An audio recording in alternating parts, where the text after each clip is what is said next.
기본적으로 코그모와 카시오페아 중심으로 중후반 넘어가기만 할 수 있다면 누누 모르가나가 받쳐주면서 앞에 헤카림이 버티고 있으면 그것만으로 조합적으로 봤을 때 정말 적수를 찾기 힘들 정도로 굉장히 잠재력이 있는 조합이 맞습니다.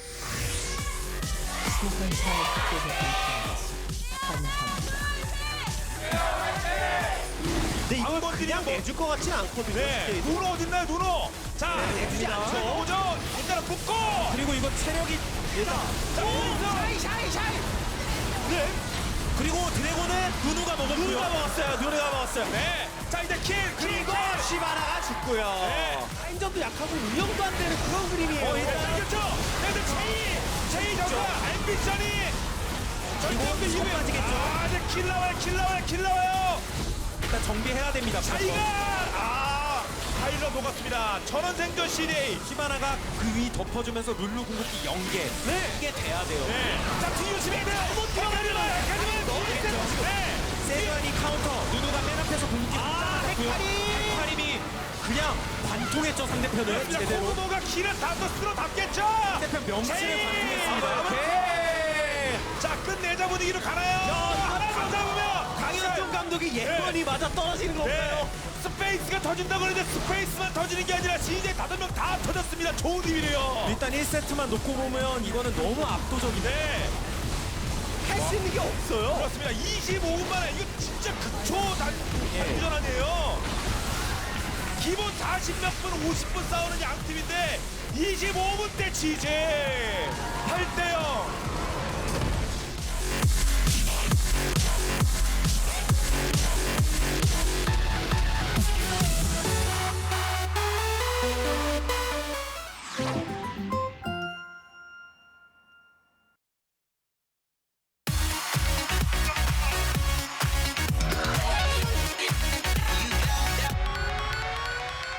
진에어는 1경기와 비슷한 조합을 뽑은 느낌이 있는데 조금 더 화력에 집중을 했죠. 미드에 룰루 대신 카시오페아가 가면서 화력을 보강했고, 이런 상황이면 2대1 싸움이나 그리고 또 이제 난전 합류 싸움에 있어서도, 그리고 상대가 강하게 파고들었을 때 대처하는 데 있어서도 어려움이 크게 없을 수 있습니다.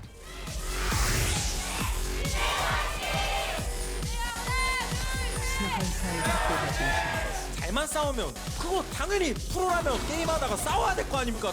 안 싸우고 이겼어. 그렇죠. 이거 어디까지 가요? 네. 와, 해독줄. 이거. 샤이다! 죽었어요! 이거는 죽었어요! 난리 났습니다. 오랜만에 드리는 말씀인데 이건 진짜 디스이지 샤이였어요. 대신 블루를 너에게 블루와 블루와 블루와 뭐 싸움 났나요?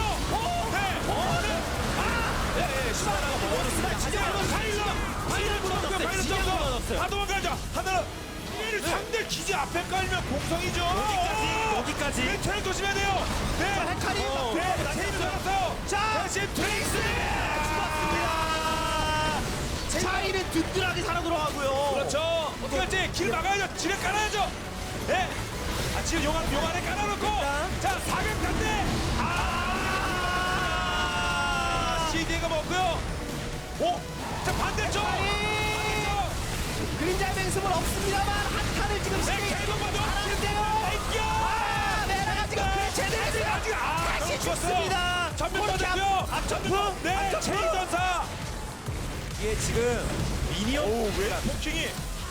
이거 죽어요. 아니, 지금 KO. 더블캐. 이건 예상을 못한 거예요. 네. 직스 아이템이 엄청 좋아요 지금. 네. 도망갈 때 있나요? 직스 활용 아예 예상을 못한 겁니다. 네. 이거는 CJ의 완벽한 준비성이 만들어낸 끝났죠. 네. 이 경기 또 승리입니다. 네. 여기다 쌍포르만 때리면 지지.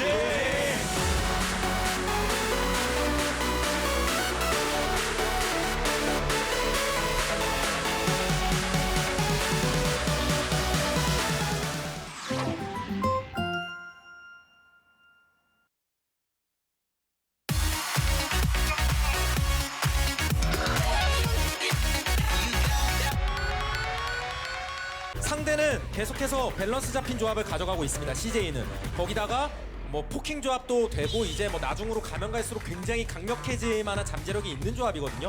지네어가 지금 CJ를 가장 먼저 공략해야 될 점은 이쪽은 이제 오늘 처음으로 막강타 탑솔로가 아니에요.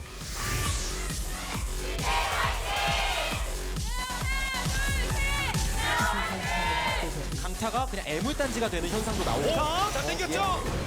이거 너무하고 한갱인데요. 갱킹도 그렇고 갱킹 호응도 그렇고 공격기 맞고. 네. 이거 괴로! 저 우르고시 자, 공으로 6레벨이기 들어가- 때문에 자, 캡틴 자 어떻게 가죠? 다시 연결. 항상 바텀에서 싸움 걸 때 자, 집중이 땡겼죠? 세주환이 왔고 멋졌다. 좋았어요. 바로 죽었어요. 버스 정말 좋았습니다. 굉장히 좋았습니다. 자, 이제- 버스 제대로 들어갔어요. 그쵸, 바텀 한 명 녹였고.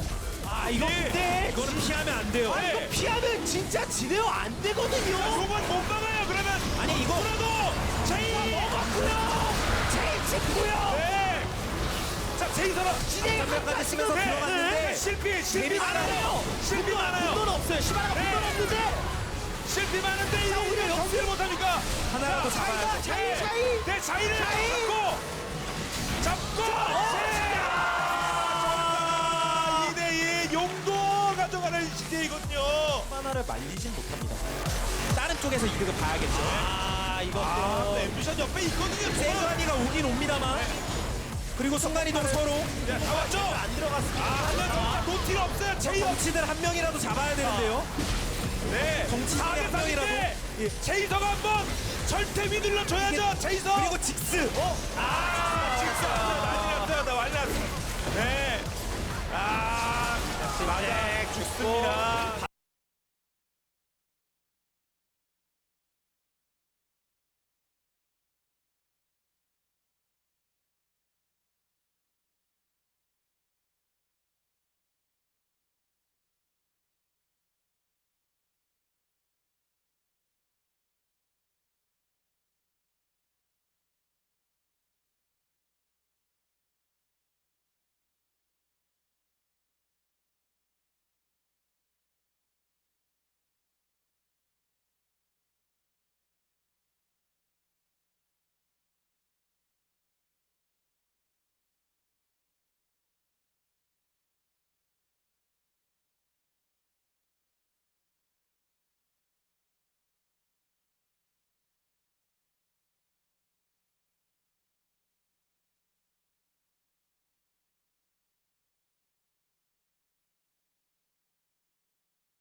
득점 3득점 지를 수 있어 빌딩 찍겠습니다 이러다가 네 넥서스 체력 제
matchup. SK Telecom T1, CJ Entis. 2015 Spenu League of Legends Champion Spring Playoff.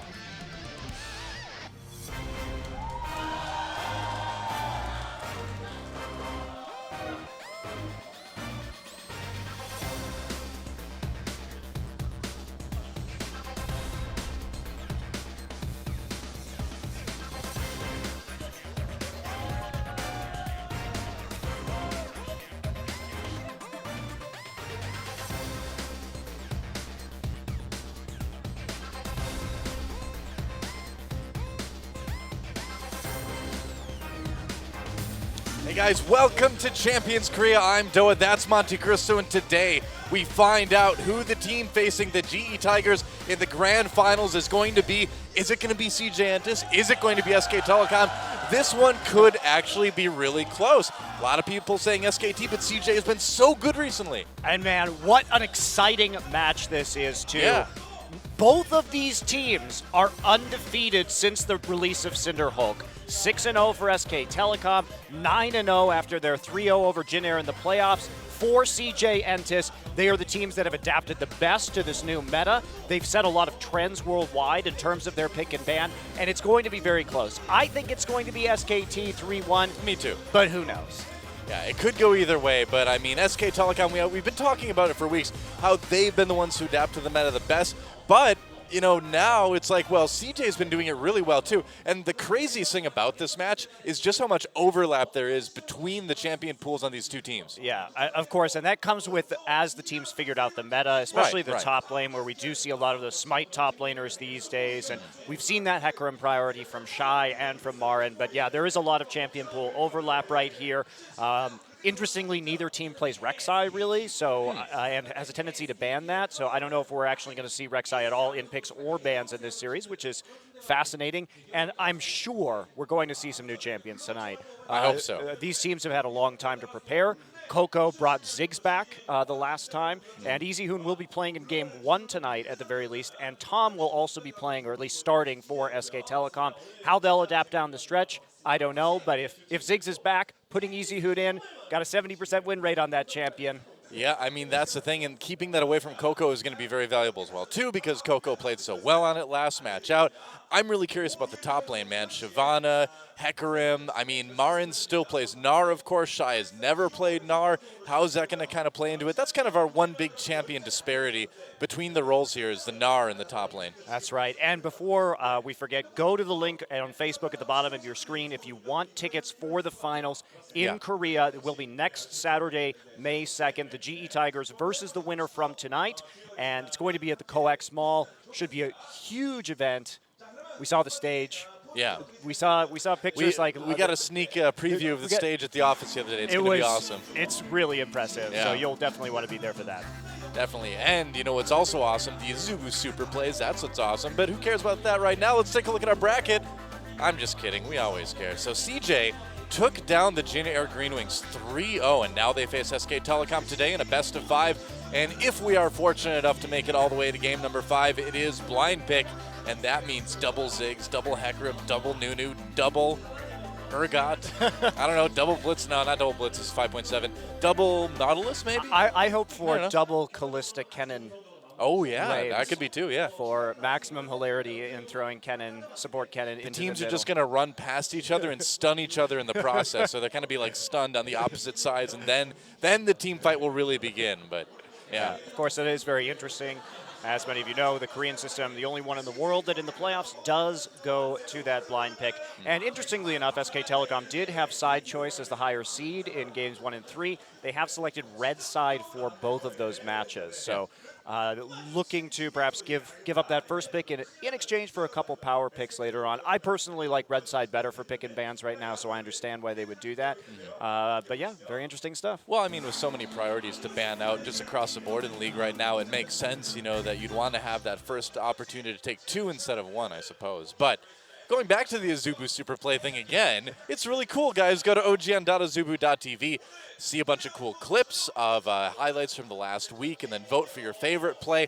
That player gets 400,000 won, about 400 USD, and now at the end of the season, which is very, very close, only a week and a day away from now, that player who has the best play of the entire season is going to get 10 million won, which is about 10,000 US dollars. So that is a seriously impressive play to earn you $10,000. That's right. So definitely go vote for that. They have all the clips up so you can watch them very easily. It's really cool. Send in your vote, and you can be there as well.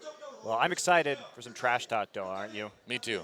Yeah, I feel like the trash talk could be extra intense today. We're going to find out very soon. Very, very soon.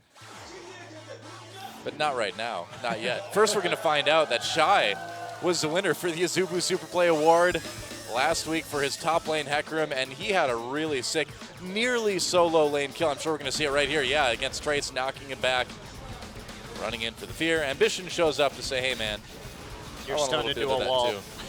Yep. And that will be the cleanup. So right there. Knocked him out of the Dragon's Descent, too. Yeah, of course, the game plays differently when you don't have one of those movement summoners and sacrifice it for that smite in the top lane. And Shy had a very good read on that situation. And Hecarim battles. I'll be surprised if anybody gets Hecarim tonight, but we'll have to wait and see. But Shy has been so good in these last few weeks. This meta really suiting him where he can be on some of these high damage tanks like Shyvana, moving like much, Hecarim. Moving much back into that sort of carry style that he's always been sort of known for. And I mean, yeah, Shyvana and Hecarim are kind of like hybrid a bit between their tankiness and their kind of carry damage potential, but he has been playing things well. He played the Jax one game as well too, but the Rumble is kind of the big pickup for him as well. So yeah, he's had some pretty good diversity out of that top lane. Not to mention Mad Life is back too. That's right. Yeah, Mad Life. And he really is back. He really is. The Nautilus is looking good. Recently. The Thresh is looking amazing. And now let's look at some trash talk.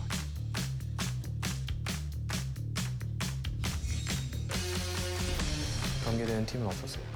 이대로 뭐 우승 바라봐도 되겠구나. 프리시즌 성적이 좋다 보니까 당연히 저희도 잘 수 있겠다라고 생각했어요. CJ가 2대0으로 이겨버립니다. 진짜 열받았고 저희가 질 거라고 진짜 생각 못했어요. 그 당시에는 CJ가 잘하는 팀도 아니라고 생각했었기 때문에 더 아쉬웠던 것 같아요. 차라리 이렇게 빨리 져서 다행이다. 우리가 자만했었던 것 같아요.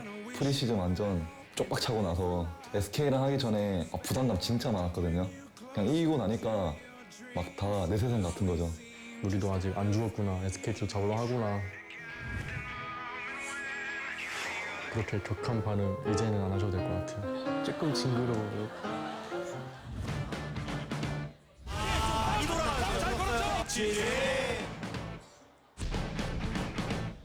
2라운드 때는 좀 쉽게 이겼던 것 같아요. 진짜 아무것도 안 하고 진 것 같아요. 그냥 자신감이 진짜 최하였어요. 이번에는 CJ가 자만을 했는지 좀 되게 다른 팀 같았어요. 너무 약한 팀?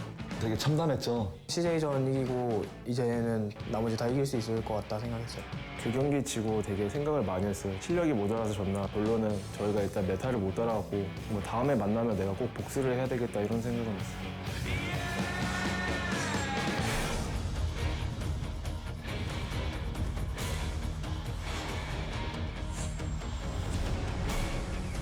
그냥 이렇게 잘 풀릴지는 솔직히 몰랐어요. 본승부가 사실 진해어전이 아니라 SKT전이라 생각했었거든요. CJ가 올라올 거라고 생각은 했는데 저희보다 잘한다고는 생각하지 않아요. 7연승 하시면서 되게 기세 많이 타신 것 같은데 그 기세 되게 저희도 못지않게 탄 것 같긴 하거든요. 경기 붙어보면 알게 될 거라고 생각해요. 저는 솔직히 별 거 없어요. SKS에서 페이커 선수만 한 명 더 있는 거잖아요. 그 팀이 지금 한국 최고가 됐다는 것도 저는 되게 이해가 안 가요. 근데. 뱅기도 있구나. 사이 선수가 위협적인 선수라고는 생각 안 해요. 그거 별로 마린 선수한테 긴장되는 거 하나도 없고 탑 차이 좀 많이 내볼 수 있을 것 같아요. 최근 스크림에서 많이 지셨는데 그런 말을 하셨다니. 예전부터 느낀 건데 마린 선수가 사이 선수가 만나면 진짜 쫄더라고요. 플레이 자체가 잘 바뀌어요. 사이 선수가 나를 배나시는 거 보니까 거품은 아닌 거라고 이렇게 생각하시는 것 같은데. 저는 옛날부터 좀 되게 거품 캐릭터라고 생각했었거든요. 요즘도 나를 안 하세요? 좋은데. 이거 왜 말했을까. 마린 선수가 나를 좀 잘 하셨으면 그런 말을 안 했을 텐데 좀 되게 안타까운 것 같아요. 뱅기 선수는 기에 눌려서 아무것도 못하고 있는 것 같아요. 앰비션 선수는 저나 통 둘 중 누가 나가도 이길 것 같아요. 2명이든 3명이든 4명이든 진짜 상관이 없어요. 뱅기 선수나 톰 선수나 비슷하고 뭐 별거 없는 것 같아요. 앰비션 선수요? 정글러로 포지션 변경을 했는데 잘해 보이거나 하지 톰 선수는 더 별거 없죠. 아직 한 번도 안 져보셔서 그런 것 같아요. 이번에 저희한테 지시면 한번 꺾이시지 않을까. 제 만라인인 코코 선수가 가장 조심해야죠. 워낙 요즘 기량이 빠른 속도로 상승하고 계셔가지고. 이지훈 선수는 저랑 스타일이 비슷하면서 잘 안 맞더라고요. 두 선수 챔프폭이 완전 정반대인 것 같아요. 페이커 선수 같은 경우에는 비주류도 좀 많이 하시는 편이니까.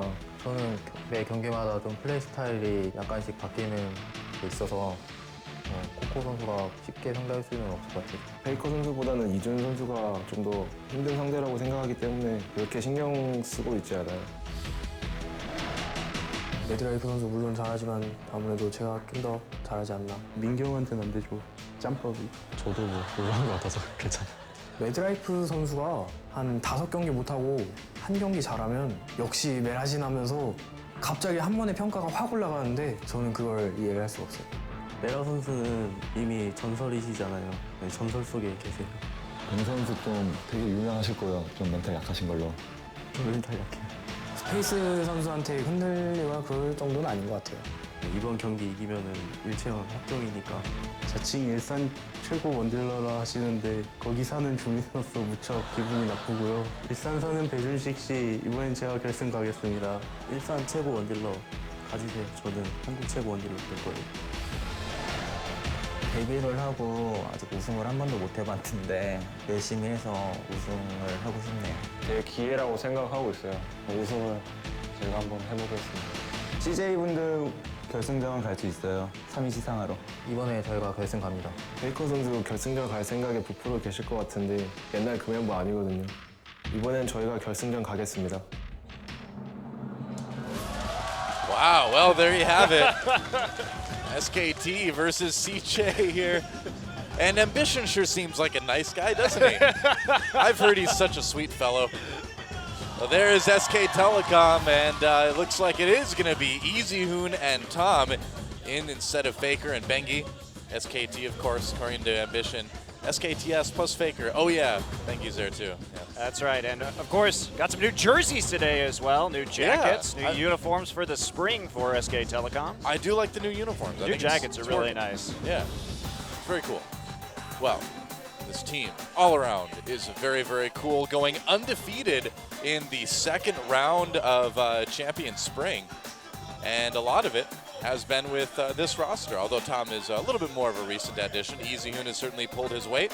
Yeah, he still has the highest KDA out of any mid laner in this league. Right. And he's probably played about a third of their games, I would say. And Marin, of course, playing a Gnar quite a bit as of late. Yeah, still one of the only top laners that can really make it work.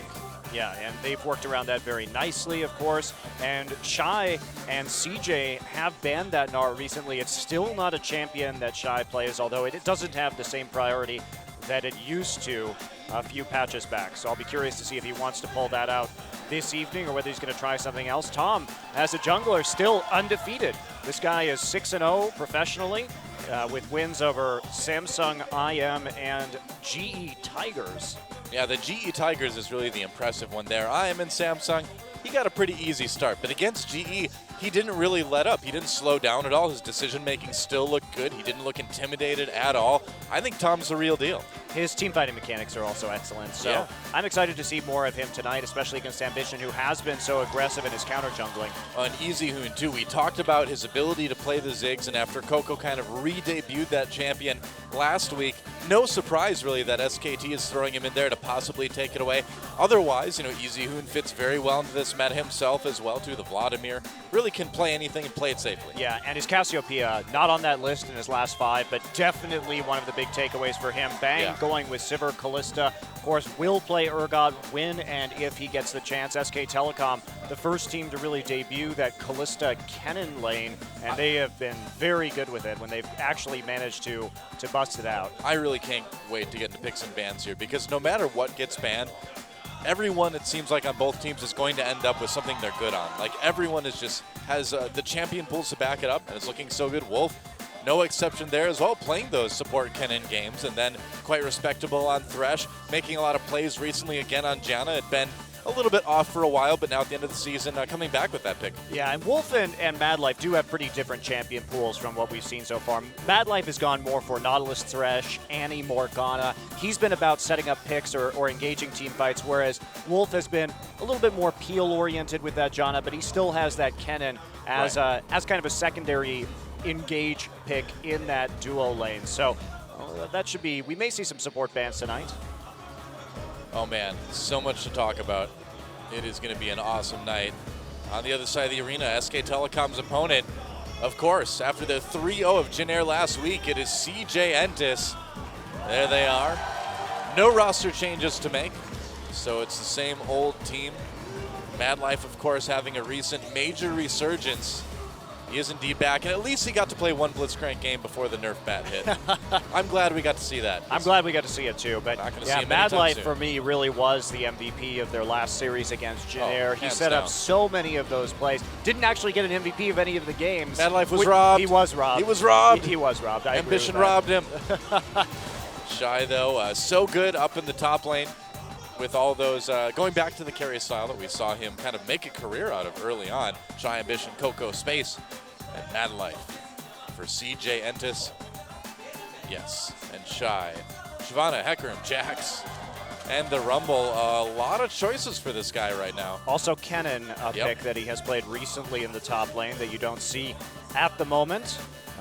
So I think they're probably not going to pick that tonight, but it is something that certainly SK Telecom will have to keep in mind and could be valuable for taking away the support Kennen from SKT if they decide to go that route in the pick and ban phase. Ambition has been great recently. He started out a little bit nervous in the jungler, pretty predictable. Now he was one of the key factors in their win against Jin Air in terms of his counter jungling during the phase when Jin Air decided to, in 2 different games, put their duo lane with Jinx in mid, so he had to do more counter jungling and more scrapping than usual. He, as a player, has a 100% win rate and above a 21 KDA on Nunu. Yeah. So we've seen a lot of Nunu bans against CJ Entis simply because Ambition, he's a player that can really use his game intelligence to slowly chip away at you through counter jungling. Ambition's made such a big difference in terms of dragon control, helping Shy get ahead and stuff like that as well too. So SKT's going to definitely need to watch out. Coco, of course, bringing back the Ziggs again recently. And the Cho'Gath as well, probably the best Cho'Gath player in Korea that we've seen. That Malzahar is not a mistake. He did play that. It was not the most serious game I've ever seen in my life. I doubt he will be bringing the Malzahar back. He's got a 100% win rate on Malzahar. It's a power pick for Coco right now, man. But what's so interesting about Coco is ever since IEM, it seems like each week he's showing us a new pick. Yeah. Whether it's the Vlad or the Ziggs or the Cho, it's something that we haven't expected. Yeah, CJ, you can see there, Space being pretty varied in his picks lately, using the Urgot and the Corki as well. CJ is certainly still capable of playing poke compositions when they want to. I almost said Coke compositions, but I suppose it sort of works with Coco, but yeah, 6 of one, half a dozen of the other, I guess. Yeah, and Madlife, of course, the Thresh and Nautilus, really his main champions, and he's moved away from the Annie a bit into some more of these tankier engage supports. But the Morgana game he had was so good. He continually landed the Dark Bindings onto the carries in the backline. Very good skill shot accuracy recently. Yeah, his confidence is back, and that's like the biggest thing is he's able to flash over walls and throw out a hook and hit it. He's able to make these plays and kind of engage in a way we haven't seen him do in a long time. It's been a breath of fresh air to see Madlife come back. There, of course, is Ambition. This guy's been so good recently, like a real big part of CJ's success, which is pretty shocking considering it's his first season in the jungle. He's done very, very well. His growth has been really, really impressive. And the fact that it's in a tank meta and the pace has slowed down a little bit and he can use his veteran status, his game smarts, more in this case with counter jungling, as opposed to being relied upon to make very flashy mechanical ganks, I think has really helped him out quite a bit and been one of the reasons why this CJ team hasn't lost on the Cinderhulk patches. Yeah, both of these teams just doing so well post 5.5. Really a perfect match to end the gauntlet. Decide who goes to face GE. Time for some stats. SK Telecom so far a 78.6% win rate. Overall, 11-3, round 1. Doing pretty good. Yeah, 4-3, but then the 7-0, yeah, coming round back. 2. And that's not in games. They have lost games, but they have been perfect in terms of best of 3s. And that means when we say the second half, of course, it is a round robin. So they beat every team in this league in a best of 3. Yeah, of course, getting most of their wins on blue side. But SK Telecom, man, I mean, if GE Tigers were the team of the first half of the season, SK Telecom was definitely the team of the second half. But CJ really not too far behind, honestly. It's 71.4% win rate overall. But CJ has been streaky. They started off the match or the season really strong. Yeah. And obviously, we're seeing they ended it very strong right now. All of those are the post 5.5 matches. But in the middle there, when they lost to SK Telecom right before they went to IEM in Katowice, it was a very crushing match. SK Telecom really rolled them hard. And so they've had some pretty bad lows, but some pretty good highs. And they're on that hot streak right now. We'll see if it ends tonight. Yep, versus Data. Oh no, look out. Starship Enterprise is in danger. Leave Data alone. All right, well, these are the head-to-head matchups for Baron and Dragon. As you can see, it was very in favor. Both were 2-0s. The first time in the first round robin was 2-0 for CJ. The second one was 2-0 for SK Telecom, and you can really see the difference in KDAs. So yeah, it's been very streaky between these two teams so far. Yeah, it definitely has. Huh. Which side of the streak will CJ fall on tonight? I think that's a big question. Tom, though, like we mentioned, 6-0. So far, he has not lost since debuting for SK Telecom. And look at this, too, from FLICKR. These are his last 10 games. He has played 8 different champions in his last 10 games and had only a single loss. Yeah. So really showing the depth of his champion pool right there. And there you go. There's Ambition's new. Yeah, 100% win rate on that champion right now. Drawing a lot of bans. Yep, getting CJ a lot of dragons, getting Shy again, you know, a lot of time in the mid lane and ability to farm his own jungle. And there is Shy, of course, games, playing extremely successfully on a lot of different picks as well. Yeah, moving away from those big tanks, though, as we take a look at our mid lane matchups. Here's the first one we're going to see in terms of EasyHoon versus Coco. There is EasyHoon's KDA. It has been much better than FLICKR's, even though FLICKR outputs more damage. Yep. And if we take a look at these champion pools, too, you will see it gets pretty impressive here as we move up, because Coco's played 15 different champions this season. Yeah. To FLICKR's 12. Now, he has had about 10, 12 more games than FLICKR played. That's true, because FLICKR has been sharing the mid lane with EasyHoon, obviously, so he hasn't had the opportunity. But both of these guys, needless to say, have really deep champion pools. And Coco kind of shocking, actually, in that regard, in that when they came back from IEM, suddenly he just seemed to know how to play all these new champions, kind of out of nowhere. Yeah, at least right before IEM, during their hot streak and a little bit after, it seemed like he didn't have a very large champion pool. He was kind of stuck on a few picks, and then it's just been him rolling out new pick after new pick since coming back from Poland. Pretty much. And can they keep that momentum alive that they've developed in the second half of the season here, because we are going into picks and bans for game number 1, CJ versus SKT, our final playoff match here in Champion Spring. It's been a long season, and we're only 2 matches away from crowning a champion. There's that Cassiopeia ban against EasyHoon. Yeah, that's no surprise. He's been excellent on that champion. LeBlanc will have to be banned. That is not an EasyHoon champion at all. Lulu. And there is Lulu. So they're trying to target EasyHoon right here. Remember that he has played 3 out of his last 5 games on that Lulu. So they're trying to pigeonhole him a bit. Do they want to force him onto the Vladimir or the Ziggs, perhaps?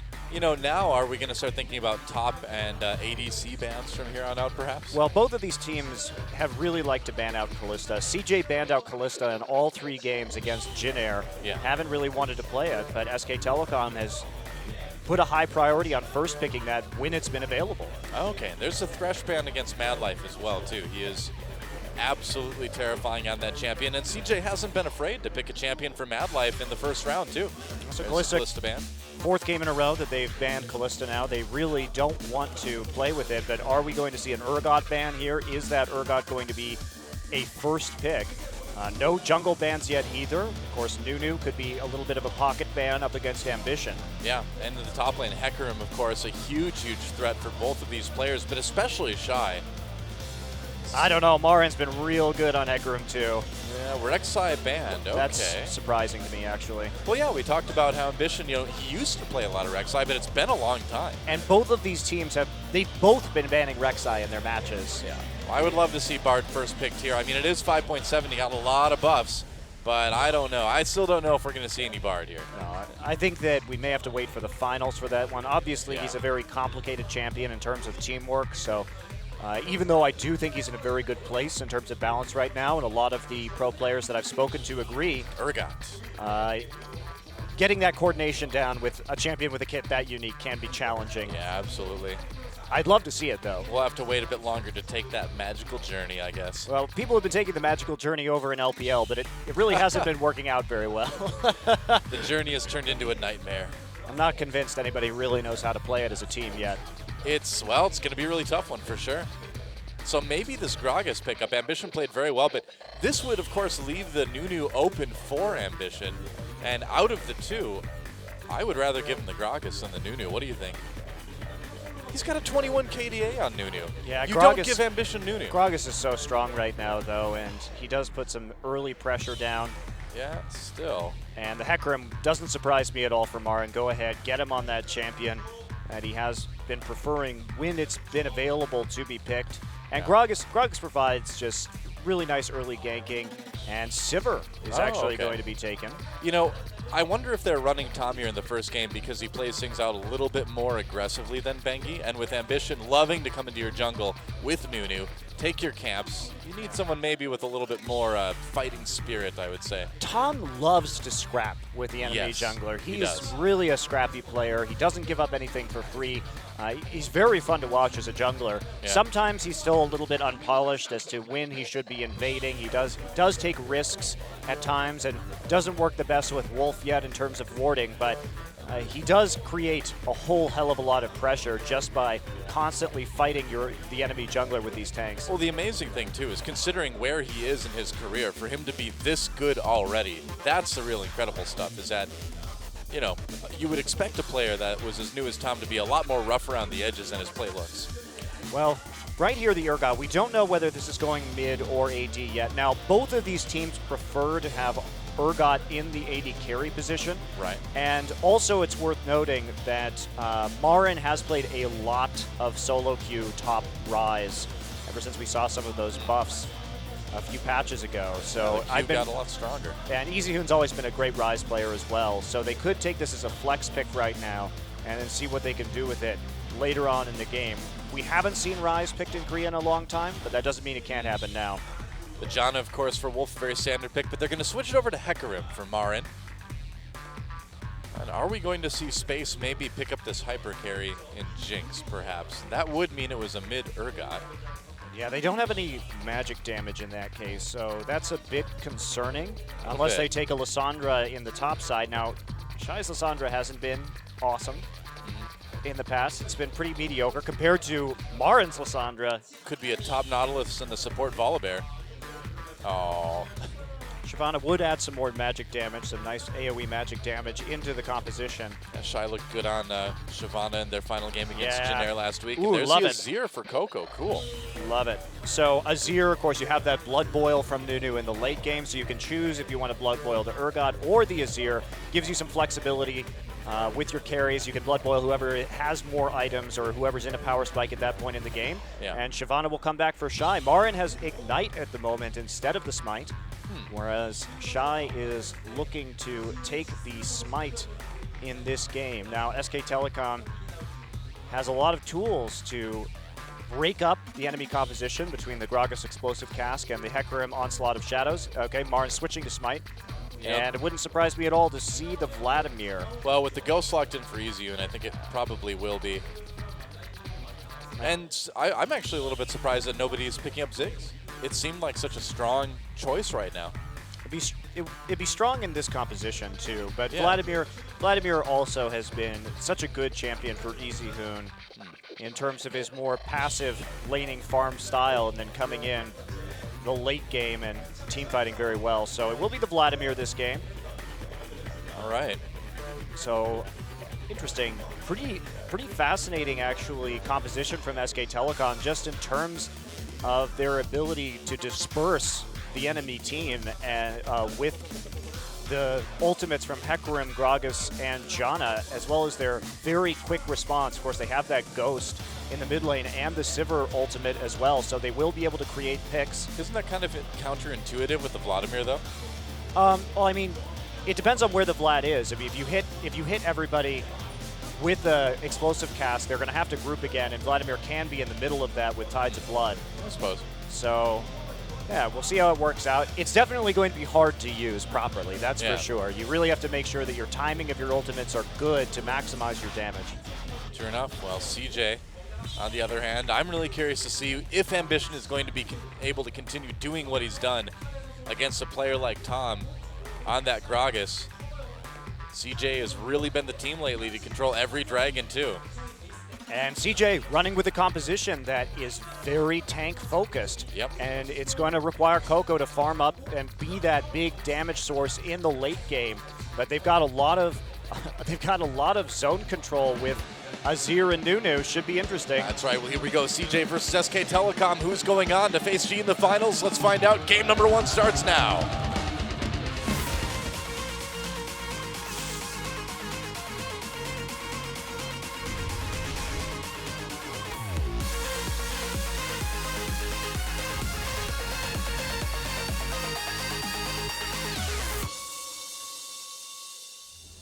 And Coco paying tribute to the OGN theme song Bird with his Azir pick this game. CJ Antis versus SK Telecom. Our first game of the final match in the gauntlet to decide who goes to the finals. Fans excited tonight, so Easy I'm excited tonight. Will be taking boots first just to try and dodge out some of those sand soldiers. Meanwhile, Health Crystals start from Shy. Smites on both of our top laners to be expected. You know what they say, Monty? Those boots are made for turning into a pool of blood, kind of floating around. I think that's what they say. Yeah, that's about right. That's what I've always heard.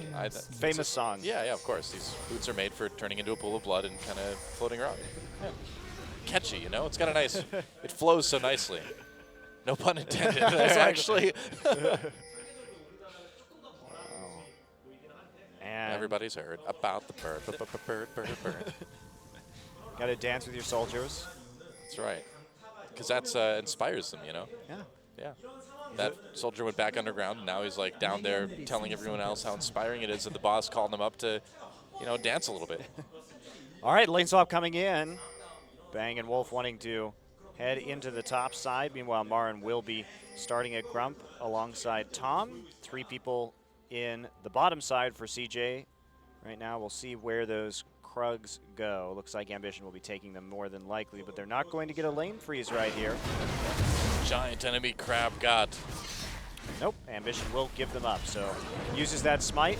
So CJ really wanted that 2v2 lane, trying to harass the short range of that Sivir. They're not going to get it. Yep. And we do see already Wolf on that side of the map, starting to harass Shy. Shy sees him with the Spirit after smiting, though, and will hit level 2. Wolf couldn't kill the Wolf.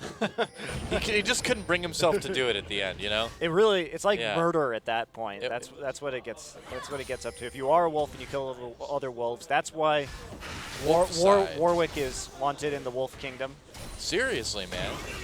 How messed up is that they made a wolf a jungler that kills wolves? Coco exhausted. They're going to try to get a gank on him early. There's a flash. There's a knockup. And they could have maybe got a little bit more damage on him. But, you know, with the lack of wards, it was a bit dangerous for Izzyun to go any farther up, I suppose. I think you're happy just getting the flash out right there. Yeah. I'm actually surprised that Coco burned the flash instead of just using the barrier. Because, I mean, Vlad doesn't have any offensive summoners. It looks like a bit of a nerve issue right there. Marin's just going to teleport down into the bottom side right now. Yeah. Double jungle still continuing for CJ.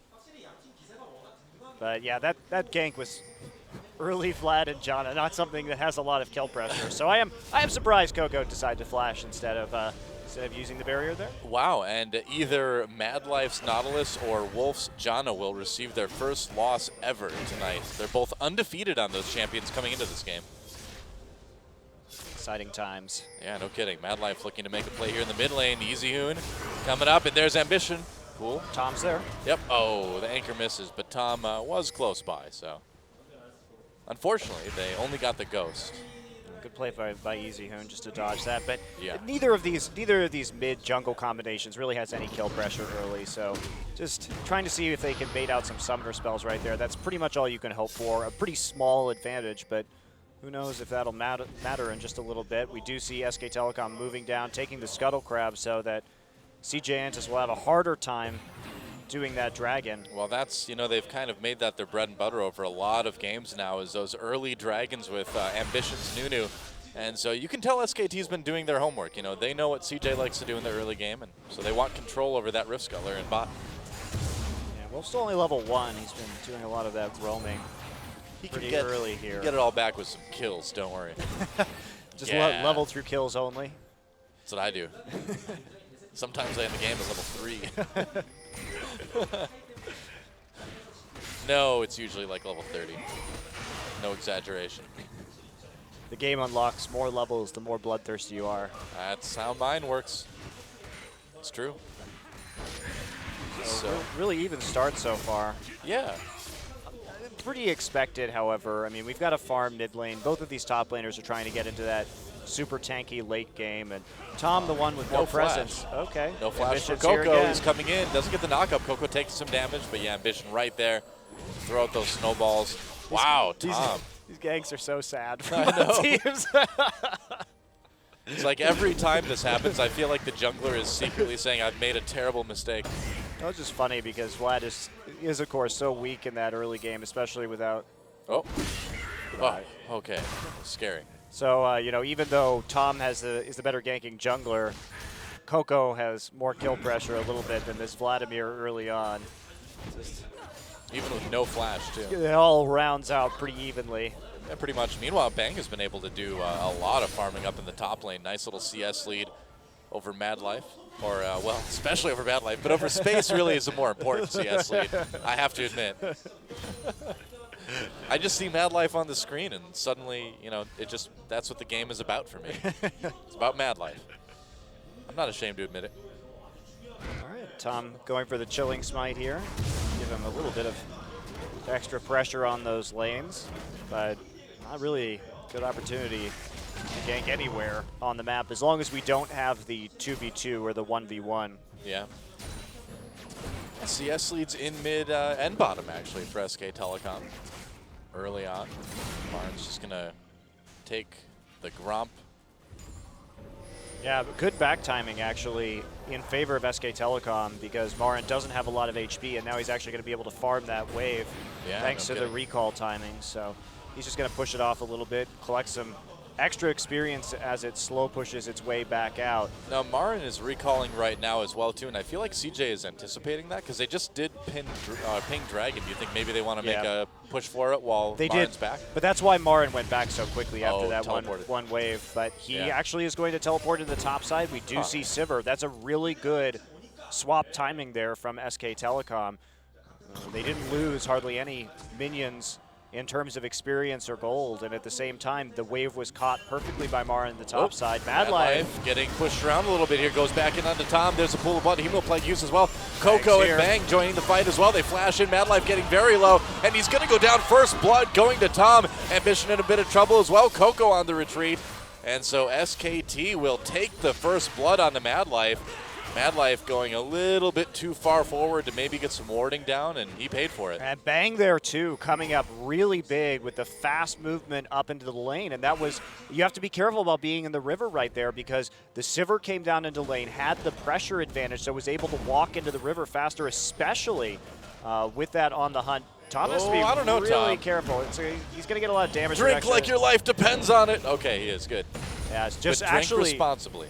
Easy Hoon went down into the jungle to put a couple wards in right there. So Easy Hoon actually using that bit of solo time. Now, as we watch this game, I mean, both of these compositions are going to scale pretty well overall, but CJ probably has a slight late game advantage. The tankier they get, of course, especially against, with a couple of Frozen Hearts against Hecarim and Sivir, they're going to be in a really good position. And you gotta like that late game Azir with the Blood Boil a bit more, I think, than the Vladimir. So probably subtle scaling advantage to CJ Entis, but not by a whole hell of a lot. Yeah, a big team fight could swing the pendulum in either team's favor too. Pretty much at any point in the game, it seems like, as long as it stays close. Yeah, kill going over to Tom too, so actually not that impactful that Mad Life died there on the first blood, but a good punishment from SK Telecom just based on the minion wave positions in the river. You have to be so careful about that against top teams who can play the map so well. Those little mistakes, there are very specific timing windows where you're less vulnerable to collapses like that, and if you're coordinated enough, you can get caught like SK Telecom. And SK Telecom has shown that they're very good at collapsing with Sivir recently. In fact, building comps based around creating picks with Sivir. Bang, of course, had that huge game against the GE Tigers. Right. Ambition grabbing the red right before Tom gets there. Oh wait, did he get it? He Tom did. got He it. smited it away. Wow. Wow, that's huge. That's Tom. quite good. Ambition smote a little early. Yeah. I guess we know whose smiting skills are superior now, don't we? At least for that one, Ambition has to consume, so he'll have that. He'll have that advantage later. Even if, I mean, you can, both of these junglers have quite a bit of burst. Oh, Tom gets grabbed by Mad Life, space in there as well too. But with the bot lane close by, yeah, I don't know if they can chase this. They're gonna try. Ambition's there.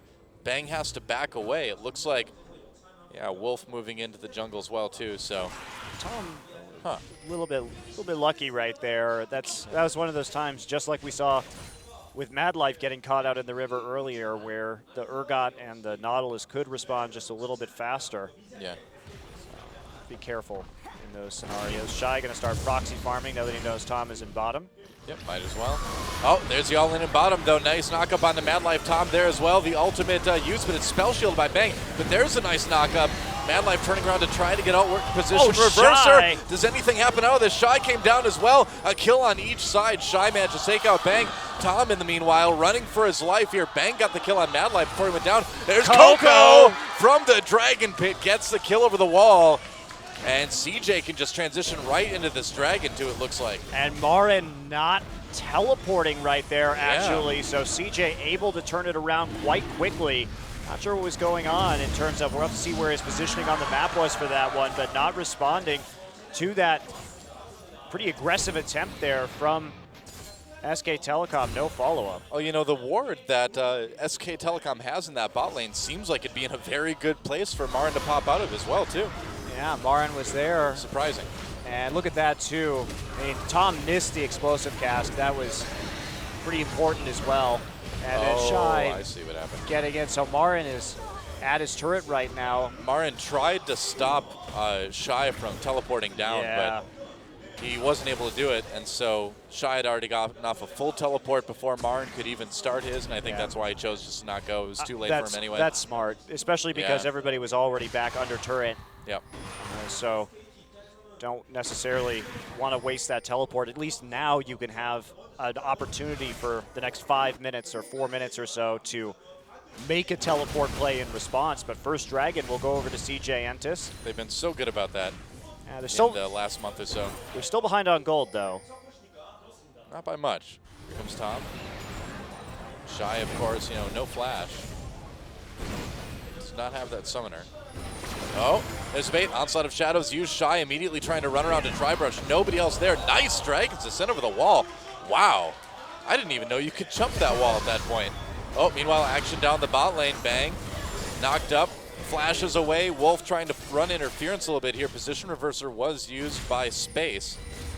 But no ganks there. This game is suddenly action-packed right now. And Wolf still is in 6, which is why they couldn't actually pursue that, as well as Mad Life having the depth charge just come off cooldown right there. Yep. Oh, there's the flash. Goes into Wolf Bang. hit 6. And there's the ult used on the Bang. Can Ambition get there? Nope, not quite. Wolf hit 6 right as that skirmish started. Otherwise, I don't think Mad Life would have thrown his ult right there, but worth a shot. Oh, easy and getting poked really hard by Coco here. He's got enough sustain, though, that he should be able to deal with that. And Tom made a bit of a mistake on that gank up there, trying to walk around instead of attempting to cut Shy off from his retreat path. So walking around that little island of rock right there, I think was the best call. Well, kills even up. Either way, SK Telecom still with a tiny little gold lead. Oh, Wolf gets a little bit caught here. Space has to pop that ult, or rather, Wolf pops the ult. There's a flash. There's a flash from Space to pick up that kill.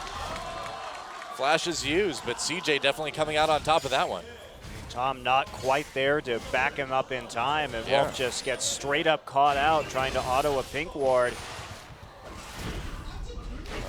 Easy Hoon taking a lot more damage as well, Ambition. Coming into lane to push him away a bit. Mars decided to pink ward up the enemy jungle and start taking away the Gromps, so the counter jungling strategy is beginning, Doa. Yep. Wow, this game has been incredibly even so far, but Coco really doing a lot of damage to the turret, getting that blood boil on a pass-through from Ambition. Tons of counter jungling from the top laners and the junglers in this game. So we can see both players trying to deny each other as much as they possibly can. Yeah.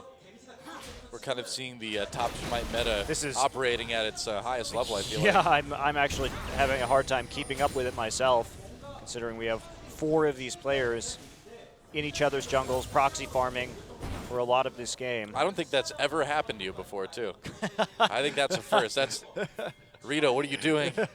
I love top it. Smite thing. I love it. There's so many more tactical options you have. It's true that it can get very snowbally, because as soon as one top laner gets ahead and starts just getting in your jungle all the time, then I think that is a problem. But wow, and when things are even, it sure is fun to watch. Yeah, Easy Hoon, he doesn't have that wave clear in the early levels really to do much of anything about that. Only a couple points right now into his Tides of Blood, so he's got to wait for a few more levels before he becomes super efficient at that wave clearing. And the poke too, Coco's just continuing to drive the wave home into tier 2 now. Yep, that's starting to get to be a bit of a scary lead now for CJ in that mid lane. 2 towers going down immediately, so big gold swing in favor of CJ Entis. Shy's proxy farming paying off. The Dragon up in 1:30, and both top laners have their teleports. It's going to be interesting to see what comes out of that, because the fight that could ensue from that could be very, very big for either one of these teams. I think the most impressive thing about CJ's series against Jin Air was how hard and aggressively they drove home leads, Doa. Yeah, they closed really cleanly. Beautiful closure in those games. Didn't waste a lot of time. Tower dove exactly when they had just enough power to be able to pull it off, and didn't give Jin Air any breathing room in the mid and late game. And now that CJ has started to push all of these lanes, I mean, pretty much all of SK Telecom is getting their turrets chipped right now. I'm scared for SKT that CJ might just do that same thing again, snowball very rapidly. Well, SKT definitely on the back foot here. And well, you can see CJ very confident. Coco going as far as to put up his turret in the mid lane and immediately continue to push that power spike against Easy Hoon before Easy Hoon gets more wave clear. Yeah, I mean, SK Telecom has looked very good recently, but CJ has looked better every time we've seen him in the last month or so. And game 1 already looks just a little bit better than what we saw them do last week, too. So if they can keep this up, this could be a very, very close match. Yeah, questionable recall from Coco. Well, with Dragon coming up now, yeah, I don't know if you want to do that. That's quite odd, actually. They may just want to give this one up if they think the fight is just too close. Because Coco and Space are not going to be there. The thing is, Ambition can't get close enough with Explosive Cask unless he has a flash for it. I feel like they can just Sivir ult and turn on this if they want to, too. Yeah, CJ just feeling that one's too dangerous, so. Interesting. So Coco pushing so far forward did cause him to recall at a kind of weird time right there. And then giving up that Dragon. Apparently they are just not concerned. They wanted that item advantage. We'll see what they do with it. Oh, Shy finds Marin in the jungle, and Marin, though, he's Hecarim, should be able to get away without any issues, and he does. Twice as many legs as Shyvana to run with. Oh, here we go. Over the wall comes Tom. Ambition could be in a little bit of trouble here. Space taking turret angle right now. Ambition ults, gets knocked out of it, though. Mad Life, oh, he misses the anchor. That was a flash from Tom to get out of it. Marin's going to teleport down, as will Shy. Bang. Chipping away at Shyvana as CJ moves back into the jungle.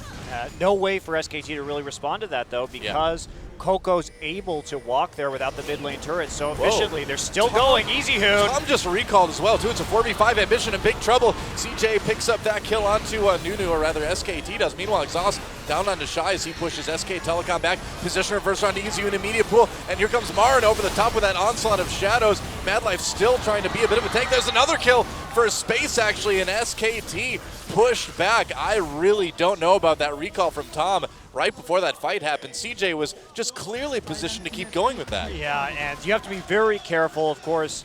Tom didn't have his ultimate up to stick around in that fight. They are going to be punished with a tower and a blue buff loss, however. And Marin a bit late on the TP again, actually. A little bit, yeah. Coming into that fight, Easyhoon had a Flash Ghost engage over the wall right there to quickly pick up the Ambition kill, but retreat quite fast enough afterwards, and considering it was a 4v4 with Ambition down, neither jungler there. Yeah. They do get a little bit punished, so. CJ is starting to get a fairly decent lead now. Space actually able to pick up his Frozen Heart off of that fight. Oh, actually, no, he picked it up just before that fight, I believe. Yeah, really fast Frozen Heart actually, but yeah, against the composition that SKT is running with Hecarim and Sivir just picking up the Infinity Edge right now, still not going to be very close to any kind of armor penetration. He's going for the tankiness as opposed to the damage. I think that CJ is just happy with where they are right now, happy with their lead, and they want to just continue stretching this into the late game. Shy is still continuing to farm as much as he can, and SKT is finally going to get their first turn of the game, it looks like. We'll see if CJ can continue to push things here. The gold lead's still not that much. Oh, Tom getting poked really hard by Coco. Coco's starting to put out some very scary damage. Yeah, especially with that Blood Boil. Yeah. Ramping up his attack speed. You have to be very careful about how you deal with that. Now they're trying to get Bang in here because he has the best wave clear from range into the mid lane, and they took the bottom turret. So SK Telecom very serious about defending the tier 2. Marin's looking at this brush right now, wants to clear the ward out of it. They have a pink, but he's not going to have time. Shy following right up right there using the twin bite from Shyvana. Well, CJ's gotten to the point now that we've seen them get into a lot lately, that turret getting very, very low, where they can just keep aggressively pushing that little tiny lead that they get and just kind of blow everything wide open. This use of the Azir turret is really, really good too, because it's allowing them to 1-3-1 right now effectively and very safely. Probably Tom will have to burn his ult on the next wave if CJ keeps this up, although CJ may back off as the turret dies. Yeah, they will. Yep. So barely holding on to that tier 2. But in a close game like this, it makes a world of difference. So CJ retreating for now, but not too far. Oh, they tried to go in onto Easyhoon there. There's the ult onto Easyhoon. Wow, Madlife getting very aggressive, but where's the follow-up? Not a lot of it right now for CJ. I think maybe there's a bit of miscommunication there. They really want this tier 2. Yeah, they'll get it right about now. Yep. And meanwhile, up in top, that turret a little bit vulnerable as well too. CJ is so good at pushing advantages in this meta. Now they're coming around too. Yeah. Take out one more tower. Well, it's amazing what CJ's been able to do with a relatively small lead early on. Tom's going to just go in. Wow, gets completely caught. Nice Azir ult. And Coco's going to pick up that kill. You can't do that. You just have to. You can't. You just have to ult them away from the turret. Don't try and be fancy. That was a solo queue hero move right there from Tom. You just can't do throw that. your ult out to buy time for your team to show up and help push out the wave. Instead, they get a very uncontested kill onto Tom. And Easyhoon here, but SK Telecom really having a lot of trouble. All their wave clear except for Sivir is melee range. And with this big, big zoning potential from CJ Entis, they're having some trouble keeping their turrets alive, and now that is spread to a little bit over 3K, about 3.5K gold advantage. Yeah. And CJ picking the perfect time to go back and shop and head over to the Dragon. Hello. Well, Marin manages to smite away that red buff before Madlife gets there. Yeah, unfortunately, without the Onslaught of Shadows, don't think there's going to be a way that they want to fight this Dragon. Yeah. Or second Dragon of the game. It's only 22 minutes in. Not so big of a deal, but it's nice to have. And, you know, if you're SKT right now, giving CJ anything at this point is pretty dangerous. Bang's also been forced to take the static Shiv, I think, purely for the wave clear, but that means that his damage is going to be lower against a team that is already going to have quite a bit of armor. Yes, the static shift does magic damage, but it's not, the damage output isn't quite as good in the late game in, say, a Phantom Dancer. Well, do you think he wants to go into like a last whisper pretty soon too? Wow, Madlife actually with a play on to Marin. Marin getting a bit low. There's the ult from Ambition. And Easyhoon and Bank coming from behind. Coco uses that as zero ult, but SKT in a pretty good spot right now. Won't stop Space from getting a kill though. Shy trying to get out on the Bank. They're gonna have to settle for Easyhoon for the moment. Gonna pool, but not gonna be able to. Well, he actually is with this flash. All right.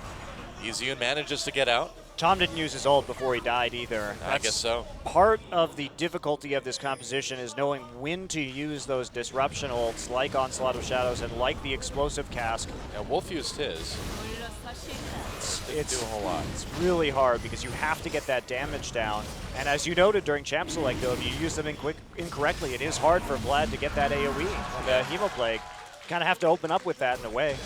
Yeah, honestly, that's kind of the weird part about this comp is I feel like Easyhoon's really sort of compelled, and we saw him try to do it in that fight too, to come in from the flank, be the major engage, and then just try to get out.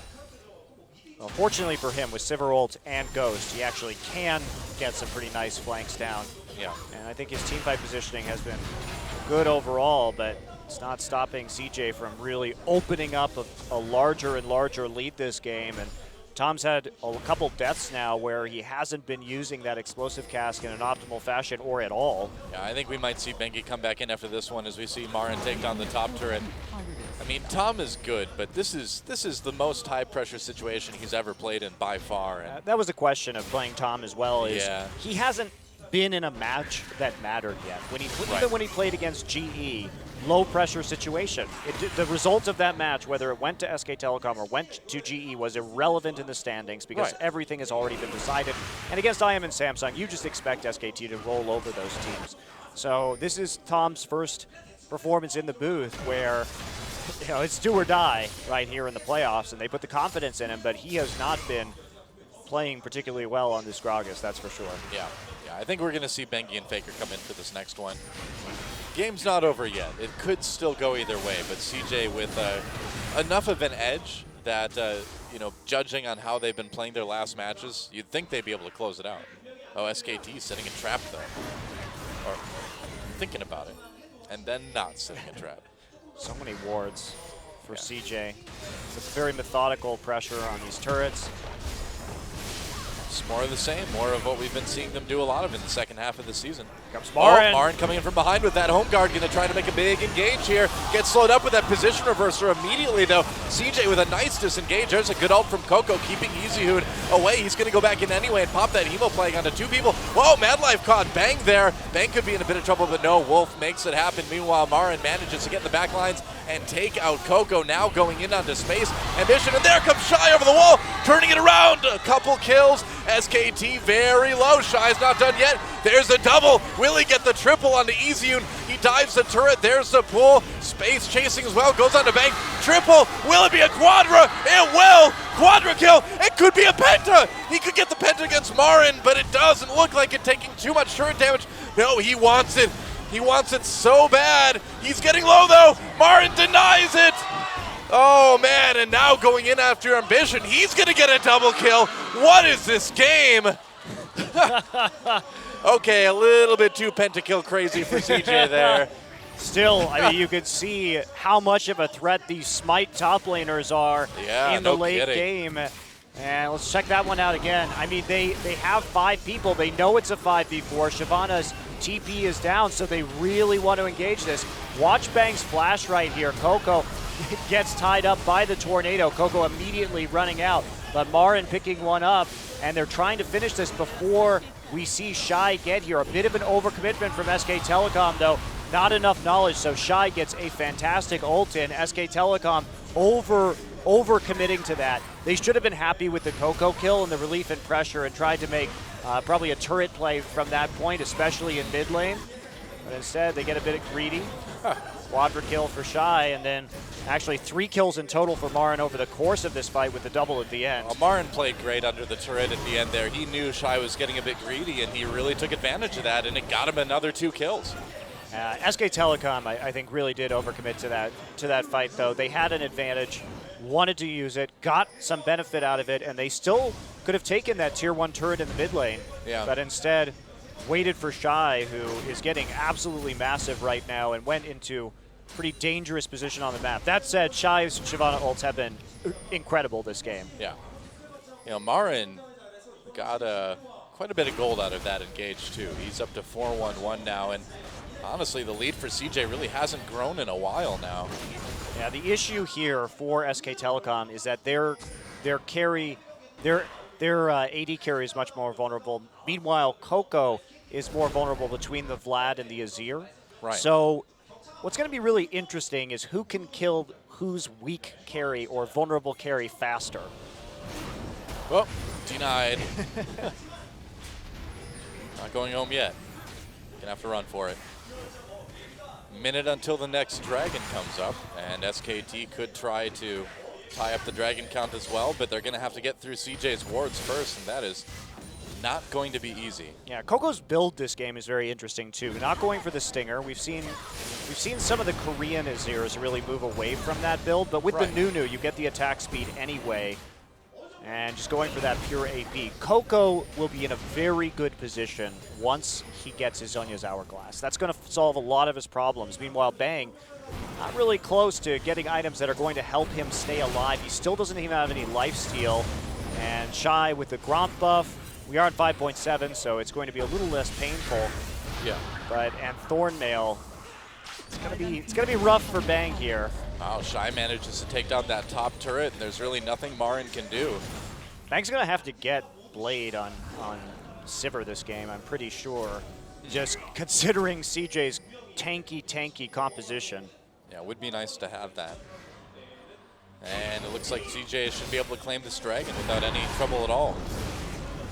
So this will be dragon number 3 now for CJ, and you know, we're seeing more of what we've seen a lot in the last month or two, where CJ just is really the kings of the dragon pit. Nobody's able to take that from them. Yeah, number 3. Yep, 3-1. It's pretty late, actually, for 3 dragons, so at the very least they have some time. Oh, Shy, big ult onto a 3 people there. Mad Life running up, gets knocked back, though, before his anchor can connect. Snowball, though, onto Tom. Can they continue to chase here? SKT on the run. CJ may just go after Baron here. Yep. Nope. You think so? They can at least try and force a bait or something like that. I was wondering, yeah. Looks like they don't have adequate vision. They're not comfortable with that. They're just going to take the red buff. But they knew Marin's TP was down, so they tried to force the engage. Couldn't get anything. SK Telecom just backing right out of that one, taking the smart play. But they'll lose a red buff for it. Yeah, well, this does give CJ a chance to get a couple.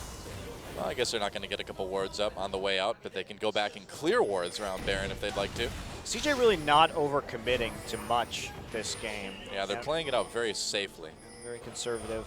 Yeah.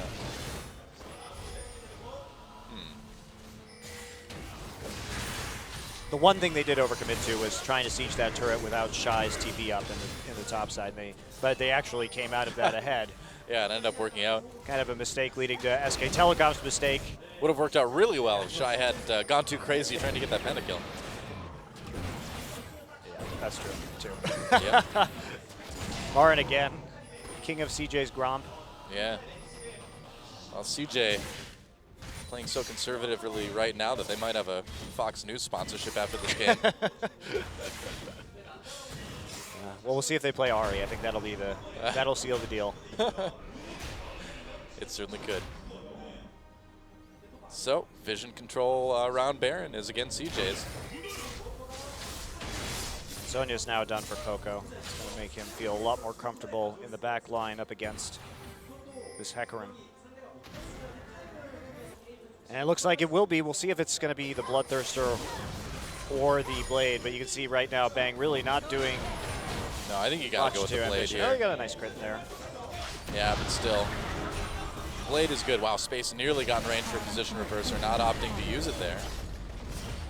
Ambition moving towards that Frozen Heart as well. Went for a lock at first. That's a bit curious, actually. Well, there is a decent amount of magic damage coming out of SKT. From Easy Hoon, I suppose. A little bit from Tom. And Marin's ult too, but it's. Yeah, I think you got to be mostly concerned about the Hecarim and the Sivir. Yeah. Well, for now, Everything kind of quiet here. Top lane showdown right now as we see Right. our top laners having the most money in the game out of anybody. Well, welcome to the top smite meta, Monty, where you can go in and you can be a top laner and you can be a jungler at the same time. Why limit yourself to just one position? That's right, yeah. See, I've been trying to be support and carry like this entire time, but smite doesn't work for me. You gotta Oh, build challenging smite on Nautilus early, though. That's the thing. That's Get what- your skirmisher saber and then just all in the AD carry with the smite. Then you can start counter jungling after you kill them, yeah. I think it's a great idea. I'm going to do that now. I've created a Oh, monster. yes. All right, Mara going into a very late Trinity Force, choosing to build tanky this game, but he's gonna need that damage. Yeah, getting a bit of late game damage certainly is not going to hurt SK Telecom against this super durable team from CJ Antis.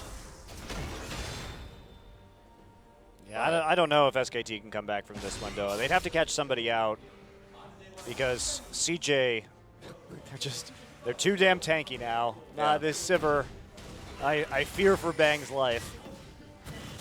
Well, CJ really knows at this point, too, that all they need to do is just play it out safely. You know, they don't need to take any risks. Just keep methodically pushing and wait for the opportunities to come to you, you know, when Dragon spawns. Which will be pretty soon, in minute 30. As we see the split push from Shy. Shy has been such a monster on Hecarim and Shyvana. Yeah. Saw how well he played against Janair, and it's the same thing here tonight. Yep. There's a little bit of warding from SKT at least.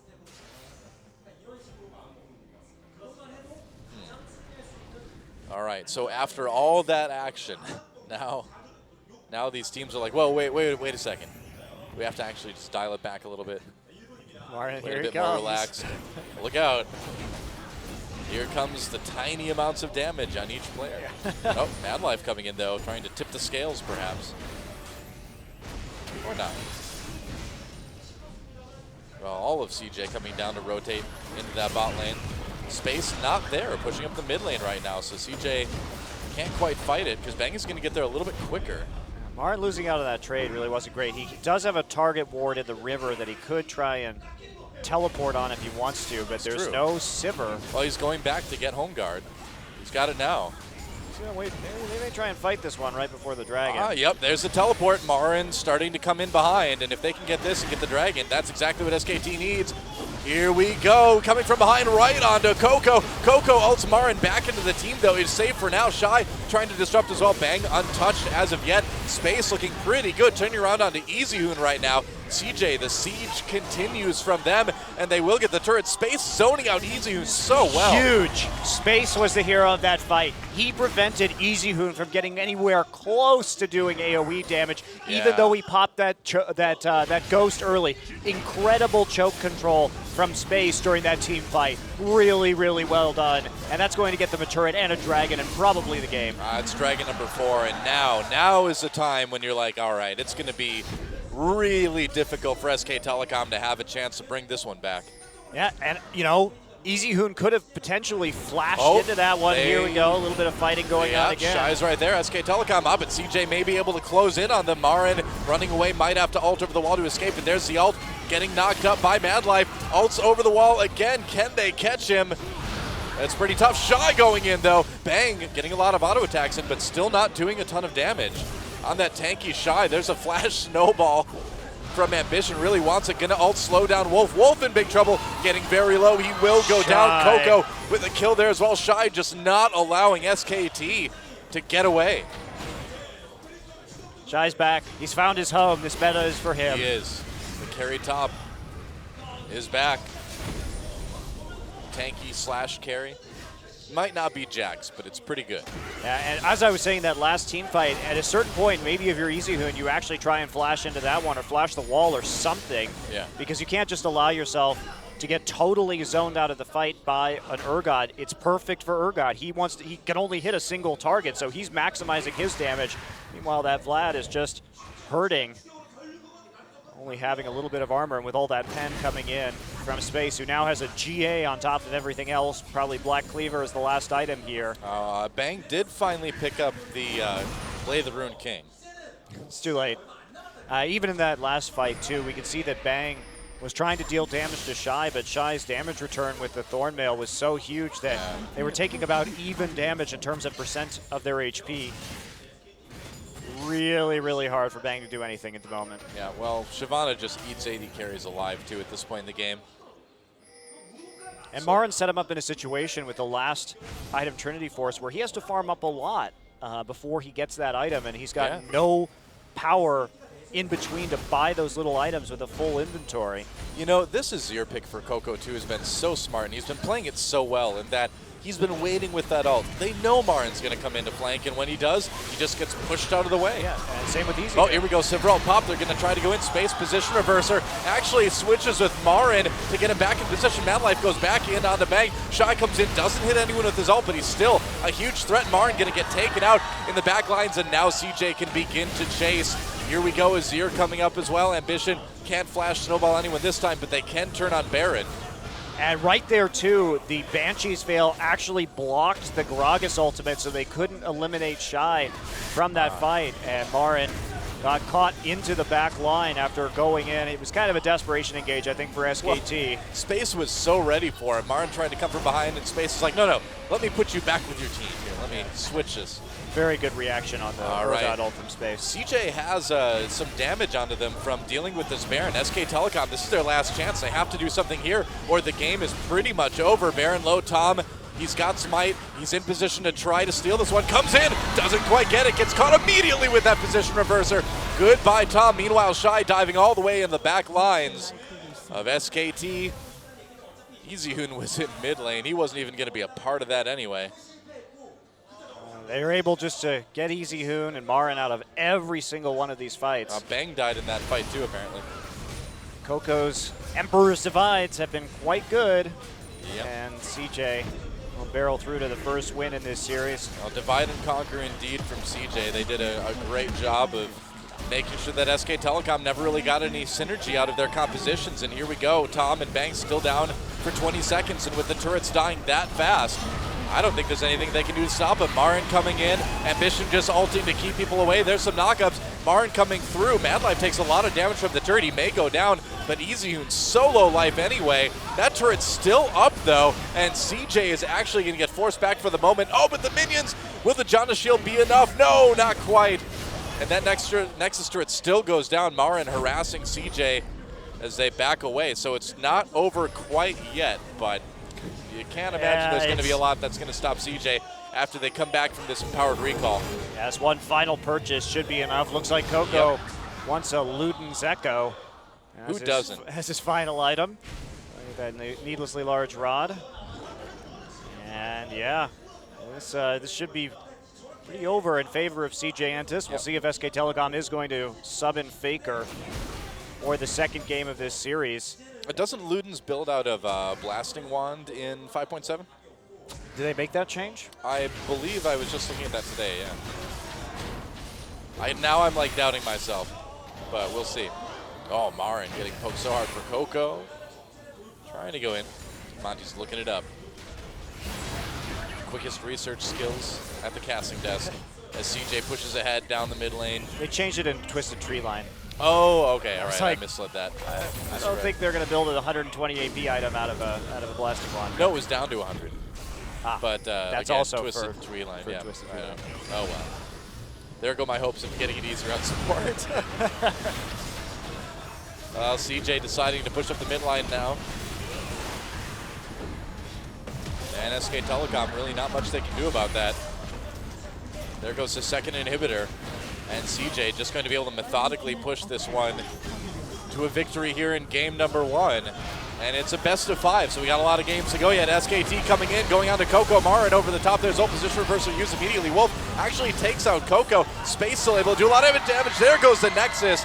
CJ Antis takes game 1 in style. 4 Dragons to 1. Really looking good. 10 turrets at the end to 3.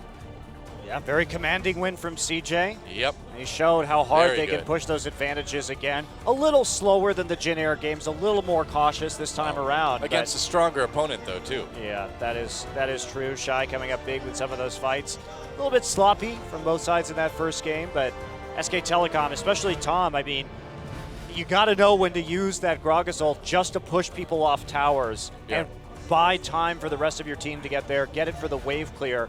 And I think that there were some missed opportunities. So we'll see if Tom sticks around or whether it's going to be Bengi, maybe FLICKR instead of EasyHoon as SK Telecom looks to come back in this series from that 1-0 deficit.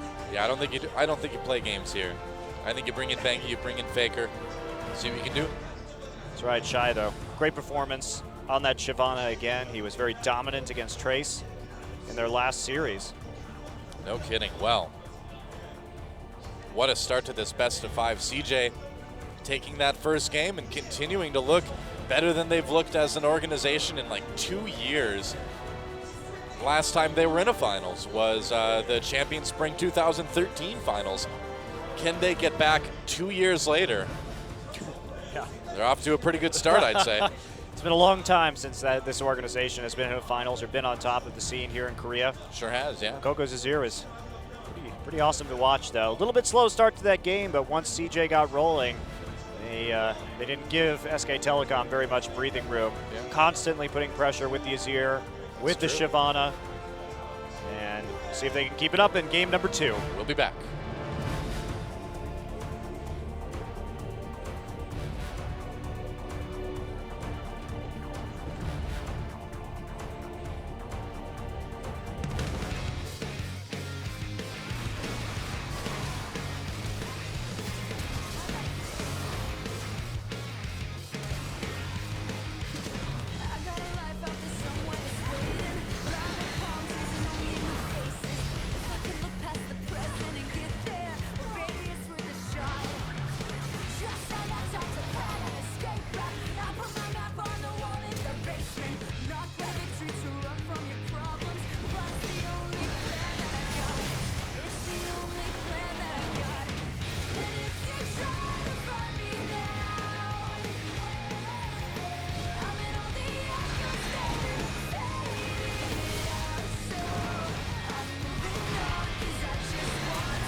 And welcome back to Champion Spring. The Game 1 MVP is Shy, of course. Nearly getting a pentakill that game, but overall, again, another massive game in the top lane. Perhaps overcommitting to get a pentakill, but yeah, definitely, I would say. Definitely overcommitting. Yeah. When you end up giving up 2 kills, it's not so the kill great. lust was there, that's for sure. Yeah, That's this right. this aggression from SK Telecom. Actually, Marin did not have teleport up, as we can see at this time, so that was just an overcommitment from SKT in a dangerous situation.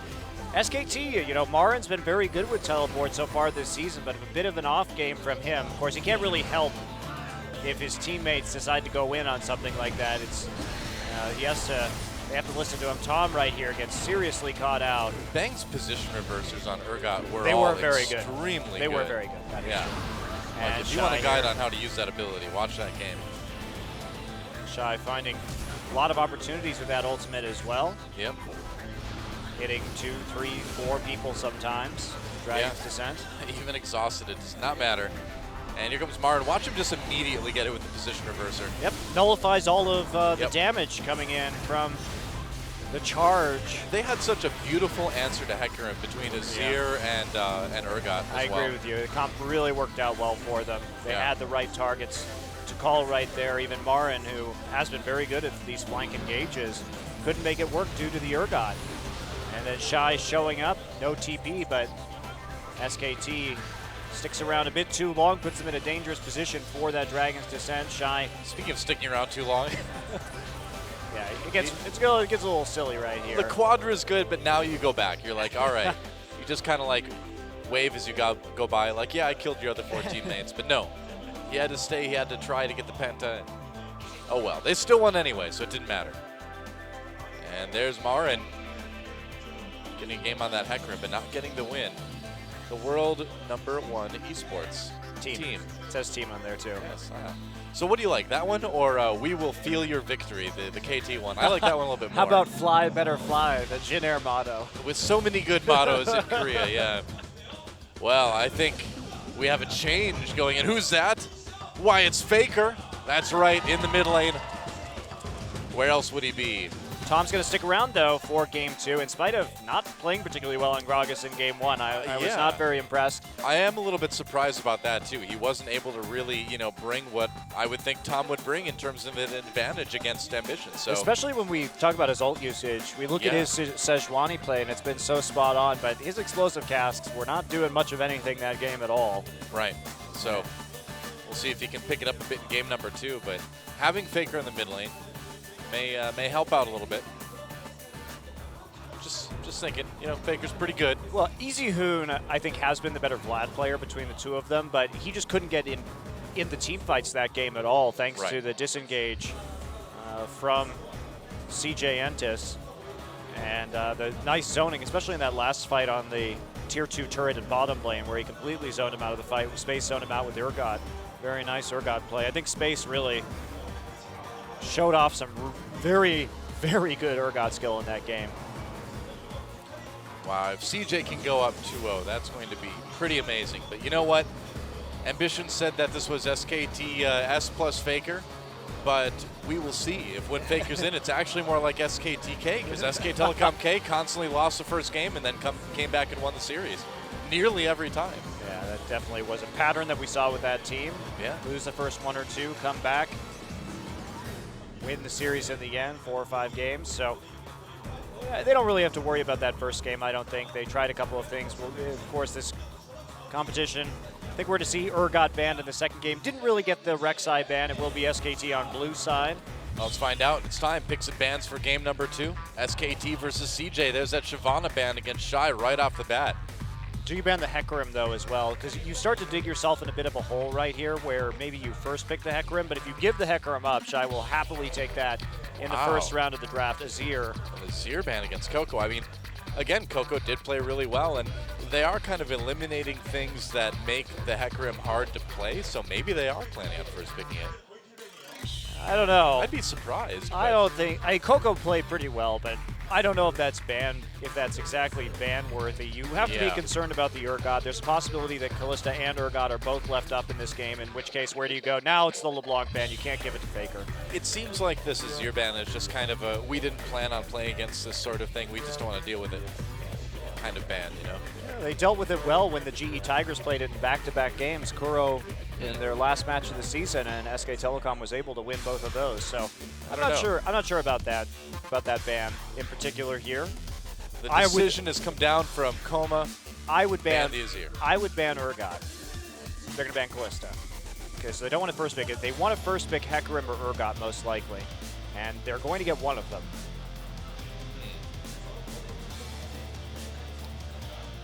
That's a tough choice, too, between those two. I'd take Urgot. Urgot handles the Hecarim, whereas Hecarim cannot necessarily handle the Urgot. So I see your point there. Also, just in terms of what we saw Space do with that Urgot last game, was extremely dangerous. And Lulu it's ban. going to be Lulu. So they're leaving both of them up so that they get one. Yeah. But I do think you take Urgot here. CJ first picked Urgot in the last game. We'll see that same. Or they could take the Hecarim. Man, that would be That would be bold, considering how well Space saved his ultimates. And I don't know if I'd give them both to CJ. That would be. They're not going to first pick now. It's obviously not something Shy even plays. So. Well, I don't know if first picking Kennen would be the greatest idea either. Well, what do you do? Like, you take the Urgot. That's what you do. I think you take the Urgot. I agree with you, Dylan. But yeah. With the Callista already banned, you don't have to worry about giving CJ the Callista Kennen combo. Exactly, which would make this Kennen first pick even more puzzling, wouldn't it? Uh-oh. Well, looks like they might decide to go through with it anyway. But this is going to give Hecarim... Okay, I was going to say, yeah. All right, there we go. I would be... I was about to be very shocked. I would be very angry if there was a Kennen first pick in this game. You won't like Monty when he's angry. I'm very, very angry and confused. The secret is that he's always angry, though. There we go. Just like in the Avengers, it's true. So, Nunu. Ambition still hasn't lost with Nunu after that last game. Yeah. Has a chance to stretch his unbeaten streak even to 7 games. If he wins this one and picks the champion one more time. Nunu is very understandable, but yeah, that Hecarim I think is definitely going to be the pickup for CJ. Oh, maybe Nautilus. Huh. Even though Thresh is not banned this game, looks like CJ has that priority on Nautilus all the same.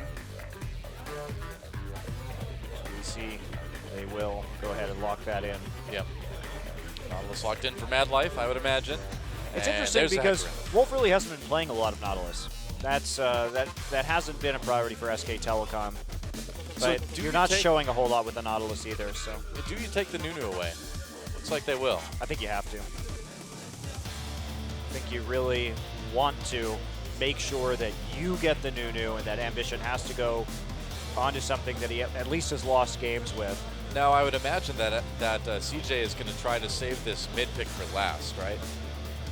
Oh, yeah. Yeah, especially up against FLICKR. Yeah. Sivir falling a little bit further down the draft this time. And it looks like we may just be reversing compositions here to a certain extent. If we have Sivir for Hecarim on CJ and Urgot Nunu on SK Telecom and Gragas as well. You know, and I'm really not too concerned about Ambition's Gragas at all with the way that he played that against Jin Air. He looked so good that I think, you know, Gragas Nunu for Ambition right now are very interchangeable. Yeah, I think he did well on both of them, and certainly a better Gragas performer than Tom. But Tom has had good Nunu games, so Nunu Sejuani may be more of Tom's style than this Gragas. So, yeah, this would be pretty much exact opposite compositions, except there's probably going to be a different mid laner from CJ. Gnar instead of Shyvana up in the top lane. Also, Soraka would certainly be interesting. You know, a lot of support players here in Korea do talk about liking Soraka. Gorilla probably the foremost, but I think Wolf's going to play Alistar. SK Telecom has played Urgot Alistar lanes in the past. Yep. And we could see the Anivia. FLICKR went for that early on in 5.5 and just doing tier. So Seraph's Embrace and Rod of Ages going for an ultra scaling, very slow damage composition. I really hope it's not a Xerath. Well, I mean, look at the engage from CJ. Like, Xerath is just not going to survive. And FLICKR is a great Xerath player, but we saw GBM not even be able to handle it. And he's going to try it anyway. Okay. I really don't like this. You know, early on this season, we saw a lot of FLICKR getting picked into an unfavorable Xerath, and it ended very badly for SKT multiple times. I just see Ziggs as a better option than Xerath right now. He's not immobile. Both are trying to hit the back line with their ults, but the Ziggs is not. You can, with the buffs to Athene's especially, you're not going to run out of that mana. You can do a ton of damage into a team fight. You can burst harder because he doesn't have to sit there. And blind picking the Xerath may be pretty dangerous. And if we have to go for champions that have strong poke, I even think that this AP Kog'Maw is better right now. Of course, we've seen that in NA and in Europe. We have not seen it here in a long time in Korea, certainly not since Luton's Echo was introduced. You know, after how well Ziggs went for CJ last week, I'm actually really surprised that we're not seeing it on either side in the first 2 games. I like both Kog and Ziggs better, but in fact, Coco's going for the Vlad. Okay, well, again, just more engaged. Like, what is this Xerath supposed to do here? Still, they're basically, CJ's basically running SKT's composition from last game, except except they have an engaged support instead. So they have the Janna instead, but even so, maybe difficult to get onto SK Telecom with all the zoning and crowd control and the big front line that SKT has. I don't know what to think about this, though. I mean, if Gnar and Alistar can knock them back, that does give FLICKR a chance to really do a ton of damage. So we'll see. It could go either way. If anyone's going to make this Xerath work, if it's not GBM, it's going to be FLICKR. Well, heavy poke composition. God, Xerath. They will have a pretty nice 2 to 3 item power spike. And again, CJ Entus, they didn't do anything to fix the kind of one wave clear problem that SK Telecom's composition had in the last game with just the Sivir with the static shiv and everyone else being melee range wave clear. Although they won't be so much of a split pushing threat with the Gnar instead of the Shyvana. But still, I think SK Telecom, I don't know why CJ Entus would, after just beating this composition, would then pick it immediately. It's the moral victory, man. I mean, if you can win with the other team's comp from game 1, you really strike a killing blow to their mentality. Here we go, guys. SKT trying to tie it up. Can they do it? Time to get in the game.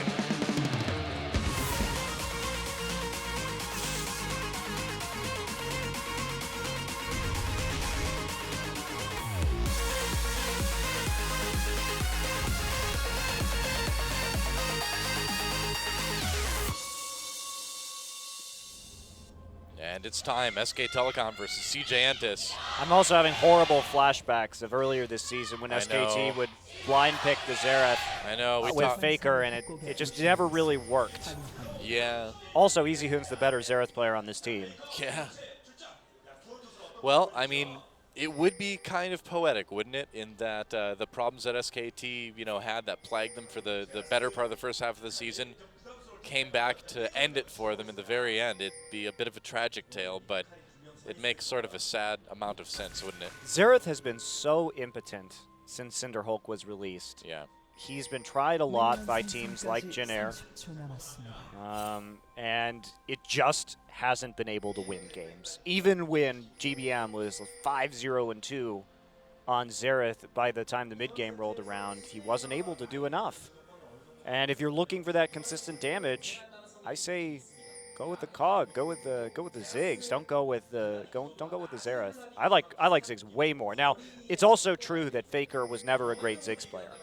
He actually has a losing record on that champion professionally.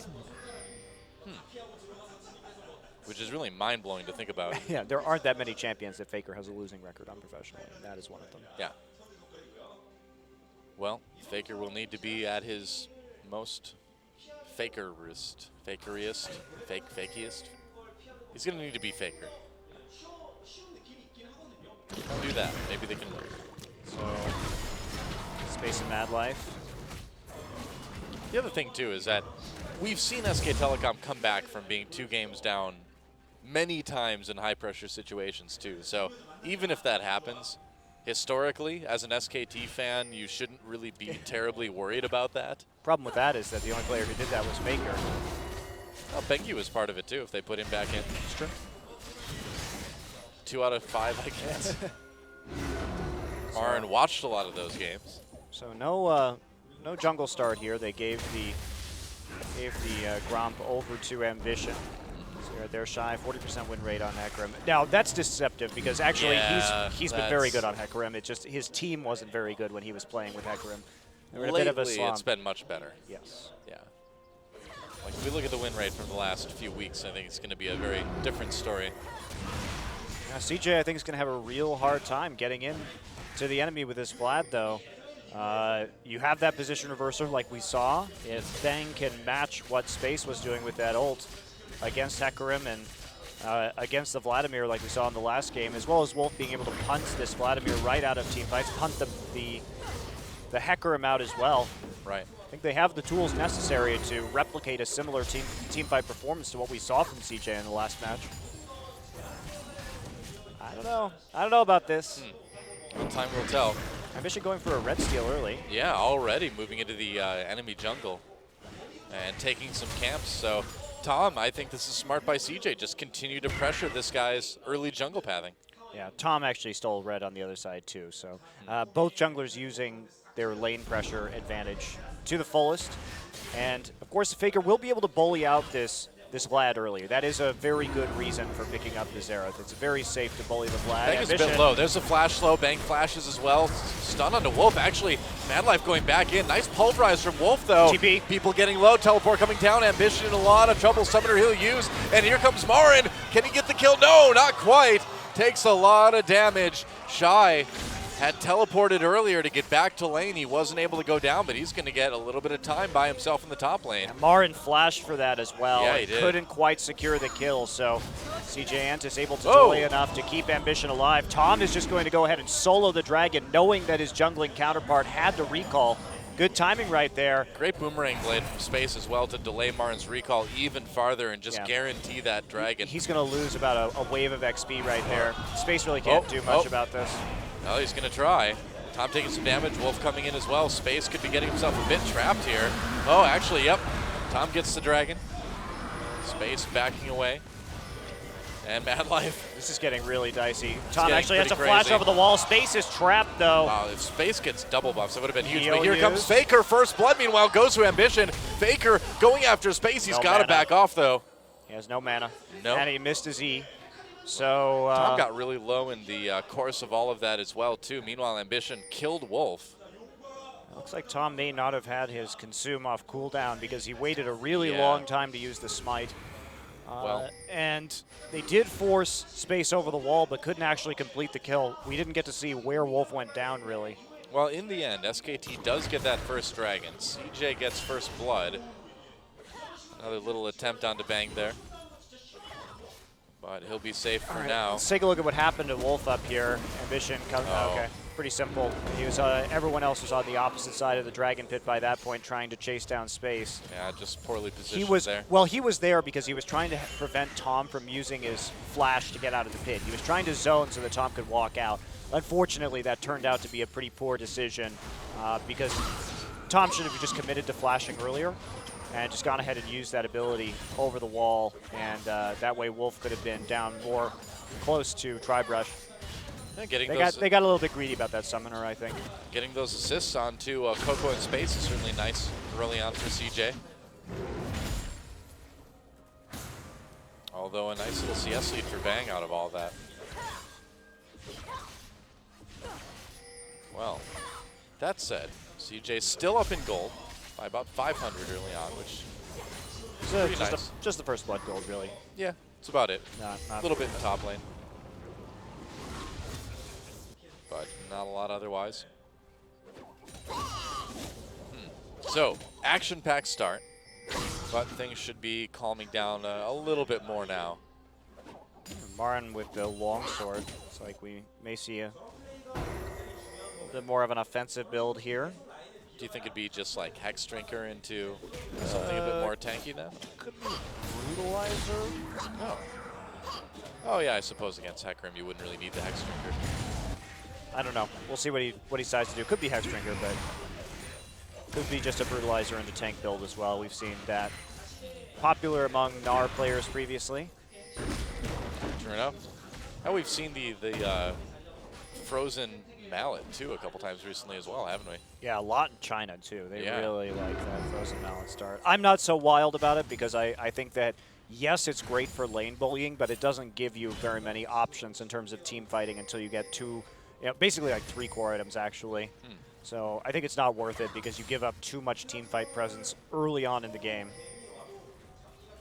We'll see what Martin decides to go with. Martin is kind of the preeminent Gnar player in Korea right now. He does do frozen mallet first. It's not that like he hasn't done that on Gnar either. He could. I'm not a fan of it because, like I said, I feel like it limits you strategically, but it can be used well as long as you can continue to push turrets, continue to punish your opponent in split push. Well, I think after last game, SKT, it might not be so surprising if they prioritize pushing lanes and pushing turrets, just kind of keep what happened. Yep. Keep from what happened last game to happen again. Yeah, well, in this game too, since CJ picked basically the exact same composition, except for swapping the Nautilus for the Janna, you could theoretically just do what CJ did and push these lanes early on and never let up. And the frozen mallet would allow you to do that. So perhaps in this particular circumstance, when you only have the Sivir there as the ranged wave clear, that may in fact be a very good idea. That makes sense. You just have to know if you're going for the frozen mallet first on the Gnar, what exactly you want to accomplish with it. Well, I mean, with the longsword first, we're not going to see probably the frozen mallet first, but this is it's interesting to talk about. Yeah. Well, I mean, we've seen Gnar built a surprisingly large, number of different ways actually this season. All right, Marin. Ambition coming in. Marin could be in a little bit of trouble here. Has his flash though. Nice explosive cast from Ambition. Marin in a lot of trouble. Doesn't get a chance to go Mega Gnar before Shy takes him out. Yeah. Actually Great opting gank. not to hop out at that moment, and then Guess so. immediately Ambition starting to harass the blue buff, just being as annoying as possible, knowing that he has that top lane advantage. Oh, he got it. Yep. He smote it away. Yes, he did. He managed to nail it. They tried to get it, but Xerath without that blue buff, awfully nice. So Ambition coming up with 2 big plays right in a row. How did Ambition get this good as a jungler? It really is insane, the amount of progress he's made in the second half of the season. I mean, he's a smart player. That's something we've always known about him ever since he was a mid laner. And being a veteran for this long, you have a good sense of where you can be on the map in the game. And it took him a little bit to adjust to the jungle, but now he really is able to play a very conservative style in terms of making these very low-risk plays and knowing where he has to be on the map, but he can still push an advantage. So nicely done there. Picks up the kill for his top laner. And then follows through with a blue buff deny on his Xerath. Very important. Yeah. All right, Marin's actually just going for Warden's Mail now. He's definitely not going to commit. I think he's going to build full into Randuin's, or he's going to switch it up after this. I don't know. Dragon up in 3. And Tom just lurking the brush, but there's a ward right there. Flash in, knocked it away. Tom in a lot of trouble. The Hemoblade goes down. Another kill for CJ. They are wrecking SKT so hard this game already. Tom can't be there. They don't have TP. Marin just TP'd into the top side. There was a ward in that brush and just waiting there. CJ Entis, I mean, that's at best a 4v5 for SK Telecom. I think it's time to put Benki in again. Sorry, Tom. Yeah, not doing a whole lot for his teammates this series. Getting caught out a couple of times here. Yeah, well, CJ picking up that second dragon of the game there first to tie it up. Ahead in gold a little bit because of those early kills.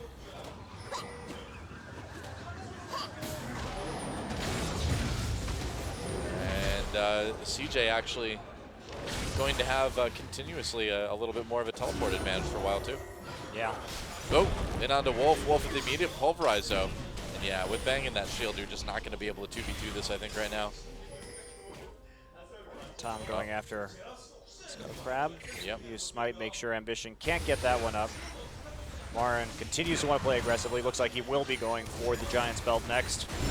All right, well, meanwhile, some action down the bot lane. Wolf taking about half his health in damage. Oh, Tom comes in. These guys. Smite for spite.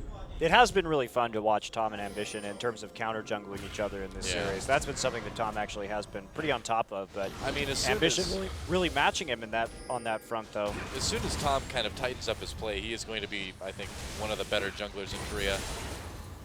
I don't feel nervous making a statement like that right now. I feel like this guy's got a pretty bright future.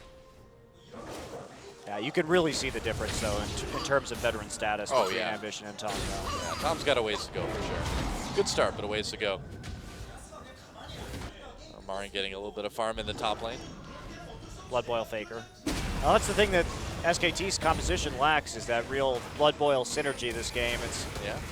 They don't have that Azir this time around to really make the most of it. Need to build Trinity Force on Alistar and then just Blood Boil him. Yeah. I miss Trinity Force top lane Alistar so much, though. Maybe someday it will be a thing again. Marin at least doing work on Shy's tower, if nothing else. And they've mostly waited out the TP advantage that Shy had as well. So SKT may have a bit of an easier time moving forward in this game. Coco starting to move up in terms of that wave clear, though, getting close to that Will of the Ancients. And his Xerath pick hasn't really opened up much. I mean, now we see Coco with a CS lead over Faker as well, even though Coco was getting poked out early on. Yep. But true enough, gets that Abyssal Scepter, just more or less buys it straight up, and that's actually a pretty nice pickup against SKT this early. Yes, it will be. Not a lot of damage from SKT's composition. They don't have that Shyvana. They've got the Gnar this game instead, mostly only useful for CC. And Xerath. Well, on to Tom. Mad Life lands that hook. Ambition, though, getting stunned by Faker. There's a depth charge used. Faker knocked up, but no response from CJ. Coco down to do a little bit more damage to Tom, but Faker will make it out. Mad Life has been pretty liberal about using that ult, but it is a pretty cool, quick cooldown on that one. Yeah, I mean, it might as well if you make the pick with that, especially on a champion like Xerath. And one of the reasons why Xerath just hasn't been working out for a lot of players is in the tank meta, he just simply can't do enough damage. He's very vulnerable to Hecarim. And due to his total immobility, effectively. And he just can't burst people down in the way he used to be able to before all of these tanks came into the game, and Coco especially is going to be able to do way more persistent damage if he can close the gap into the enemy team on this Vladimir. Now, of course, that was obviously EasyHoon's problem in the last match, and it's very smart for CJ to be on this blue buff again. Faker is a little bit desperate for that at this point in time, and instead they back off, but they deny some CS from Faker in the mid lane and get some damage down onto the tower, even though Faker does secure the blue in the end. They had to use a lot of resources in order to get that, including having Bang sit alone in the bottom side. Yeah. SKT's comp is like the Death Star right now, you know? It's like really strong, but it has a very obvious exploitable flaw, you know? Xerath is the exhaust port on this Death Star. The exhaust port didn't do any damage, though, Doa. That's the thing. No. Well, but Faker may also not be doing much damage this game. We'll see. But if you, Coco actually starting to do some, take some damage, rather. Is Faker gonna ult? Nope. Not quite. Meanwhile, a turret goes down in CJ's favor, but we'll see what happens. It's pretty big, actually. The big difference, obviously, is CJ has those kills. They have the first turret of the game, and they have that gold advantage. So while things were pretty even last time around, SK Telecom, even though CJ picked that same comp with a gold lead, they should be able to overcome some of the tankiness or at least push a bit harder in the mid game here. Especially Infinity Edge done right now. True. And dragging up in 45 at this point. And I don't know, I'd love to see SKT try to fight this one. No, I think I think you just give it up, honestly. I'd love to see him try because I just don't know how it's going to work. Yeah. Eating wards. Delicious. Tower down finally for Marin. Shy's going to get there, but not the greatest time for the Gnar ultimate too, so. No, certainly not. And Shy also chunking him out. Oh boy, yep. Marin has to hop away. Here we go. Scuttle Crab to CJ. They don't have good vision around the backside of the pit right now. make him a little bit more reluctant to start this immediately. And FLICKR and Bang have to poke CJ off. They're going to do work. Medjai Soul Stealer onto FLICKR. Okay, we're all in, buddy. Nice, nice. I like it.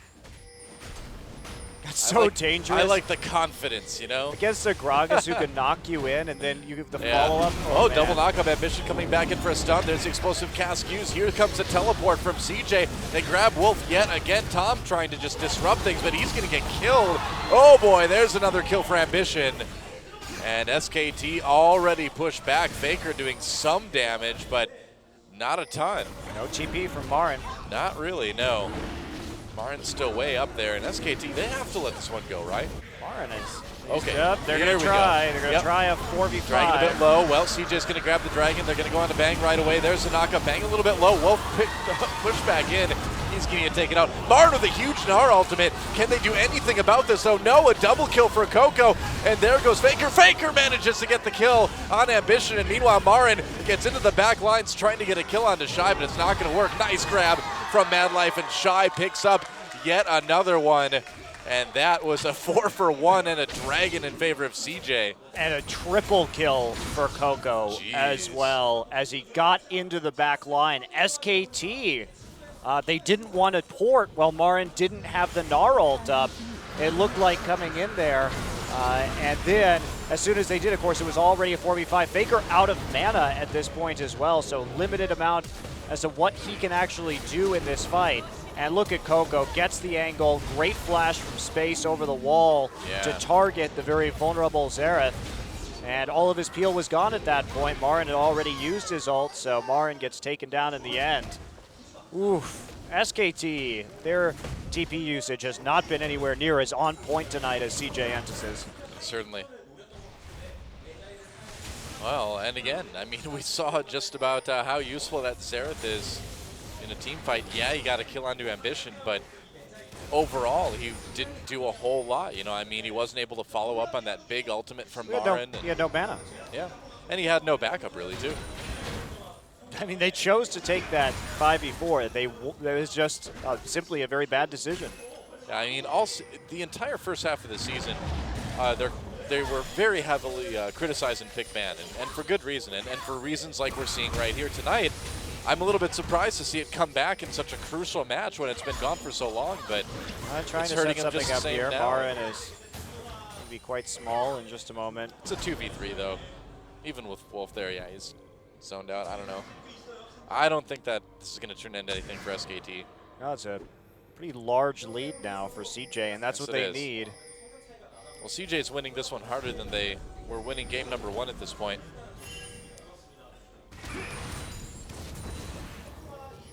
And I think that having the Xerath instead of the Azir against this comp just gives them not as good of a disengage option. Yeah. The way we're seeing this unfold. But honestly, most of it is just SK Telecom not fighting 4v5. That's what caused that big loss. On to Marin. There's the ult. Marin feared. There's the Hemoplague as well, too. This should be a pretty easy kill once that goes off. Mega Gnar pops up, though. There's a stun on to Shy. I still don't think Marin's escaping, even with that ult. Nope. Shy claims another one. And CJ continues to push down this mid lane at the same time. Well, you can see CJ just going from lane to lane to lane right now, trying to see what advantage they can take. FLICKR out of mana again. At least he has the blue buff this time, but it's a tier 2 over to CJ. And here's that great closing that we're seeing from CJ again. I mean, and it's CJ continues just to take man advantage fights over and over and over again this game, and that's why they're able to succeed with this composition where SK Telecom failed. Oh, Shy recalling in the Krug bit. Oh, Ambition actually grabbed that buff too. Yes, he did.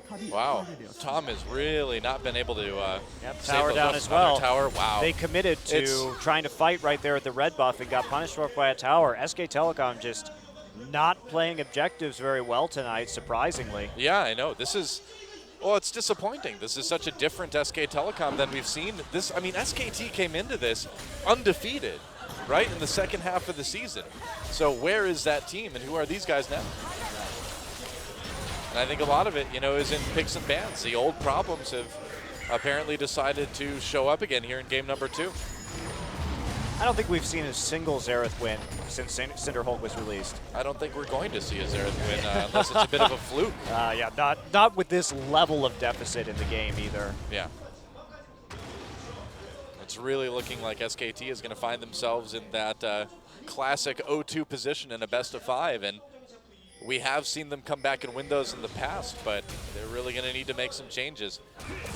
You have to think back, though, that to the finals from 2013 in summer, and although that was a different team, it was a situation where SKT just looked like they were beaten. There was nothing they could do against their opponent's strategy, and they still found a way to come back then. Yeah, they mixed it up pretty substantially in that third game with Mix and Bands of that series that you're referencing, and it is relevant because we're dealing with the same coach. So yeah, true. I suppose. See how many tricks Koma has up his sleeve. This Xerath though. Yeah, not working out too well. Coco just really wants to delay that recall, but Wolf has got FLICKR's back. No worries. Coco though. He's body blocking the ward. Wow.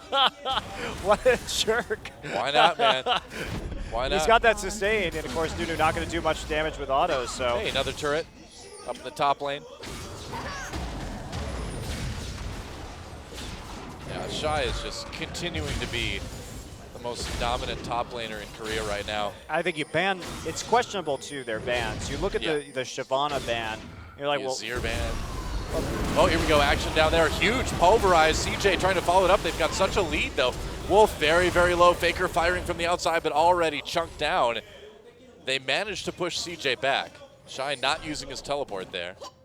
Neither side deciding to move down, and with Dragon coming up in 5, looks like CJ's going to secure another one. All they needed to do was just push SKT back, and that's exactly what happened. CJ has been using this comp so much better from SK Telecom, just skirmishing with it, using that disruption to skirmish with Sivir instead of committing to the big 5v5s, where they could get zoned out, where they can get punished by a lot of crowd control from Alistar and from Nunu. Yep. More fighting here, but you're not going to find much of anything. And SKT, this is the first time we've actually seen them group this game with Xerath and Urgot to try and poke people off a tower. Yeah, they might be able to get their second turret of the game here. Tom taking a lot of damage. Nice ult from Ambition. Tom has to flash away.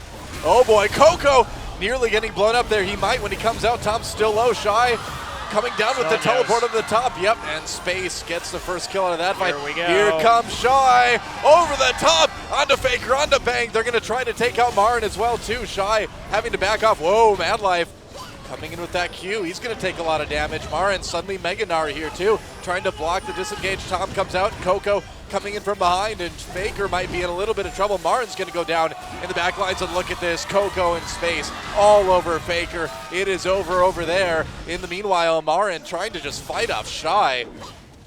Jeez, CJ backing off now, but what a lead. They've got 10K, another turret going down. Just look at the minion wave pressure that we're seeing from CJ Entis. Every time they engage a fight, they immediately have already pushed that minion wave up, so they take a tier 2 off of it in both of the side lanes.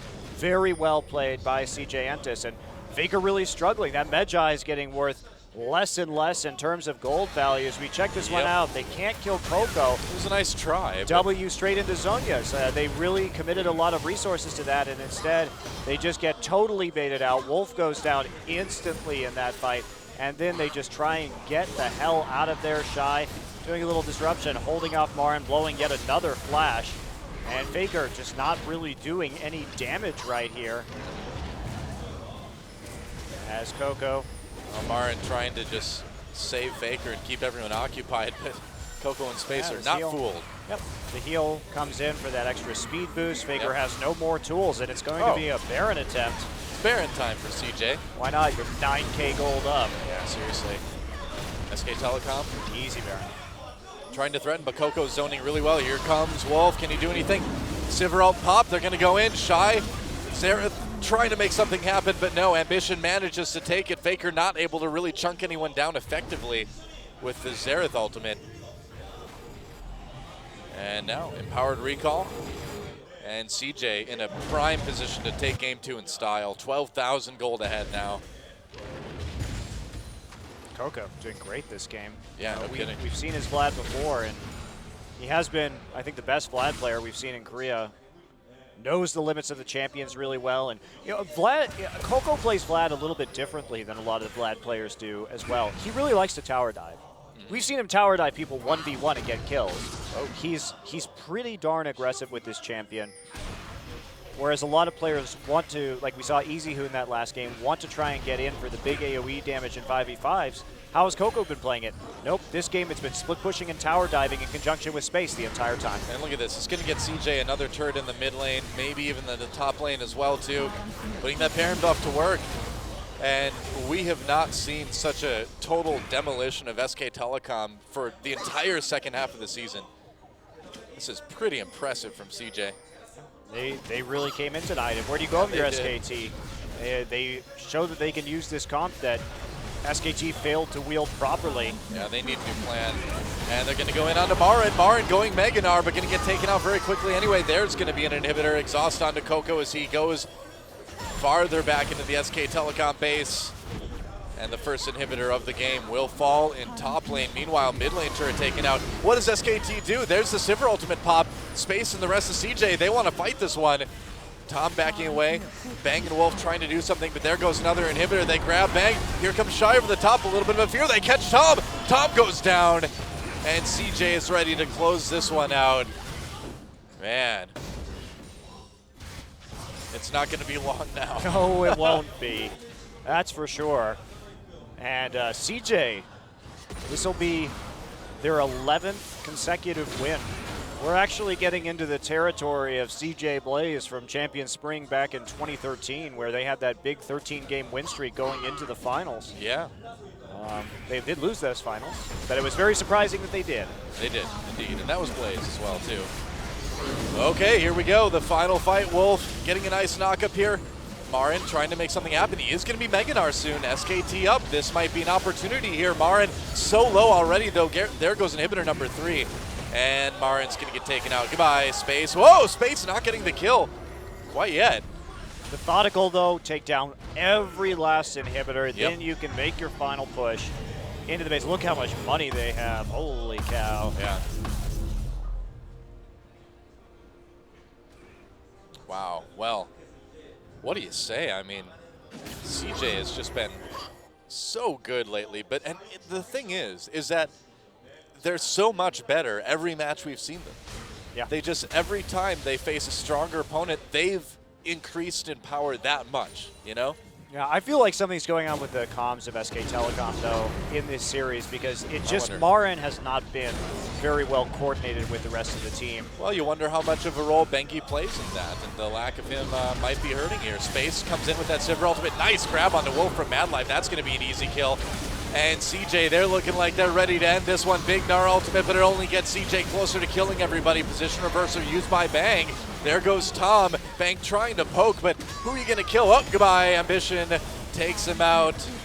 And so, if the SK Telecom base is the Death Star Trench, Luke Skywalker and the CJ Alliance is coming in to take it down. There goes the Nexus, and CJ is going to go up 2-0 in this best of 5. GG. Very surprising results so far. CJ enters high fives between Coach Sun and Shy in the booth. And look at that. High fives all around. CJ on the cusp of 3-0ing their opponent in what would be a pretty substantial upset. Wow, that would be incredible. I mean, coming into this, we knew that CJ had the potential to beat SK Telecom. They certainly were looking good in the meta, but we didn't expect them to play this well. This is a step above anything we've seen from them in years. Yeah, literally that's true, years. but also SK Telecom looking really discombobulated tonight. We've seen a little bit of trouble in terms of TP communication with Marin. Tom has been caught out several times, and kind of showing his rookie status right here, and then of course, FLICKR comes in on a champion that I frankly just don't think is good in the current meta and can't do anything. I can't believe they picked Xerath. I don't know. Hashtag just coma things. Poor FLICKR. It just hasn't been a winning strat for SK Telecom this season, even when Xerath was good. Yeah. It has not been a winning. They have not gotten wins with this for like 3 months now. It's time to give up the Xerath. It's time to not play this one anymore. But CJ, 1 win away from moving on to face the GE Tigers in the Champions Spring Finals. SK Telecom has been down 0-2 in these situations before. Can they pull another miracle comeback? When we return, we will see if they can do just that, because right now it's looking a bit rough. That's right, and SKT will be on red side again. They did select that for Game 3. Well, if they've got some sort of trick up their sleeve, now's the time to pull it out. I think we're going to see Bengi back in. You know, I think Tom's great for where he is in his career, but I think you need to bring in the veteran. Yeah, I agree with you, actually. Tom hasn't been making the safest plays, and Ambition's been punishing him. Well, when we come back, Game 3, can CJ take it home 3-0, or does SK Telecom begin the comeback? When we find out, don't go anywhere.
And we're back on Champion Spring, and it looks like Ambition's going to pick up the MVP for game number 2.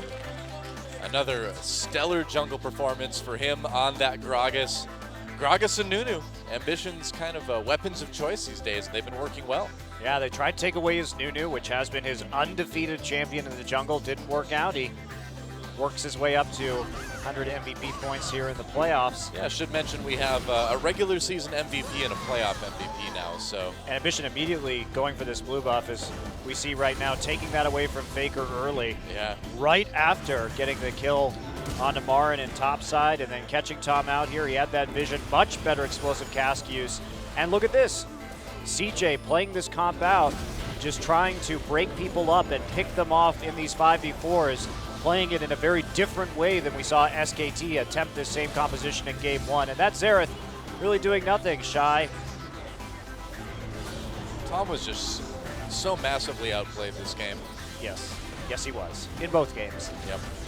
I think they should have switched to Bengi last game. But they are going to switch to Bengi this game. Yeah, good idea. Good plan. Now they just need to not pick Xerath. We might have a game. Yeah, so far it has been very one-sided in favor of CJ, but this obsession with Xerath just disturbs me. It disturbs me too, Della. It disturbs me too. You know, I've been on the anti-Xerath campaign this entire season so far, and there are some players like GBM that saw success with it, but in the land of heavy engage that we currently reside in, Xerath is just not as good, I think, as some other champions in this meta. Well. CJ fan. Oh, finals tickets. Yeah. He's got them. Do you? He bought his tickets, hoping to see CJ there. And they're one game away from doing that. It's going to have to be a major, major turnaround for SK Telecom. They need to tighten up in terms of their communication, in terms of their teleport usage. Yeah. And their pick and ban. We have to see some more life in that phase, that's for sure, because CJ has had the answers so far in this series. And when you ban out the Shyvana like we saw last time and give up the Hecarim, have to be ready for Shy to play that. I'm sure Shy was unfazed by the bans that we saw come out of SK Telecom. And there's Bengi back in the jungle yet again. I'm very surprised that this series wasn't FLICKR and Bengi starting. Will he bring a new balance to this best of 5? I'm so You're sorry. terrible. I'm so sorry, everyone. Yeah, but it's about time. Bengi, like we were saying, should have probably been back in game number 2.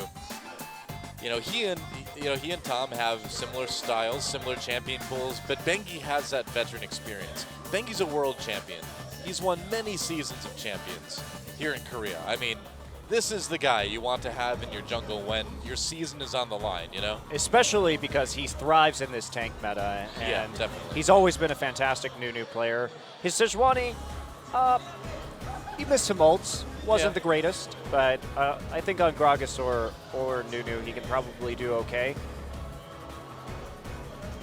However, Ambition's performance has been outstanding so far this evening. Yeah. And for the last several matches coming in. CJ has been like such a pleasant surprise here in the last half of the season. The way they've like brought things together, really dominated on the new patches, and you know, but it's hard to shake that feeling, you know, when are they going to suddenly be bad again? Like, I hope those days of CJ are over. Maybe they finally are, but they're really good right now. It's just hard to shake that feeling, isn't it?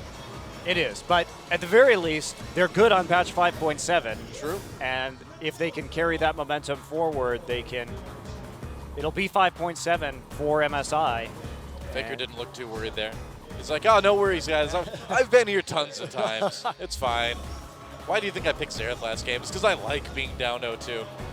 You have to make it as hard as possible. He really wants to climb that mountain. Yeah. FLICKR likes to play like the Dark Souls versions of League of Legends, apparently. All right, here we go. It is time, guys. Picks and bans. Game number 3. CJ Entus with a chance to move to the finals against the GE Tigers. SKT, their season on the line. So Cassiopeia banned.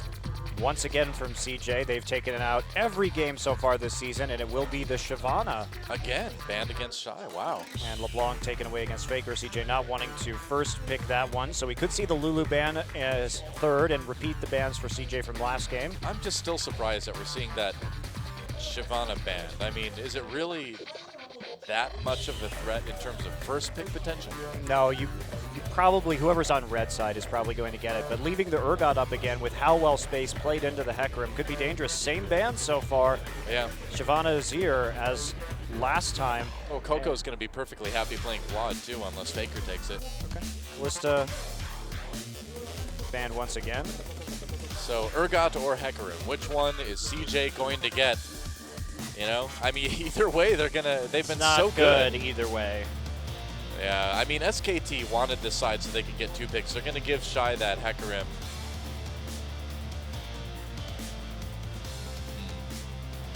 Do you think maybe even a different ban would have been fine, so they could have gotten at least Urgot or Hecarim themselves?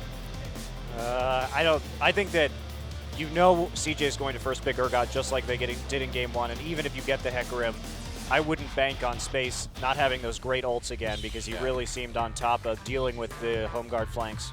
Yeah. Marin's Hecarim doesn't seem quite as good as Shy's Hecarim as well either too, so maybe you just put Marin.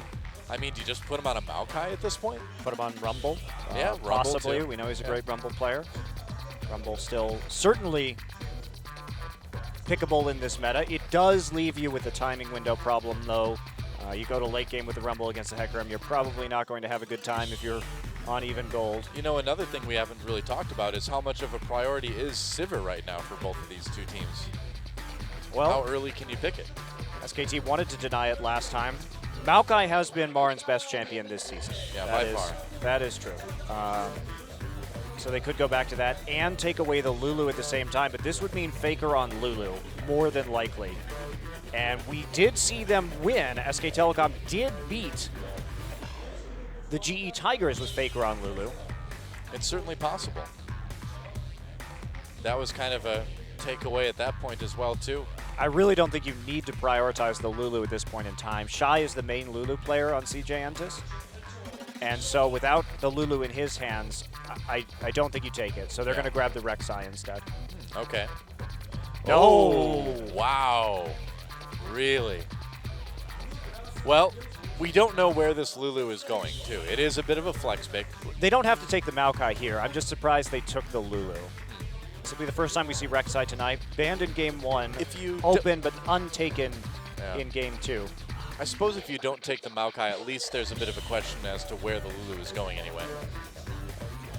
Vision's going to be perfectly happy taking that Nunu, though. Of course he will be. And the Nautilus might as well take it. You're not showing anything right now if you're CJ Entus. You've been winning just with these comfort picks. Seems like SKT may be setting themselves up for maybe a Kog'Maw.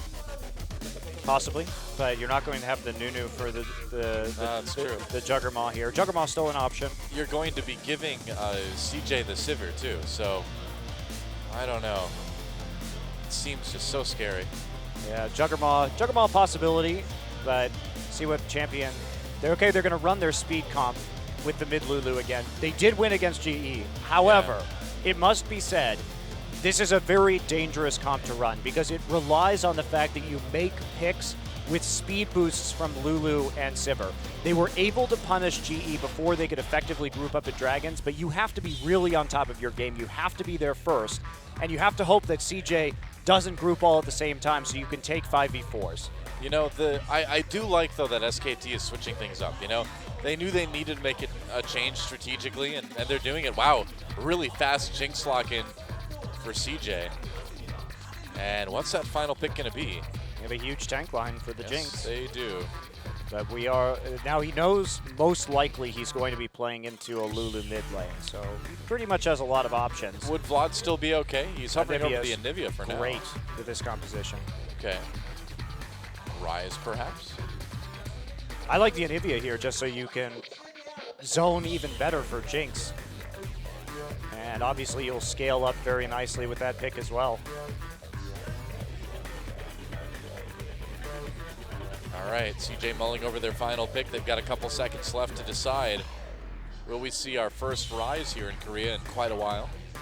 Perhaps. It's it going to will. be, okay, it's a Rise pick, but it's going to be a bit of a blind one. We've seen some Rise in China.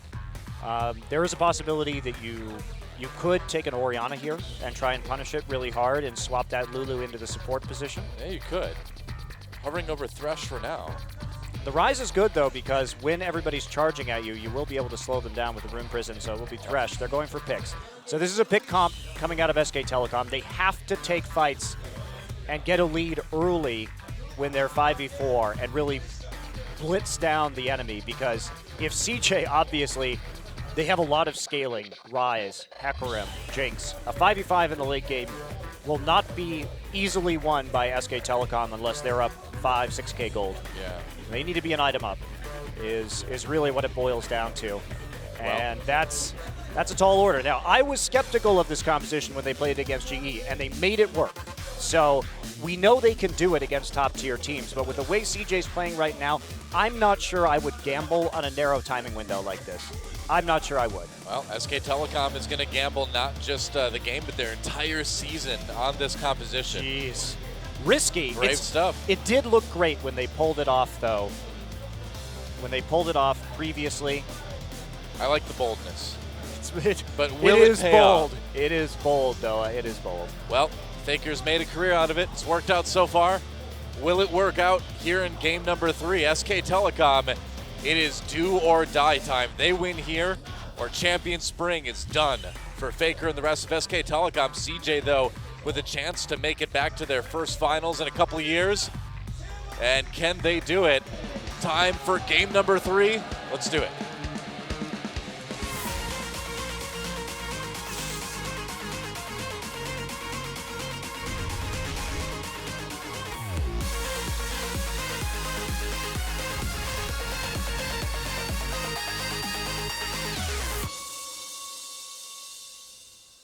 Here we are for perhaps the last time tonight.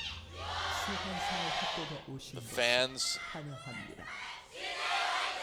showing up. SK Telecom versus CJ Entis. CJ with a very comfortable looking 2-0 lead in our final playoff match of Champion Spring. GE Tigers waiting on top of that like Mortal Kombat obelisk way at the top. CJ's been putting the fatality on everyone else so far. Can they finish the job against SKT here? Their win here would put them to a perfect 12-0 on patch 5.5 forward. Is pretty incredible. So, CJ, they are going to be terrifying in the late game. They've got a Blood Boil, Jinx, a Rise, and a Hecarim. SK Telecom absolutely must push their advantage in the mid game. They need to get kills, or they will have no damage late to deal with the very tanky composition of CJ. So it's a big risk that they're doing this. Moving in to mess with those cues from Maokai, yeah. Disrupting the sapling so that FLICKR can't glitter lance his way to a slight experience advantage. Yep, you notice Marin only threw one down. He kind of expected it. Yep, they're still doing it though. Yep, so, they are. And FLICKR's down on the bottom side, so he's not able to help. And this means he may not have that same edge for FLICKR. FLICKR can bully out this Rise. Wow, actually. They're still going for it. Oh, okay. Yeah, well, FLICKR just threw Glitter Lance in there to help out Marin. Marin actually took the Raptors right there instead. Yep. And then is going to help out. And Shy using his smite to get that level 2 advantage before TPing up. Marin going to be a little bit late to lane and a little bit behind in terms of levels. We do have the 2v2 down in bot lane. We'll see if Space and Mad Life can make something happen here. Space's Jinx. Speaking of things that are going to be terrifying late game. Yeah, just Ambition toying around with the blue buff right here. Seeing what he can get. He hit level 2 off of Gromp and then went for the blue steal. He immediately. He doesn't have smite. Or off at of the moment. Krugs, excuse me. Wow, he is actually going to get it, it looks like. He'll have to consume, and yeah. Bengi's pathing means that he's going to get his blue buff stolen. Now, it doesn't mean a whole lot. I mean, he's Rek'Sai. It doesn't matter, really. I suppose. He's going to be still annoyed to see that, though. It's about sending a message, Monte Cristo. Nunu was there, eating things in your jungle. There's nothing you can do about it. Ambition, though, continuing to just be very irritating on this Nunu pick. And it's just worked out so well for his very calculated pressure style. A support battle in the brush while Bang in space, straight auto attacks. Mad Life forced to anchor away. Anchors away. It's not what I meant to do at all, but it happened anyway. Getting the crab on the way out, Ambition as well. So Bengi, not going to be the easiest gang for him. He could try and take away the red buff here. But instead, opting for the Raptor camp instead. Yep. Early blue transfer, very interesting. So they steal the enemy blue, and they're going to give it over to Coco. Depending on when he goes back, he's very close to his tier at the moment, starting with the Sapphire Crystal. So that will mean that Coco will stack that tier up faster than normal, depending on his back timing. Now, Rek'Sai was seen coming in from behind. Yeah, that's right. They may be able to catch Bengi here. Mad Life getting the stun off. Space doing a lot of damage while this. Can he make it to the Lantern? He barely gets there. Good. So no first blood quite yet. Very good ward. Yep, Mad Life not done harassing Bengi just yet. Very good ward. So they were able to see if he was taking that red buff to maybe collapse on him for a kill. CJ Entis playing around the jungle extremely well this game. Yeah. They got that blue buff. They already got the blue buff onto their mid laner. They denied the possible red steal in response. They are just doing a great job of reading Bengi. Yep, Space able to farm really well with the rockets. No issues there. FLICKR, keep it up with Coco in the mid lane. I'm really curious to see how much damage this late game Rise is going to do after the little change. It's probably going to be big. Mad Life coming and getting played away. He's going to go in onto Wolf, though. Wolf taking a lot of damage. He may go down. CJ might claim first blood right here. They're trying. Wolf still down, and Ambition needs to take it. Had to flash for that one to secure it. They really tried to give it to Space, but hey, at least somebody on CJ got it in the end. Yeah, and also, we did see them try and bait into the turret. Pretty late heal and flash from Wolf right there, and they got the flay off onto Ambition. Bengi in the mid lane gets stopped up immediately by the Rune Prison. No attempt on the Dragon yet. They can clear out a pink ward at the very least, but SK Telecom falling behind. You can't have this happen with this composition.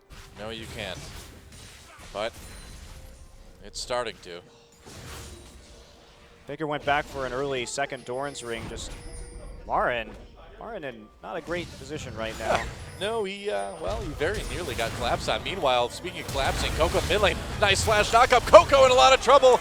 Rune Prison not helping out as FLICKR gets the kill in mid lane. Yep, 2 flashes and Ignite used there from SKT, but they actually make the play to get the kill onto Rise, and it's very important that they slow him down early, and that kill onto FLICKR, very, very good for SKT. At least that'll keep him in here. That's been one of the most, or one of the first clearly positive things for SKT that's happened in this series. And if you want it to start happening, you want to start happening against, or to FLICKR more than anyone else. Unfortunately, Lulu not exactly a champion that's going to be snowballing very heavily into the late game. Well, so tell that to GBM's 1000 AP Lulu. It's true, Bengi coming in. Yeah, he's going to try to make another play. Doesn't have flash, still gets a nice knockup onto Ambition. Space a little bit lower. Nice play.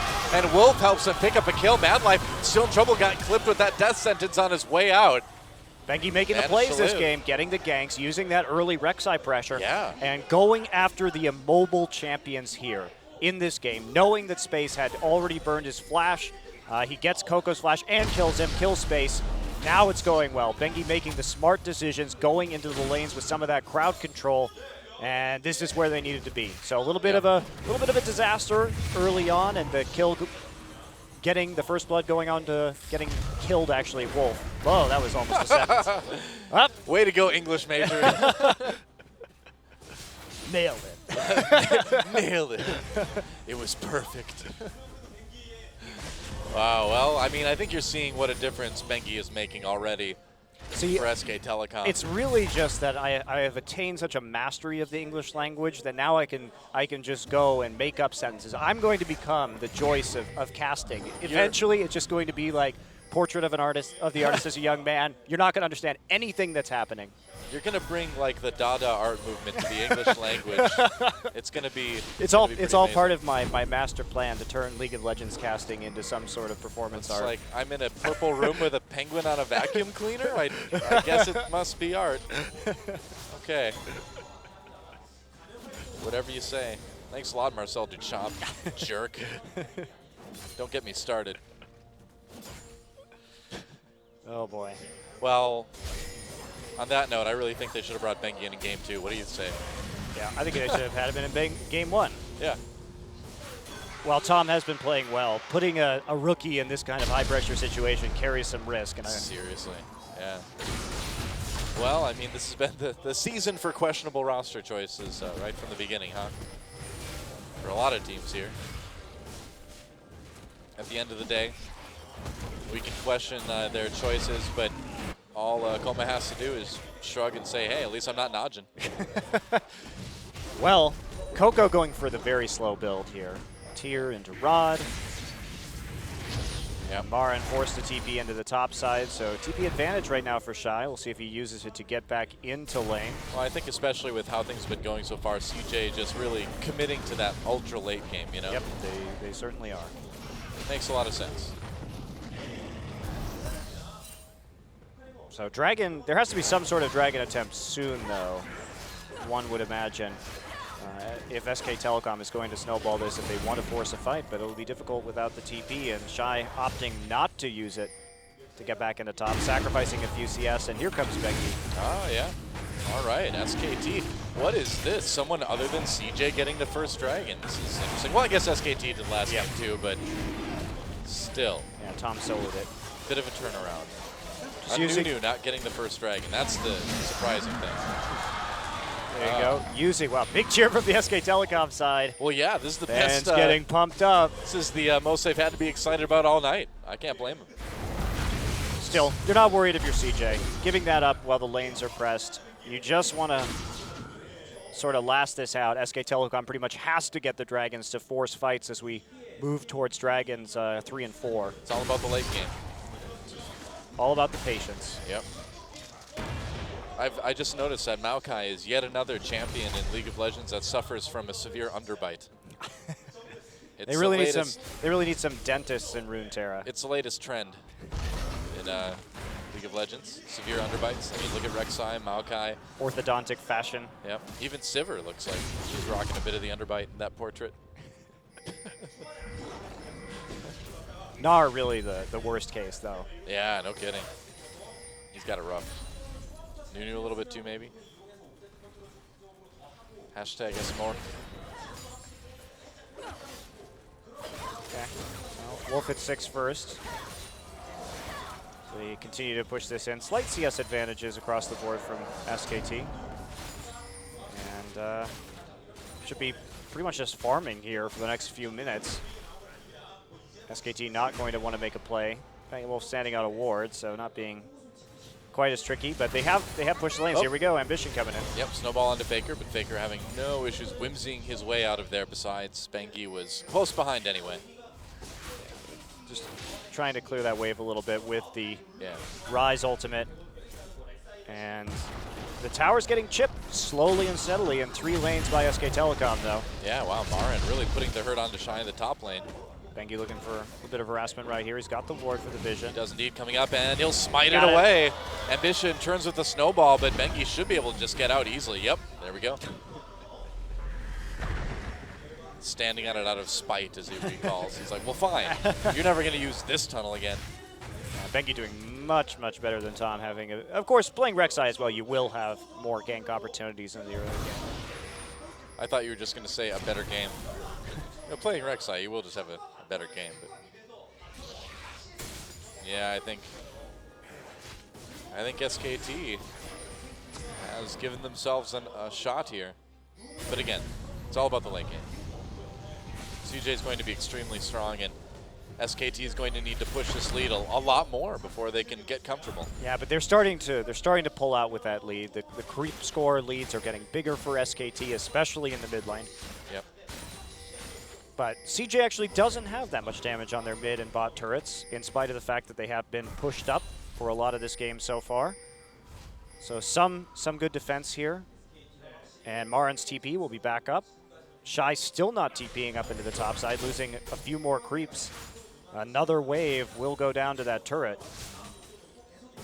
before he can get there. So more and more of an advantage for Marin as opting for that Merc tread first, actually. That is curious. That is very curious. Yeah, I mean, you see that on Hecarim a lot, but getting that on the Maokai is a bit surprising.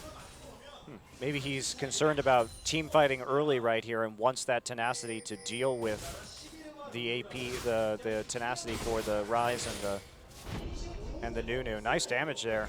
Yeah. Coming in from FLICKR, just with that Athene so far. Bengi down, they just want to push down the turret. Yep. And Lulu is certainly good at nice recall. waves. This is really well done. I had to force Nunu to come into the mid lane and show himself right now. And yep. Wow, Space got really low in the bot lane meanwhile. yeah, actually, they didn't even have to use a summoner to get him that low. No. Coco going to be able to heal a little bit with the spell vamp off that wave and his ultimate, but still more and more damage going down. And CJ crumbling a little bit here. Yeah, well, the combination It can be dangerous to pick 3 scaling lanes. Yep, it certainly can, yeah. I've heard this somewhere before. Knock up on the Mad Life. They've got the Lantern there for Bengi if he needs it, but he will be just fine. Just trying to get as much damage. Look at what Bengi's doing. Yeah. He's moving from lane to lane, trying to zone people off the towers and delay recalls just so they can push objectives. So Bengi really with a good plan about how his team's going to win. He's made a in big this game. difference Yeah, this game. he's gotten about overall between mid and bottom. He's gotten about 2/3 of a tower's HP down just on that little series of plays alone, and now he's going to start counter jungling the Raptor as well. Coco goes after blue. You know, we talked about how the mid and bottom turrets for CJ hadn't taken a lot of damage yet. Well, that's changed quite a bit now. SKT's been able to get a lot done in the last few minutes. They have indeed. Well, FLICKR going to go take the blue buff on the other side. And we're just waiting here. That gold lead's really going to go open up. If SK Telecom can get those outer turrets down, it's going to power up their comp too, because they have to have more places to create picks in this game. And the deeper wards they can get in, the more likely CJ will be to be out of position, so they can use the Whimsy and the On the Hunt to quickly just chase somebody down. Now, if you're CJ, do you consider maybe just giving up this next dragon? Because if you lose a team fight, you're not just going to lose a dragon, you're going to lose like 2 turrets as well too, and then the gold lead's going to be huge. Yeah, I think SK Telecom actually is perfectly fine with sitting in lane at the given time too. Okay. Because they want to get those turrets down, and it's a slow process, but it is happening. They are winning the war of attrition. So CJ going to try and move forward right now and get some level of vision control over this dragon. That dragon is live. Coco's very weak though. Tyr he just picked up his rod. Not a lot of stacks. It may be folly for CJ to really commit to this one if all of SK Telecom are there. Wow, folly. That sounds serious. It will be folly to engage this dragon. Oh, Bengi tunneling his way out of there. All right, well, SKT, they've got a lot of vision near dragon. CJ's got a little bit left ward-wise. But and again, Marin recalling, he's ready to come back in. He got home guards too, so Marin maybe looking for an opportunity to do a little bit of flanking they've got himself. so much speed with the crab, the home guards. It's really dangerous. Oh, there's a Sivir engage onto Ambition. Oh, the death sentence misses, so Bengi's still coming in though. Mad Life trying to zone, but they're chasing Ambition away. Maokai. There's the teleport coming in. Maokai right onto Ambition. Even with the Nunu wall, he's going to go down. Meanwhile, Marin may be in a little bit of trouble too here. Shy over the wall with the onslaught of shadows. CJ might be turning this one around here. Bang, still doing a lot of damage though. And CJ getting pushed back. Yep, there it is. The damage from Bang. Space flashes. FLICKR picks up the kill though. Lantern Wow. right out of that one. Close so SKT gets the jump down. Marin goes, but Bengi has shown up big this game so far. No kidding. Now they're going after the dragon. They're going to get it. This is the lead that SKT needs. It certainly is, and FLICKR zoning out the rest of CJ just to protect that dragon. Tower He's as going to well. take down the turret, and that bottom turret's not going to last long as well, too. You can already see Bang heading down there. Yeah, with Jinx gone, it's going to be very hard to defend. And Let's take a look at this one. Yeah. Ambition gets targeted very early. Jinx is not there. Hecarim still recalling. Meanwhile, Marin easily able to get the drop. Wolf walks up, flays him out of the absolute zero. Pretty decent channel, though, all things considered. Yeah. And Shy gets in here. Look at this ult Shy's going to have. Great ultimate, right? Breaks up everyone. And Jinx looks like maybe starting to get some resets. Very dangerous position. Bang walks forward, though. Coco still weak, not able to deal with the Sivir very well. There's the Lantern getting ripped backwards as a Glitter Lance finishes the Jinx off. Yeah, and you know, this is why I was saying, if you're CJ, you may just want to let that dragon go, because that's exactly, you know, what we were worried about happened. Well, they lost the dragon, they lost the fight, and they lost the turret too. And SKT got the perfect conditions. They got the 5v4 they needed. Can they chase Ambition down with all those speed boosts? They're going to dive Marin here, and it looks like they might be able to pick up a kill. Actually, Shy getting a bit low. Marin. Too tanky. Wow, yeah, they can't take him down. Bengi here again to counteract the push. Bengi's been great. Still 100% contribution for kill. I mean, it's only 5, but yep. He's been all over the map making plays, and they're starting to feed FLICKR a bit too. And those upgraded Merc Treads actually working out really well for Marin in that situation. Seriously, yeah. Well, you get the home guard and you can kind of keep up with Hecarim, right? So now they're looking around the map right now, seeing what else they can take. FLICKR in the bottom lane, rapidly approaching that death cap, and they'll be quite happy to have that one. There should be this wave where the turret goes down in the bottom side. Space just not there to defend. They're going to deny as much CS as possible. Of course. Yep. Glitterlance nearly clearing away by itself right now, FLICKR. Well, it will when he gets that death cap. Pretty damn far ahead. Yep. Wow. Yeah, this is exactly what SKT needed. You can never count SKT out when they're down 0-2. Yeah, and CJ, you have to be so careful about fighting fights like that, especially when you know Marin is just recalled and Shy is still trying to clean up his lane and having to recall before he actually teleported in right there. Well, FLICKR denied so much from space in that bot lane. Still is. About a wave and a half, actually, that was just denied. So space now down 50 CS, losing a lot to the turret this game. Well, about a 40 CS lead for FLICKR in mid lane too. I mean, 20 up for Marin. This is exactly where SKT needs to be, and they took a risky composition, and they got the fights they needed and played it out very well. And a lot of it's Bengi. I think CJ started to panic after their turret started getting chunked, and now. Oh, Shy. Speaking of panicking, has to ult out of that one. Bengi's pressure was really what has kept SK Telecom in control of the tempo this game, and so he deserves some major props for his jungling. Well, he's certainly on his way to an MVP performance if they can finish this one out. 100% kill contribution so far as well. Yep, and there goes the top turret. So 3-0 now, 2-0 in Dragons. Huge lead. And now CJ's in the very uncomfortable position where they have to fight every dragon now. If they don't just want to get whittled down in terms of that 5-dragon, 4-dragon, 5-dragon timer. You know, Space has that Infinity Edge. If they can maybe get something going, if he can get those resets, they can still win a fight, but it's going to be tough. But yeah, that really is it, you know?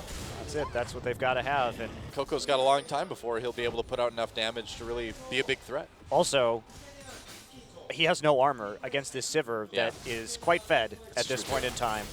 So getting close to that static Shiv, and he's not going to be able to stand toe-to-toe with Sivir, especially since he's going for that Seraph's next. No sign of any armor really coming. Here we go. Sivir ult just to push it back off of this turret. I just want the towers. Yep. They'll get a little bit of damage. Maybe a bit too overeager to use that ultimate. Well, if you can get the hook, I think you're okay. Trying to. There wasn't any other play they could make on the map at the moment. It's pretty low cooldown anyway. Yeah, so try and make that play, try and punish them even further, but they didn't overcommit to it. Yeah. Teleports up for both top laners, so when Dragon comes back up in a minute 30, they'll be able to use those if they need to. In the meantime, SK Telecom can just kind of wait it out there in that great position where they can just keep pressure on the lanes and wait for Dragons. Yep. It's like you said, CJ needs to fight it from now on. And they're just farming out in all 3 of the lanes and keeping everything nice and pushed up. They have that big split push edge. Yeah. Ambition went for the Aegis this game, which against this fed Sivir, not going to be doing a whole lot. At least it works against the static Shiv, I suppose. I mean, what are you going to do? If the Lulu's fed as well in mid lane, so there's going to be a lot of damage coming in from both sources at this point. Hard to itemize against it now. Yeah, Marin going interesting item build this time. Yeah. Actually going for, he got that Catalyst early and then built Shroud and. It's kind of a buffet build, a little bit of everything. Yeah, it's with some HP. Bit odd. I guess feeling like they don't really need the Righteous Glory yet because they have sufficient engage at the moment. Oh, they've got Sivir ultimate. Yeah. They've got Whimsy if they need to get anybody a little bit closer.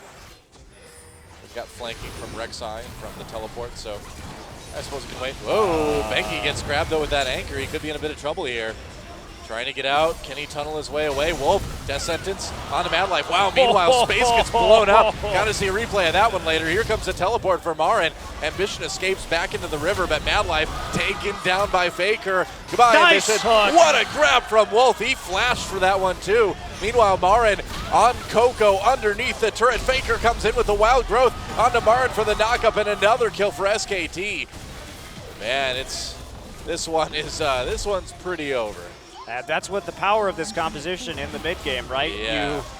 You can punish positional errors so easily. The easy Baron now for SKT, just in case the team fight win wasn't enough. Yeah, well, they know they are still a possibility in the late game. That even with their massive gold lead, the scaling is so insane here from CJ that you really want to close it out. They have every opportunity to do so right now. So take the advantage, take the Baron for free. Well, they had that small window in this game, but they took a leaping dive through it.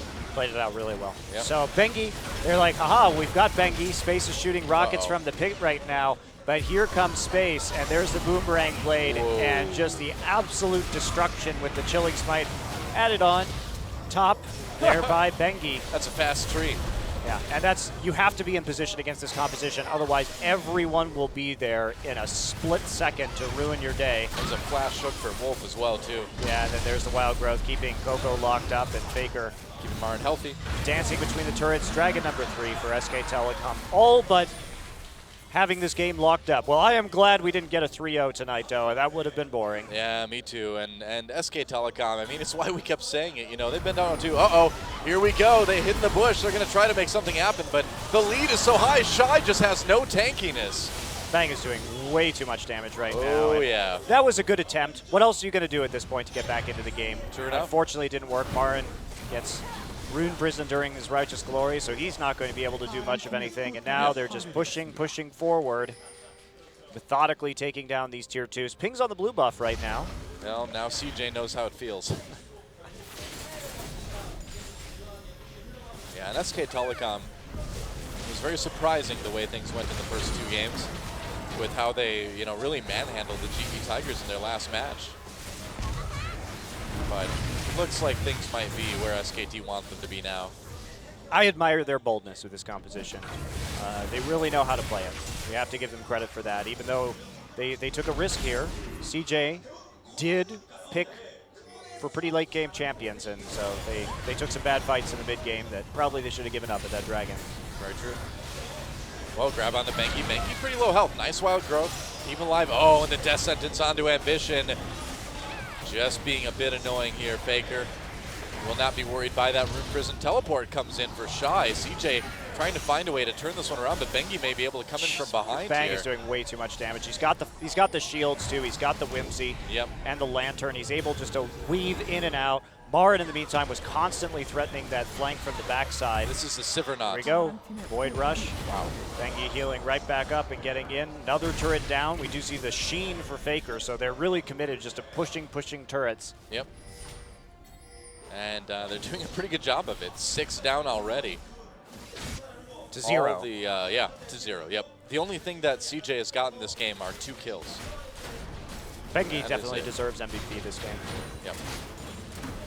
What a night and day difference between him and Tom. And Tom looked great in the regular season, but again, it's like you mentioned, the pressure of being in this, essentially semifinal match deciding who goes to the finals. It looks like it's just a bit too much for the new guy. It's just for a rookie player, too, coming in to make the kind of plays like Bengi did. These are advanced tactics for professional players. Solo queue doesn't really teach you how to do what Bengi did. Yes. Here and coordinate with your teammates around these turret presses and commit to certain aspects of a team composition. So while Tom, I would say, is the better team fighter, Bengi brings a significant amount more experience and kind of just veteran shot calling into SKT.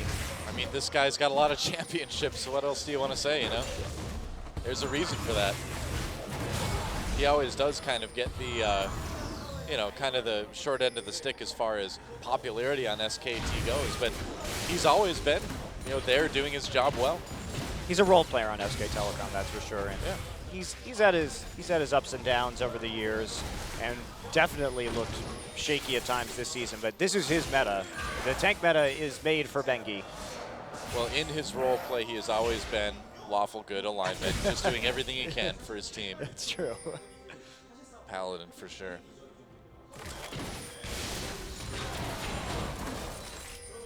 CJ just clinging to life. 13,000 gold down, and they may never quite reach that late game. Coco, you know, might be starting to do a bit of damage. Oh. Can't grab over that wall, Madline. That's right. He sees everybody with the tremor sense, so not really much danger there. Also, Bengi is quite tanky right now. FLICKR finds himself a little opportunity to deal some damage and not even get out in the lantern. Get out under his own power on Whimsy. It's like, I've got a W that handles this. All right, here it Settle is. down, Silver. Number 4. Frozen Heart done now for Shy, but at the same time, the armor penetration finished concurrently for Bang with the Last Whisper, so I don't think it's going to get a lot better for them. We'll see. CJ, if this is their last chance to ever use. Oh, Death Sentence missed. SKT's going to keep going. There's a flash from Mad Life Ambition taking a lot of damage. Yeah, you can still see Sivir really making a big impact on people. He ran behind Bengi. Yep. Nice job. Marin coming in from behind. Nice wild growth to knock everyone up. Shy trying to get in the back lines, but the kill's already coming in for Bang. There's a double. Shy has to disengage. Coco and Ambition backing away. Shy's going to get taken down as well. Nice Death Sentence onto Coco. There's a triple kill now for Bang. Flashing ahead. FLICKR takes one. And that is going to be the game. There goes the turret. There goes the inhibitor. And I think CJ's got enough time, or SKT rather, has enough time to close this one out. Yeah, Looks like they do. should. They have. Yeah, they've got the wave. They've got the damage. And they've only got Nunu to deal with. Ambition's just going to take a walk. He's like, I'm done. See you guys. And SK Telecom still alive, taking down game 3. GG. Nicely played by SKT. Really very good aggression, looking strong coming into this one. A lot more early pressure with that Rek'Sai, really helping them out. Great snowballing of the pressure they had in the laning phase, and they make that Sivir comp that we've seen from them before in that last match versus the GE Tigers work again. Yeah, not quite dead yet. Coma pretty happy with that one, obviously. And hey, what do you know? You take out the rookie jungler, you don't put FLICKR on a terrible champion, and things go well. Huh, who knew? They just, SK Telecom likes to make it exciting for their fans. Yeah, so, they do, yeah. Jeez. Single-handedly responsible for bouts of high blood pressure around South Korea. Great game from Bengi. Showing up in a very unfortunate situation with his team already down 0-2 in the hole and having to win that game, and he delivers. Yeah. Well, CJ, though, still one game away from making it to the finals. SK Telecom needs to win 2 more in a row if they want to do it. Ambition looking a bit nervous, though. It's like apprehensive. Finally, they're at their full power. That's right. We did not expect this. Like Goku takes off the 500-pound wristbands, and it's like, uh-oh. They're not left-handed, are they? Well, when we come back, SK Telecom with a chance to tie things up and force a blind pick game 5. I hope we get to see blind pick, Monty. I would be very excited for it. The LeBlanc so shenanigans and Hecarim shenanigans that would ensue. Double Nunu, double Hecarim, double Urgot, double LeBlanc, double everything. Will we get there? When we come back, we'll find out. Don't go anywhere, guys. We'll be right back right after this.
And we're back on Champion Spring, and it looks like Bengi gets a well-deserved MVP. 92% kill contribution in the end, and what a difference having Bengi in that game made for SK Telecom. Wow, they looked really polished on that composition as well, Yeah, they did. knowing when and where to apply that turret pressure. So mostly, of course, Bengi picking up that first kill, very helpful, obviously. FLICKR's aggressive style, very nice coordination on that gank, and not a whole lot that Coco could do on Rise, and then transitioning immediately onto this kill in bottom lane as well. Yeah, very nice. Great play from Wolf as well. Wolf had a pretty awesome game And on I love Thresh, this. too. So they try and Ambition tries to block the lantern right there. Bengi's like, screw it. I'm just going to tunnel and try and kill space. Gets up with the smite. Yeah. Really good read on that situation by Bengi, knowing not to go after the lantern, instead just to move around and help out Bang for the kill onto space. Very heads-up play there. Yep. And FLICKR coordinating well with Marin as well to get that final kill under turret for that fight. Marin had a great game, and again, it's Marin on Maokai. He's been fantastic on this champion all season long. Great flash knock up there from Bengi as well. Yep. Coming in to follow up on Marin, and that leads to a very smooth tower dive. SKT convincingly closing out that game. Now we'll see if CJ decides not to pick and of 3 very hard scaling lanes in the next game. SKT showing that they do have some life in them from the early game, but I don't blame CJ for trying that strategy. After Tom failed to do much of anything in the early game the last couple, you might as well just see if you can last it out, but Bengi the big difference maker right there. Well, again, SK Telecom still needs to win 2 more games in a row to take this series. CJ, meanwhile, this next game could be it. If they take it, they're going to the finals, so things still much better for CJ overall. But I don't know, I'm hoping we get to see that blind pick game. That would be so awesome. Would be quite awesome indeed. And in this meta, it would be, between these 2 teams, it would be absolutely insane too. I'm not looking forward to having to play-by-play cast it, but I'm looking forward to having to getting to see it, if it happens. Cassiopeia versus Cassiopeia, or LeBlanc maybe in there, who knows? Yeah. Given the bans of this series so far, you got to believe that those are probably going to be the most likely mid laners to be selected. You know, the double Callista too, the idea of double Callista Kennen would be pretty crazy. What happens when 2 Urgots ult each other at the same time? I don't know, Doa. It's like when you put one bag of holding into another one, man. The whole universe ends. Because I love blind pick because I don't even know, like, we never see it. So there are all these weird interactions in mirror matchups. If both Urgots ulted each other, then wouldn't that mean both Urgots would simultaneously occupy the same space in the universe? Which would essentially make Urgot split into 2 Urgots if he's in both places at once. So we might just end up with 4 Urgots. WTF 4 Urgots. Why not? That's science, guys. SKT versus CJ, game number 4. Still do or die for SK Telecom, and there's that Shyvana ban right off the bat. They're going to stick with the Azir ban as well. Cassiopeia once again going out. Now, we know Coco plays a pretty mean Cassiopeia, so their insistence on banning it tonight has been a bit interesting. Azir is the second ban for the 3rd game in a row for SKT, and now, do we have the LeBlanc ban? Well, if CJ gives LeBlanc to SK Telecom, it's over. Yep, no, they did, yeah.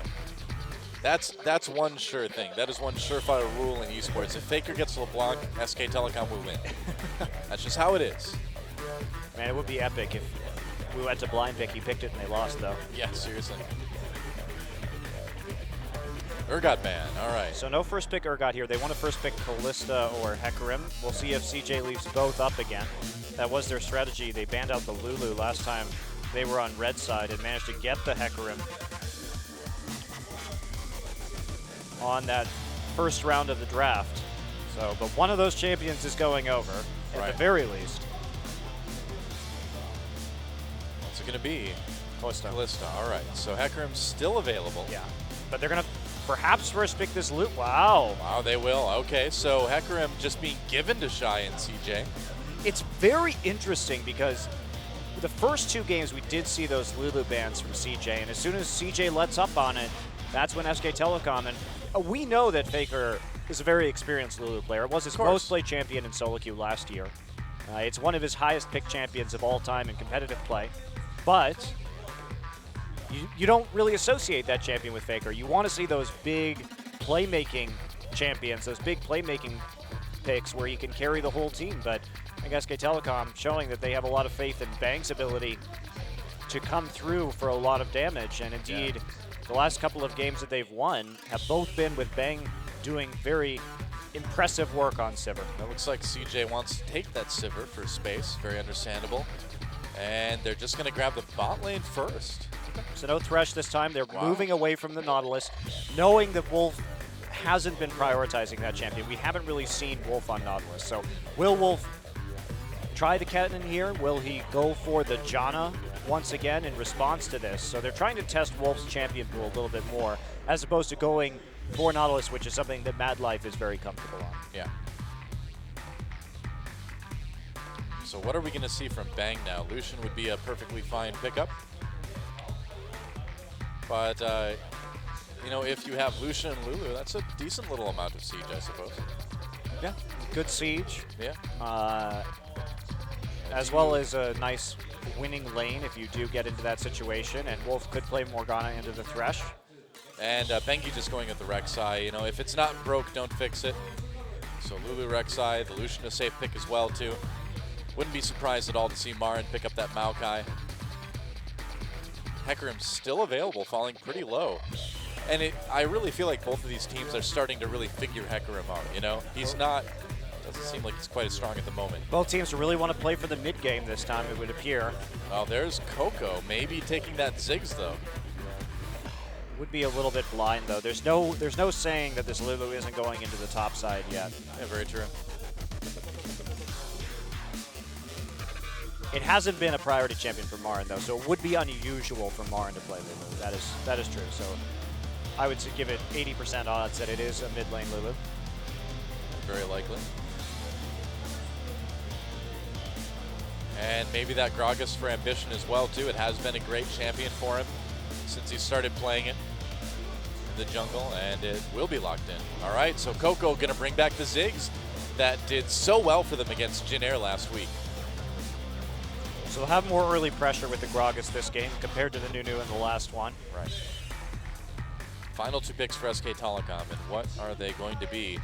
Probably Coco's support and top. Yeah, Coco's satchel charges were so good against Jin Air too. He would routinely CC 2 to 3 people in a team fight, so he's been looking very on point with that champion. They could go for an Annie here. That's a champion that we haven't seen in a little bit. Well, it provides Lucian, really good kill pressure. I was going to say, Annie Lucian is a very strong lane, and Marin may just grab that Maokai again. And like we said before, last game, it's his best champion this season. Also, Bengi is going to have kill pressure in all 3 lanes, which is really nice for him. Right.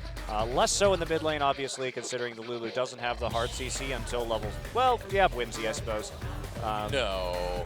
They're just messing with us. Oh, wow, that would be super surprising. It is a good matchup against Maokai. It is. But Shy has never played Gnar. And Shy has stated publicly multiple times that he doesn't want to play Gnar. He just doesn't think it's his pick. Well, he didn't have an easy lane last time up against the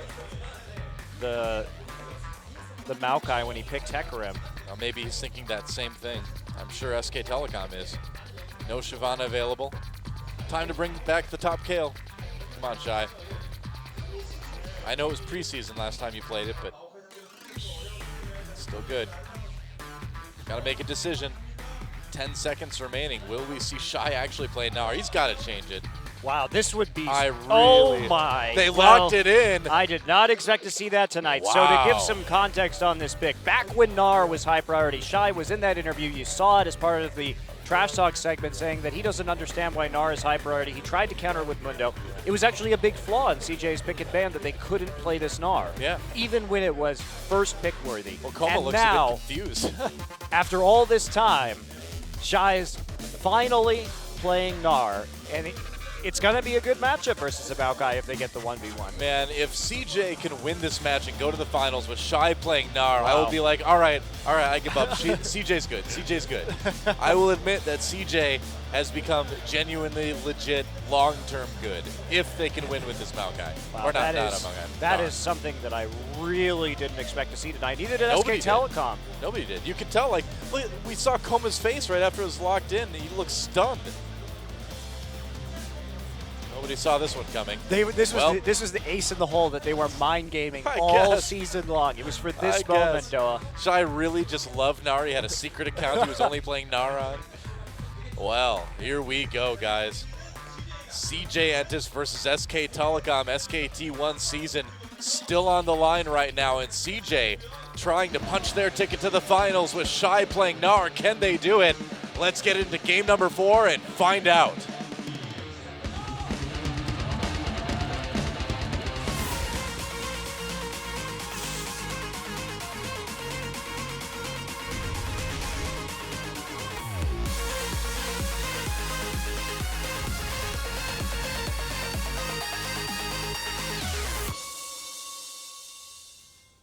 And here we go. Welcome to Summoner's Rift once more. Our final playoff match of the season. Fans are intense tonight, as they should be, because CJ is on the verge of making it to their first Champions Finals since spring 2013, 2 years ago. And SK Telecom looking to get back to another finals themselves. Both of these teams having a pretty good season 3, trying to get that resurgence going here in season 5.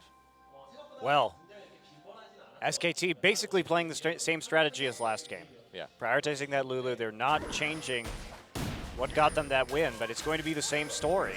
Even though CJ Entis is obviously less late game focused with their composition than last time, it's still the same principle for SKT. Get the speed boosts. They don't have the Sivir this time, but they have a little bit more late game damage, or reliable, I should say, late game damage. Of course, if you can get in range for all those ricochets, you're going to be doing a ridiculous amount of damage on Sivir, but sometimes that's not actually practical. So a little bit less speed, but they still have that pick-capable support champion in the Annie. Mad Life laughing to himself because he got to play Thresh this game. We've seen what he can do on it lately. Yeah, meanwhile, though, they're actually going to give this to Bengi. That's surprising. Usually we see these Rek'Sai picks want to give over the jungle camp, but neither duo lane taking that advantage this game. No smites in top at all, and there is, he took 2 wolves, the little wolves right there, just to have a small advantage in terms of experience. You would think that would leave the Big Wolf lonely, but he's got 2 heads, so he can still have a conversation if he wants to. You know, A little bit of damage on Devang. Yeah, nice play right there. But in terms of this game, the very nice thing for CJ Entis is the Ziggs pick, because they have wave clear now, and that was a big problem in the last game as their turrets got consistently chipped down. Oh, level 2, and bang. Manages to just barely get out of that death sentence. Nice attempt by Space and Mad Life, though. So I like CJ's adaptation here. They take a look and they say, well, what was the big gold swing? Well, it was when they just bullied down our towers and took that outer ring. Well, there are no wards, but Ambition is being tracked by Bengi with that tremor sense. Yep, Bengi knows Oh, no, he's not what's seen. up. He wasn't seen. He wouldn't move. Whoa, he stopped right when he came in range. Bengi in a little bit of trouble here. Tunnels his way out. Wow, Ambition stopped right as Bengi must have come in range with that tremor sense. Yeah, smart play. Had to be Ambition. barely on the edge, though. Yeah, and Bengi just couldn't see that limited vision from Rek'Sai. Should have been a little bit curious after the Raptor buff triggered right there. Ah, okay. I think that was kind of a giveaway. Well, is it really that weird that there'd be a ward and try, though, at this point? At 3.5 minutes, yeah, because Okay. the duo lane couldn't have put it there. All right. FLICKR could be in trouble. He loves to play pretty far up, and it's cost him before. Is it going to cost him this time? Well, Level Maokai 3. has an edge on the river, so no. Like, Yep. Ambition can't really go in on this. Yeah, FLICKR just sits on the barrel and laughs as Ambition can do nothing to kill him. We'll lose some time in lane, though. This is give Coco a nice little edge in mid. I really do like what we see from CJ this game, though. I think they, especially on these sieges too, the fact that they have the Gragas barrel to knock people off, they're trying to prevent that big snowball from occurring that crushed them in the last one. And they've got some really good tools to do it. Excellent wave clear, winning matchup in the top Whoa, Madlife predicting where Bang would go with that death sentence. Either that or he was aiming at Wolf. Let's pretend he predicted it because it's cooler. Stun onto space for a little bit of damage there too. They saw Bengi with the Scuttle Crab right there. Yeah, they ping him out immediately. I really don't know if that was a predicted Q or not, too. Might have just been aiming at Wolf. Possible. Maybe we'll get a replay. Nah, we won't get a replay of that. Ambition with the blue steal, though. Yeah. Due to the shenanigans that happened in the mid lane. Gave CJ a lot of map presence in the top side of SK Telecom's jungle, that's for sure. Yeah, Ambition looking at that timer as well and getting a nice deep ward in. Coming in from behind FLICKR. FLICKR still has that flash. Should be able to get out no problem. Yep. He is okay. Unfortunately, Cleanse Ziggs all-in potential is not so awesome. So FLICKR pretty free to be aggressive right here, especially because there's a really big danger if Bengi is there and they don't have wards. He was actually at Raptors. That the Ignite changes that 2v2 and you lose. Yeah. And you don't need to all in right now. You just need to stay steady if you're CJ Entus and try and move into that late game where the Ziggs and Sivir combination will deal more damage than the Lulu and Lucian combination. And you're less afraid of getting picked off this game without the on the hunt to help you out. Right. Oh, hi. Run away. And Marin taking a walk into the jungle, but when you see Gragas come over the wall and you realize just how agile he actually is, it's kind of scary. You're like, wow, how's that dude jump over walls like that? He doesn't look like he'd have the mad hops that he apparently does. So he just does it through sheer weight. He's crashing through things now. Bull rushes his way through. See, that used to make sense when it was a lot of trees making up the walls, but now it's like stone. Like stone walls. Yeah, it's like what's going on here, man? It's a magic trick. Riot needs to introduce some environmental physics. Yeah. So he just breaks through the wall. That'd be awesome. Yeah, but too bad they don't want to set system requirements that high, though. It'd mean probably a lot fewer players. Yeah. I like the system requirements to be nice and low. All right, Bengi in the tri-brush right now, going to make an attempt. Yeah, Space and Madlife are onto this. Oh, it was a flash stun onto Madlife, though. Madlife may be in trouble. There's a Flay. Can he survive it? Nice knock-up, and there's first blood going to Bengi. That's exactly what SK Telecom wanted. Summoner heal used. Madlife popped his Ignite. Both summoners for Wolf, but it paid off for SKT. Yeah, going after Madlife without that flash right before it comes back up. Not bothering with Space, who has a spell shield and a flash up in that situation. Right target, and Very they managed smart. to do it even while Bengi's flash was down, and it was a little bit hard to get in via the Flay. But Wolf set it up really nicely, and that'll be the first blood over to Bengi, and a little bit of advantage to the bottom lane as well. Yeah, Bengi with that quick sight stone, and the Stalker's blade as well, too. He's going to be able to do a lot, vision-wise, once he gets that rolling. They're taking that blue buff. FLICKR not going to have one for another few minutes, just due to when that blue buff was taken by Ambition early on, thanks to the skirmishing in the bottom lane. It did go down a little bit later than usual.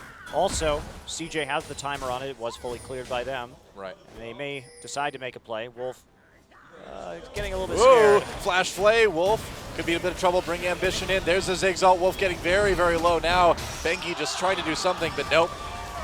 Wolf just straight up gets caught. There's a kill for CJ.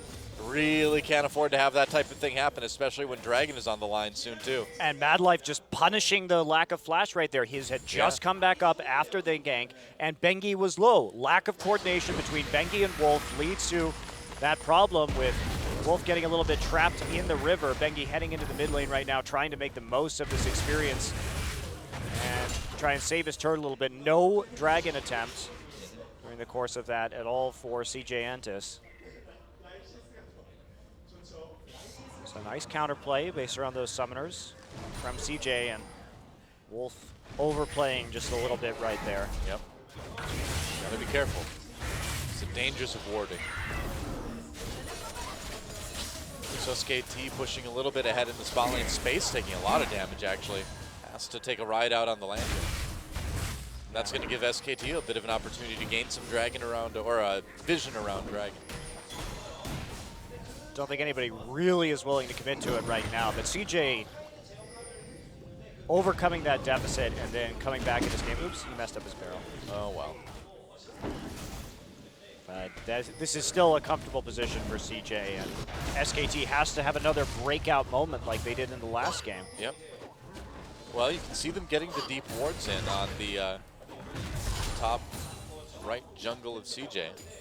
Bottom jungle on red side. So they're trying.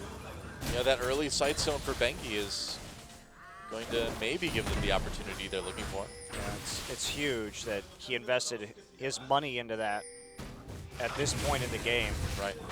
Just trying to make the safest play possible, not going for any early damage to try and snowball his lanes. I suppose with an Annie too, you do feel a bit obligated just because it's so much better to go for those quick boots of mobility on Annie. So you're going to be lacking a little bit of the vision at support, I suppose, with this type of comp. Yeah, that's true. I am a bit surprised that Bengi doesn't want to go for like a faster brutalizer here, just because you have that money and you're dealing with a Gnar that has just a Hex Sprinkler up in the top side, as well as some pretty squishy champions in bottom and mid. So maybe you all in on that item, but instead he going for the safer routes, the smaller gamble. Yeah. Top lane, pretty passive. A little bit of a CS lead for Shy, but not too huge at the moment. I really feel like SKT wants this dragon. I mean, look at the vision they've got around the pit right now.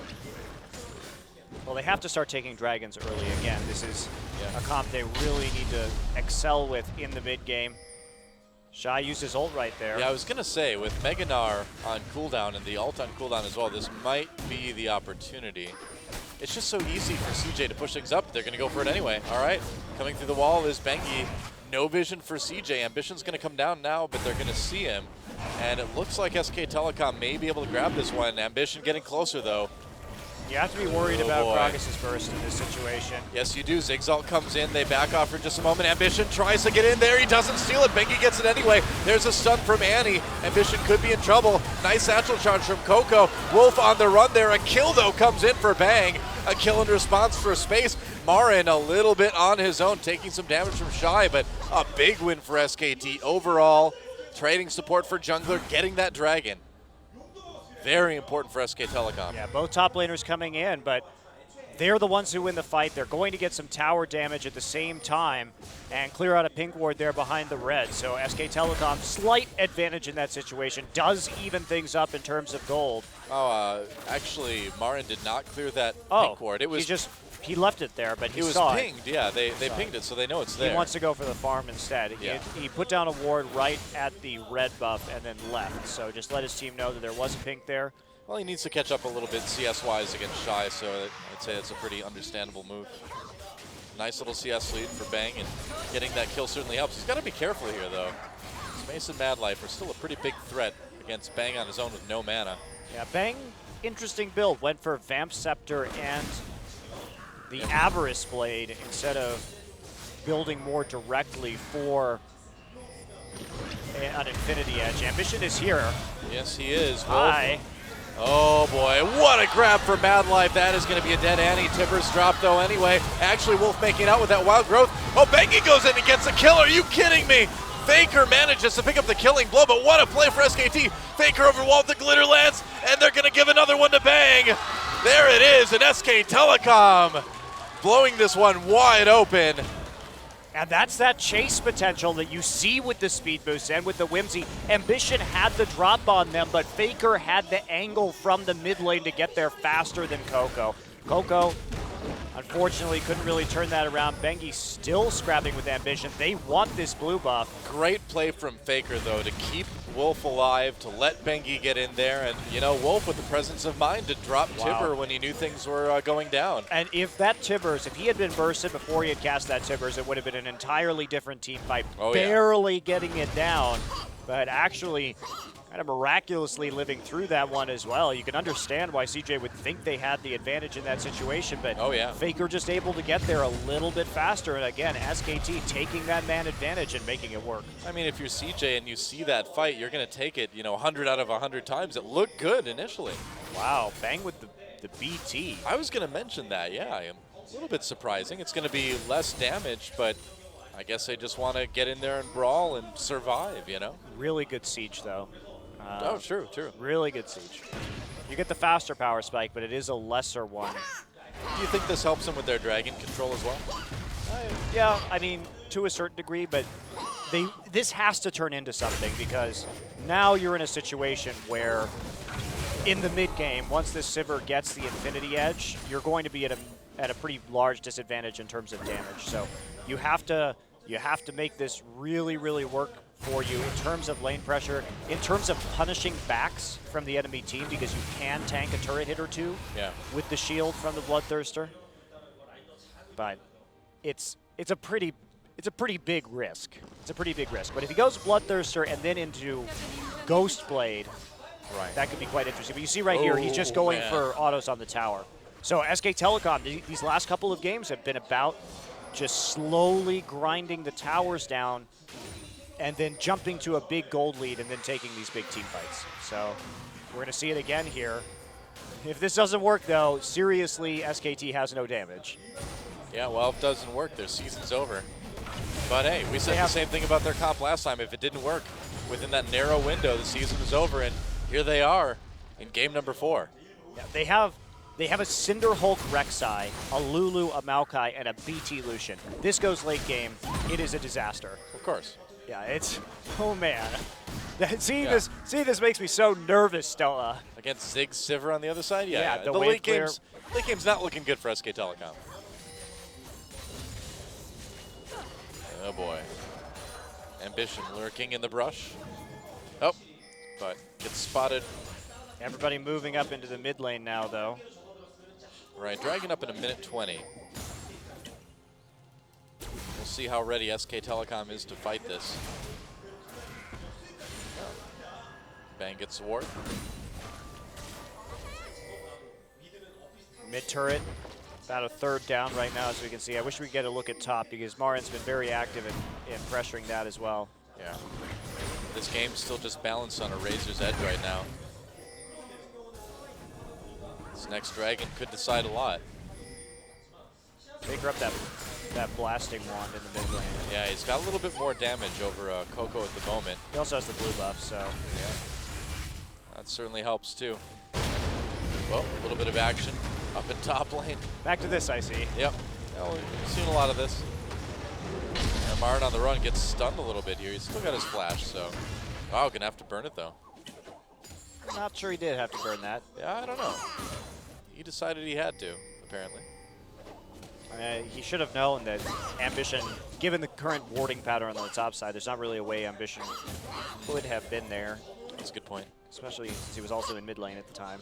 Well, Dragon up in 10 seconds, and so I feel like that was just a better safe than sorry move, making sure he was ready to fight this Dragon if he needed to and wasn't dead. Yeah, instead he bought home guards and walked back to lane, even though his TP is up. So. Yeah, they really are aware of the Dragon situation. Not a lot of vision, though, for SKT right now. Shy's ult will be down if this Dragon is engaged relatively soon, however, so. Oh, that's how SK Telecom got him on the last one, too. The time when Gnar was on it. Look at this. Bang trying to make a play. There's the culling space, avoids a lot of it, gets chunked really hard. Uh-oh, teleport coming down. Can he get away from Shy? Shy with no. Oh, nice play from Madlife, though. Can FLICKR get their time? Not quite. Wolf trying to turn things around. Bengi has to flash over the wall, though. This is disaster for SK Telecom. Bengi in big trouble as well. He may go down, dodging the skill shots, running for his life. There's the flash. They want it. They'll get it. Shy picks up that kill, and Wolf has to flash to make it out as well, too. Could be a Dragon for CJ. Marin just pushing the mid lane instead. No TP response from Marin again. Yeah. Trying to turn this into a tower or something while CJ scrambles to get back into the mid lane. Yeah, well, if they can get 2 towers out of this and trade it for those couple kills and a Dragon, I think it's better for SK Telecom just by a little bit. Well, doesn't look like they'll get the mid lane turret right now. Just too much wave clear for Coco, and the top lane looks safe as well, so I don't think they're going to get any of them. Wow, and Space is going to get bot turret. This worked out much better for CJ in the end. And just like that, CJ back on top a little bit. Yeah, Bang just getting way too aggressive here. Yeah, no summoners available as well. Had already just burned his heal rather, so no flash available. Bengi tries to get out of that situation, and all of CJ just missing their skill shots on a very easy to hit target. I don't really know why you missed that many skill shots, but I don't know. He's got to burn those flashes for it apparently. they did get the tower in the top side, but they traded the bottom side turret for it. So we stay pretty much neck and neck in terms of gold. Now we're neck and neck in terms of, oh, never mind. There's a turret, yeah. I feel like actually in the last fight, Wolf messed up Tibbers as well too. He used his stun right before he dropped Tibbers, and so he didn't get a big AoE stun that would have saved Bengi.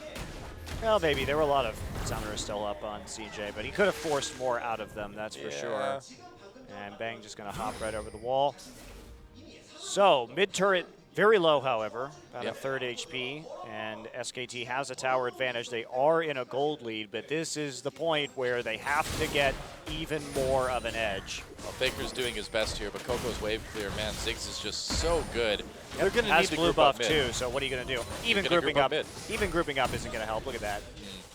Can't push it fast enough anymore. Not while Coco has a blue buff and the Grail together. Let's see.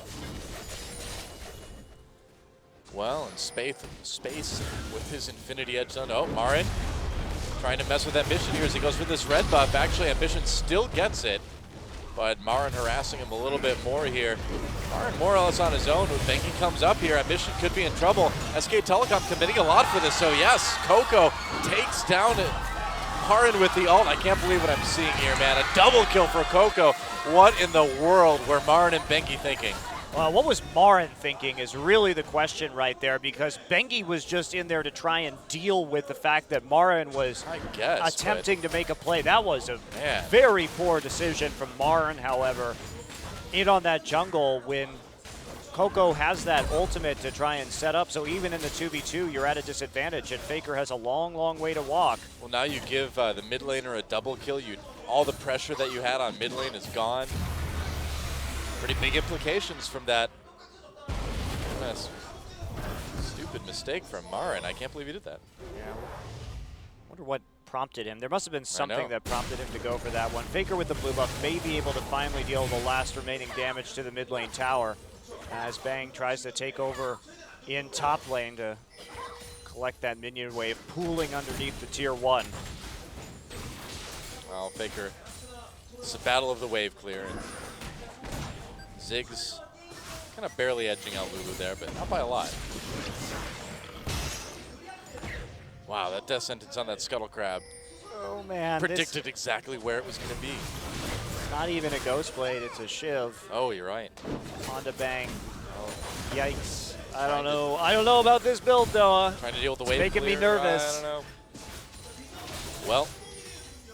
They're going to try and wave clear with the blue buff now, so this is the time where they need to group. Ziggs is recalling, so Bang is not going to go into mid lane. If there's a time to push this, the time is now. Well, I mean, pushing down this mid lane turret, it would seem like it would open up so much for SK Telecom, too. Just in terms of map position, you know? Instead, FLICKR goes to farm the wolves. I mean, this mid lane turret is basically standing between SK Telecom and their chance at winning this game. I agree. It allows them to get that position on Dragon that they really, really need. So Marin has a frozen heart now up against Space, but Space with a much higher damage build at the moment. Yep. Infinity Edge will do that. The advantage... Oh boy, Ambition. They don't know he's there. The advantage to having BT this early is if you can trade damage somewhat evenly with this Sivir, like we saw Bang try to do in the last one, you can heal off the wave and then force Sivir to go back while you take an objective, whether it's a turret or a dragon. And that's why Bang went kind of all in on that trade in the bottom lane. He did get punished for it, but there's a reason to that sort of maneuver because you want to just then move immediately to the dragon and try and get that 5v4. It's It's just risky.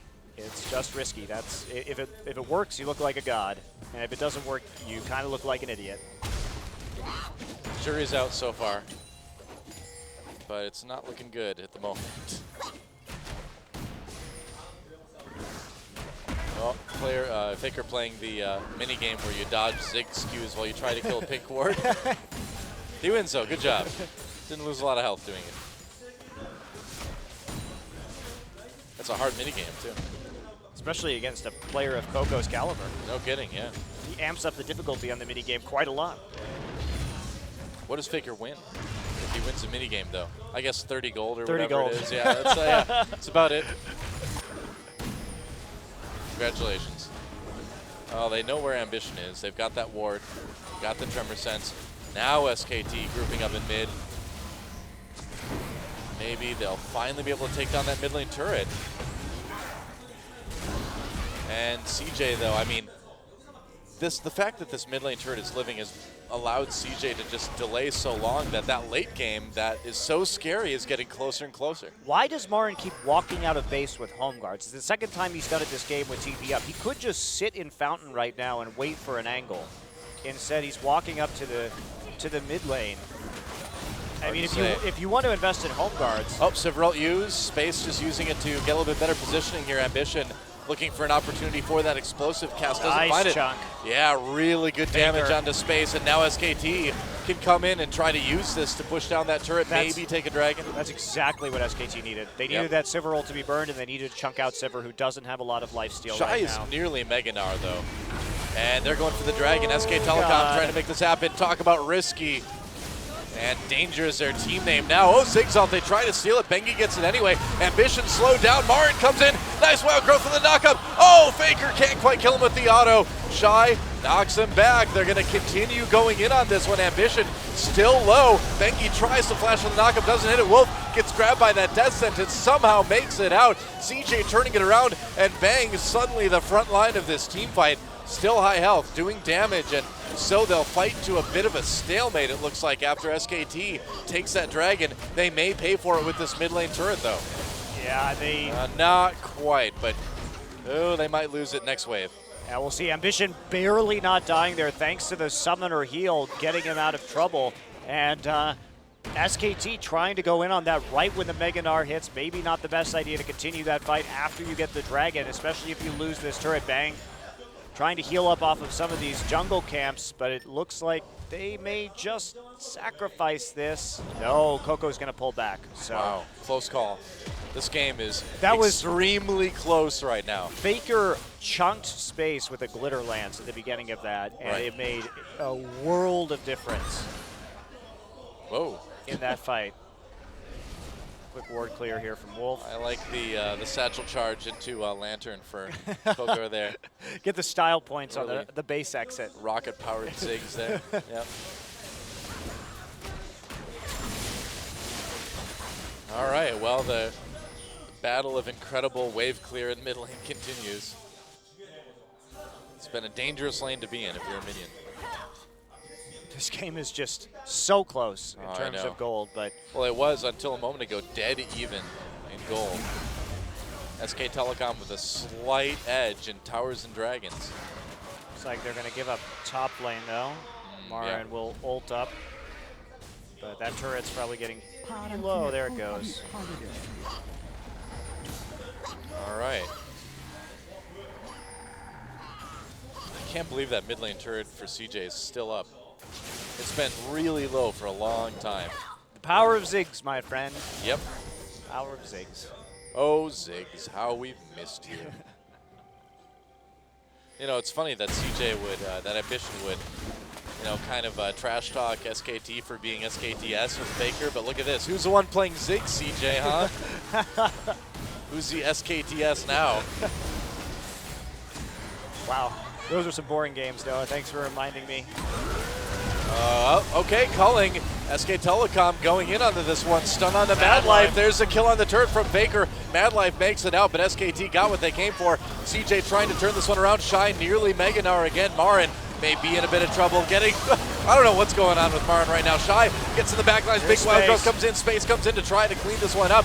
Meanwhile, FLICKR, though, still untouched. Bang doing a lot of damage. Coco, though, gets the kill onto Bengi. Oh, Bang gets the kill into Madlife, though. They're turning it around. Marin comes back in, and SK Telecom turns around the team fight. Bang not done yet. Coco! FLICKR gets the kill, and this may be another turret going down in favor of SK Telecom. Bang played that team fight so well. Looking so good right now. He found Madlife on the perimeter, and they were able to turn it around again after Shy had hit Meganar. Oh, man, that was so close from both sides. They're going to get a tier 2, and they are just tower diving with that Bloodthirster build, pushing it to the limit, abusing the fact that they have the faster Last Whisper. This is a very narrow item spike timing, power spike timing. So as we see him coming in right here, Marin, he's kind of blown around. He actually W'd to Shy right after getting knocked from the explosive cast, so good heads up play. Bengi goes down right here, but watch what Bang does. Has the Whimsy, comes over, finds Madlife on the side, and then there you go, the re-engage Marin with his ult back up. And then the chase down with the help of a flash from FLICKR for the Glitter Lance onto Coco. Shutdown gold goes to FLICKR. And now Void Staff is done for FLICKR. The Last Whisper is done for FLICKR. So they do have a timing right now. They do. And part of that timing comes from the fact that that Bloodthirster, came in first instead of the Infinity Edge. And they were able to push that turret. I mean, SK Telecom, to their credit, is playing these very challenging team compositions out very well. And these really dangerous, I would say, builds out. But if you can do it, it does work. But I don't know, Doa. You gotta admire the balls on SKT to gamble like this in the last couple of games. Absolutely, man. They're winning at League of Legends right now, but I bet they'd be pretty good at Risk, too. Jeez.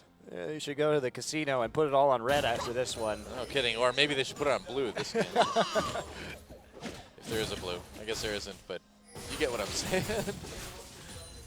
Gonna rename this team SK Telecom Danger if they win this game. But they've got the edge they were looking for. Can they close it out? It's certainly not over yet. It's still a close game, but SKT has at least put themselves in the position they need to be in to win. Yeah, you have to be very worried about this Ziggs, though, still. Oh, of course. So this is by no means a done deal. SKT needs this gold lead just to remain competitive in team fights, I feel. Well, SKT survived by their brawling, their great team fighting so far this game, and it's working so far. Yeah, space being late. They took, again, SKT took the man advantage. Oh, boy. Took the danger of that tower dive, but they knew that space wasn't there, so it worked out. You don't want your jungler taking that much damage when Dragon is up. Nope, they use the culling again. Great tool. Poggy's going to heal up some with the Trailblazer, but it's not going to be enough. This is Dragon number 3 now for SK Telecom. They're up 3-1 in Dragons this game, 4-2 in turrets. SKT, they're starting to really push that lead even more. You know what's impressive to me, too, is in the last few weeks how much emphasis SK Telecom has put on Bang. Bang has to be the one to show up in these games where they play the mid Lulu, and he is. He is showing up. He really is. I mean, he's always been a good, like, solid not mid laner, a solid AD carry, but he's becoming quite the playmaker on this team.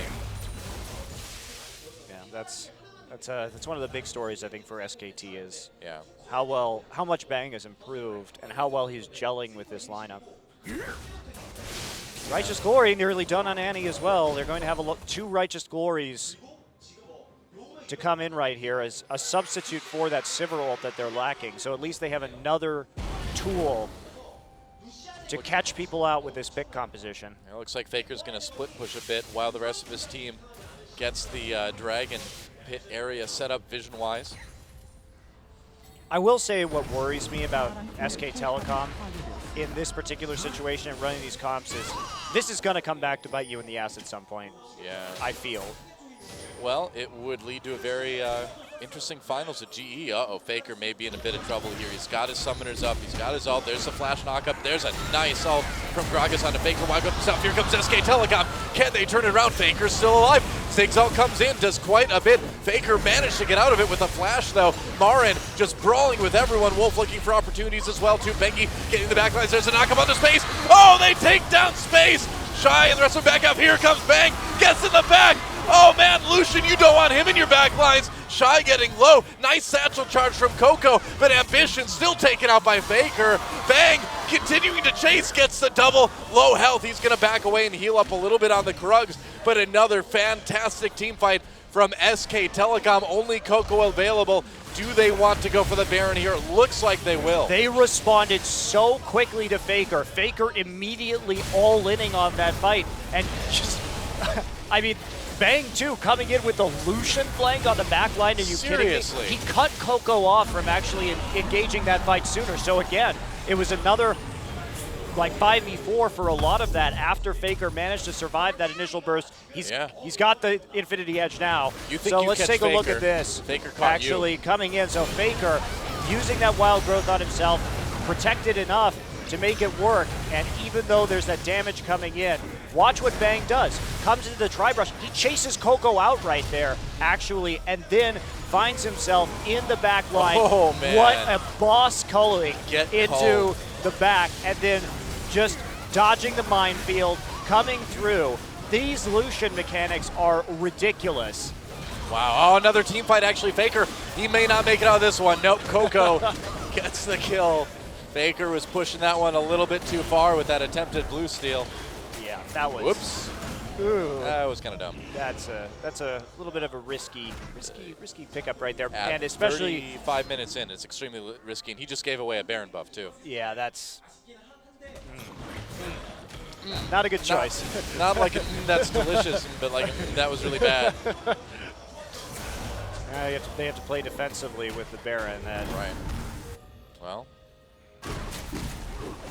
Oh, Bengi could be in a little bit of trouble here. Culling protects him. No, it does not. And there's another kill for CJ. They're not out of this one just yet. They're going to get this mid lane turret maybe. And they will. There it goes. Wow, this should not be happening when SK Telecom has Baron. But CJ is starting to enter that late game phase, and it shows. Well, the desire was to stop Coco from getting blue, which actually is very important to their ability to siege over the course of this Baron buff because of how difficult it is against Ziggs when he has access to that much mana. But even so, the overcommitment right there, all of a sudden you see that gold going back over. So let's watch FLICKR. Well, he did have Wolf there. Yeah. Quick burst though, and didn't check There's nothing he can do. the brush for the ward. Yep. That was his first death this game, by the way. I wonder if FLICKR will go for the Echo next, actually, because the Echo would allow them to poke even better than they can currently. And oh, we've seen a lot of Lulus go that direction lately, haven't we? yeah. Yeah. I like it. All right, CJ on the attack here. Comes Shy from behind. Marin jumps onto him immediately, though. Where's the rest of SKT? Nice wild growth from FLICKR. Where is Bang coming in from the side? He's got a box to contend with from Thresh, though. SK Telecom back up. Oh, Bang is okay. Dodges that death sentence. Comes in. Here comes the damage. And there's a kill for Marin right off the bat. SKT going to be happy with that one. Dragging up in 43 seconds. Ambition's going to be late for it. There are the recalls. SKT, how much will they decide to push this one? Yeah, Bengi right there coming in on the side just to back up Bang as he pushes the wave forward. Culling used. Oh, that's a lot of damage onto Coco. Yep, and that's exactly what they want. Chunk Coco out right now. Set up for the Dragon. Ward's expiring right now for CJ Entus. Bang has been the big hero this game. Sure has. Did get hit by a mine there, so he couldn't actually clean up as well as he would have liked, but dodging that death sentence. And there's the Echo done for FLICKR too, so it's about culling and Echo poke now. Yeah, Bang had to be really careful engaging that fight. Mad Life actually had the box in a great space, too, to prevent Bang from immediately coming in. In the end, though, SKT wins the team fight, and it looks like they'll be able to take this Dragon, too. This is Dragon number 4, and that means that SKT has real potential to get that 5th stack later and just end things. Wow. SK Telecom. Bang has a QSS now as well, so yeah. In case he does get hit by anything, he has some answers to that. They want to go after this tier 2. Should be quite easy to take. Yep. Wow, the Jugger Lucian combo. It is sort of like that this game. Yeah, a little bit of damage onto that turret.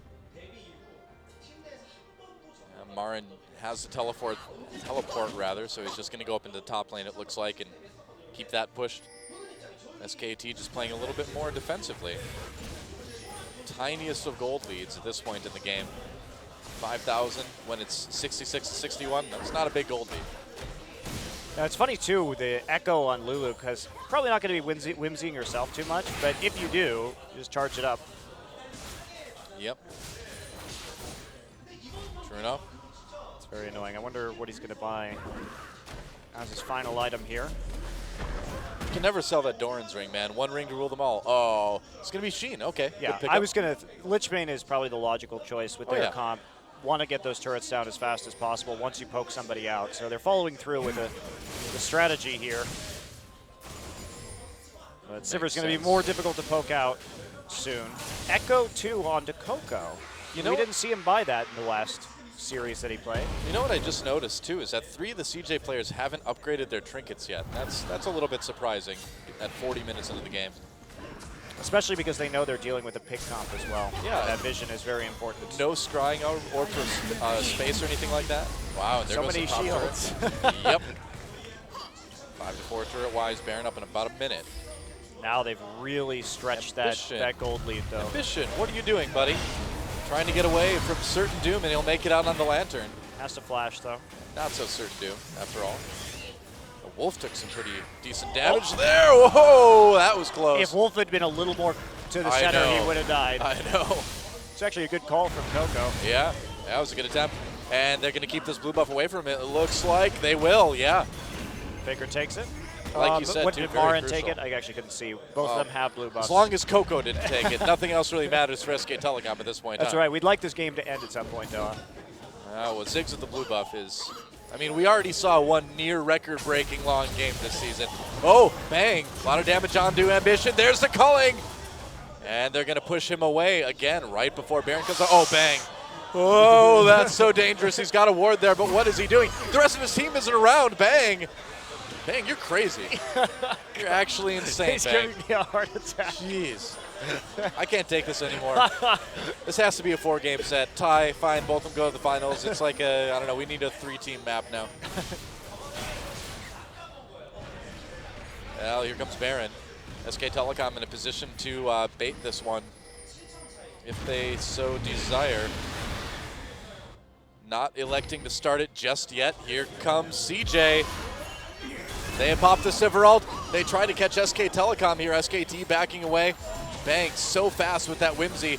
Lulu's shield as well, keeping him safe. Oh, a lot of damage though from Coco. Here he goes. Bengi a little bit in the back lines. Yeah, Bang goes in. Oh man, over onto Coco. CJ backing away. SK Telecom still with all this Baron pressure. I mean, and they're just gonna push up mid. It's crazy how fast this Lucian can move with Whimsy and the constant resets on his dash. He can really zip around these team fights. You know, resetting his health nearly instantly as well too with that Bloodthirster. This is a powerful AD carry right now. Mad Life just flashed for that hook and missed. Oh, you're right. Bengi escaping that without burning a summoner of his own. Yeah. They does reset the fight a little bit. They do go grab red buff with Bang, and FLICKR pushes out the top wave. So they're playing cautiously.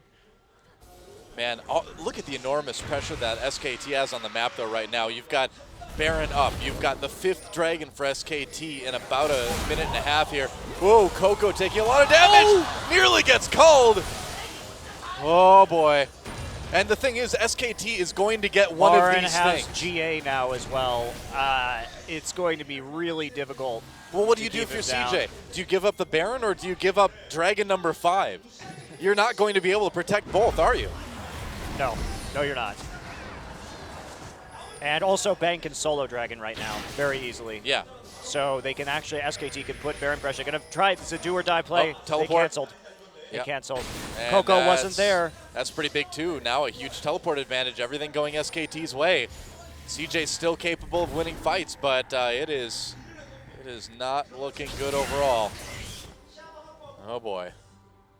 All right, FLICKR now in bot lane, in position for that Dragon. So it looks like that's where SK Telecom wants to kind of put the priority at the moment. Still about 40 seconds till that comes up though. CJ may just pressure this Baron. If they can take it before Dragon comes up, if they can go for a bit of a desperation one, and they are. CJ gonna try for this desperation Baron. FLICKR not there. Marin's gonna teleport in. And here we go. It's fighting time. Teleport begins for Marin. Bengi tries to get that knockup. Bang, staying in position. Death Sentence does not hit him. Wolf looking for an opportunity to drop Tibbers. CJ still getting that Dragon Low. Marin forced away. Bengi trying to come in. Here we go. Marin into the back lines. Bang. Oh, Wolf gets grabbed with the Death Sentence. Marin and Bengi in the back line. Coco gets a kill onto Wolf and SKT. They need to back off. Marin's GA is popped. And CJ, they're going to take this team fight, and they're going to take this Baron, but SK Telecom will still claim the 5th Dragon. However, Marin and Wolf will not get the benefit. Now, are they going to close? Do they have time now is the real question. Is CJ going to try and push this, or are they going to recall? They Looks like the recall answer, fast. they are going to recall. Okay, well, SK Telecom going back home as well. It's not the end of the road yet. This game is so close right now. Yeah, and FLICKR just wasn't there at the start of this team fight, so the poke going CJ's way. They're able to create these zones with the minefield, the satchel charge, and Shy buys them time by using his ult just to get them out of the fight. Righteous Glory doesn't do a whole lot right there. Well, just look at this And then Wolf zone. dies before he can actually use Tibbers. That's Yeah. a big part of it right there, is they don't get the crowd control down. And so, great Ziggs ult too. Coco played the zones very nicely, and for the first time we don't see SKT getting an angle on the back line, and that's what happens. Well, CJ did a great job of filling up that river with stuff that Bang couldn't get over. He just wasn't a part of that They fight. have to have a flank. Yeah. They need one. Otherwise, they can get kited by the Ziggs as long as he has that front line ahead of him. But the grab onto Wolf and the immediate target priority onto the Annie made sure that the Tibbers wasn't going to come down. Yeah. Still dangerous, though, obviously. Well, both teams still very dangerous to each other right now. Next team that gets someone picked is probably going to lose. If you're SKT, though, you still want to wait. Even though we're getting into 6-item territory, and that's where CJ's composition is really going to shine. You can keep picking up 5th Dragons, right? They're True, gonna. true. The timers are going to be pretty much even. Well, CJ is still at 1 as far as Dragons go, so SKT has unlimited pressure essentially with that. GA down for Marin, though, meanwhile up for Shy. That's a pretty significant concern. But by the time there's another fight, and the next fight probably will be... Oh, Shy. Yeah, it will probably be... They're just going to take this with shields. Smart play. Guess so. Nope. Oh, Bang. Nearly got it. Nearly got it. So close. He could still come back in and take it. Looks like they will. Yeah, they will. Yep, there it goes. Okay. Another turret. Polite applause from the audience, who is just too riveted to really do anything else right now. A lot of wide eyes in the crowd at the moment. This game is still anybody's for the taking, really. Yeah, this is a very close one. All right. FLICKR going up to push that top lane. Should immediately move back with his team, though. Maybe not. Shy has TP advantage, so CJ could make a play. Yeah. And yeah, this is very, very much too close to call, especially since CJ has been able to live until the 50-minute mark, where they can overcome a bit of that 7K gold gap that existed earlier on in this game. Coco and FLICKR going for mirror builds. Right. And Coco not. FLICKR has that Lich Bane done first. Take that, Brush. Wanted to make sure nobody was in there, I guess. It's very important that Marin gets his GA on his teleport up, and SK Telecom just looking to hold position until that is up and the Dragon is up. Phantom Dancer actually swapped out for Bang. So he has that Mercurial Scimitar as well. Banshee's Veil, the choice for space here. Yeah, I really don't think you need the Static Shiv anymore at this point for Bang's solution. You need damage. Yeah, you have enough wave clear with his Ziggs at the moment. You need damage. Yeah. But he may just not have enough cash for that quite yet.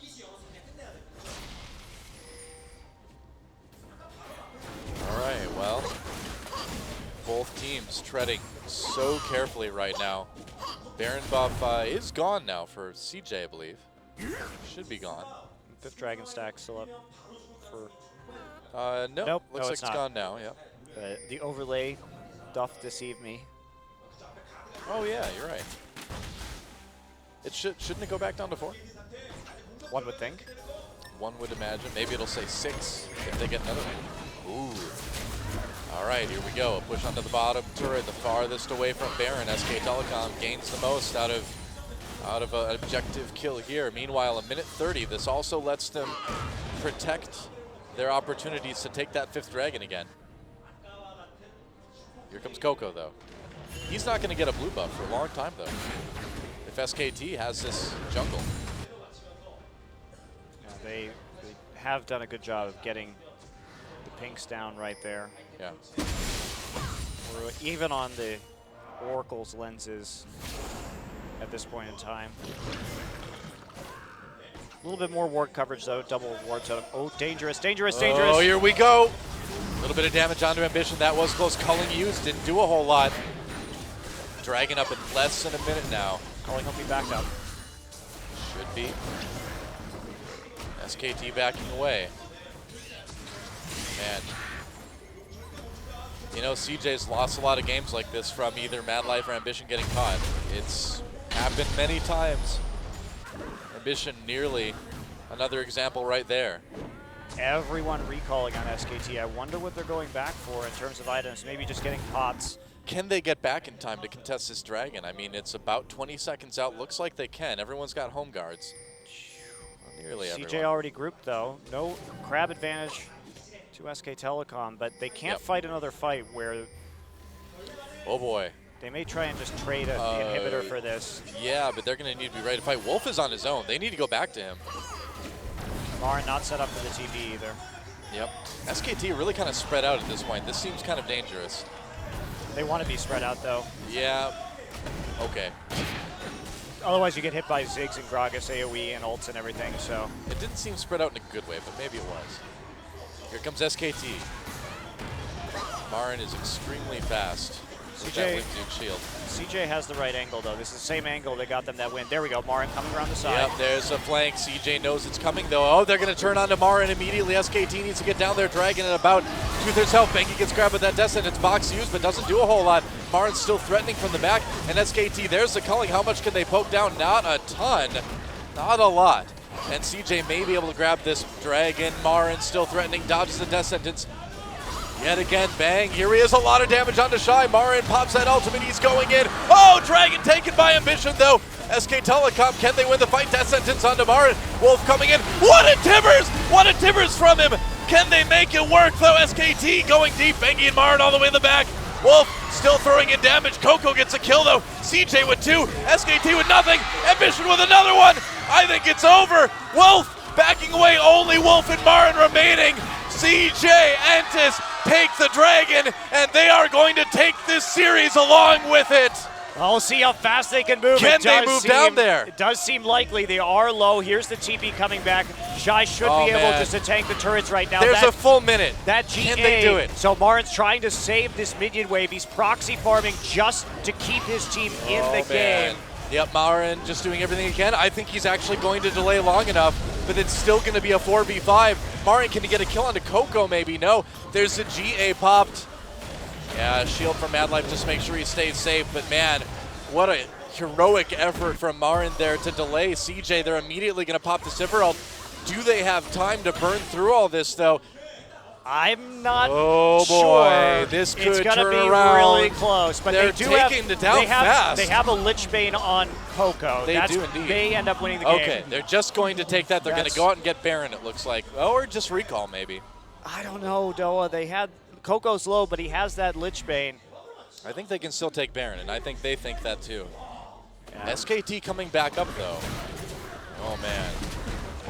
SKT just thinking about playing this one out safe. Let's watch a replay of that fight. Yeah, and CJ gets the Dragon right here, and they have, of course, as we saw, Bengi was having to come back in on this fight, and Coco just barely stays alive in the back line. Meanwhile, they kill Shy, but that GA proves a huge nuisance. Bang just nailing himself with that, the Thorn Mail coming in, and Ambition hits him with the body slam to CC him long enough. So the GA actually a huge factor in that fight. When you see just how fast they killed the inhibitor and the turret, you realize that Marin really did save the game for SKT there. Yes, he did. If he hadn't done that, this would be over. Absolutely, he did. Man, I thought it was over. A lot of other situations, it certainly would have been. SK Telecom, though, with a new lease on life, thanks to the great delay from Marin on that Maokai. Once again, his best champion this season, coming through big. Oh, Mad Life in a little bit of trouble, taking some damage from the culling. Not as much as you think. Mad Life even getting a bit tanky. Well, this is the problem with the comp that SKT is running. When everybody's capped out at 6 items, Ziggs just does more damage. He has more damage spells. Lulu is more of a support-oriented champion. Bang needs to be careful here. Power up Bang's poke, but Bang's still going to have a hard time. He doesn't have that Kog'Maw range on him. Yeah. SK Telecom looking like they might want to fight this, but that's a Baron-powered CJ. It'd be pretty rough. He also doesn't have a Blade, and at this point, you start wondering if Blade is going to be a more efficient item on this Lucian, considering how tanky everybody's getting. I agree, yeah. It's a good point to make. They're going to have to give up this tower. Yeah.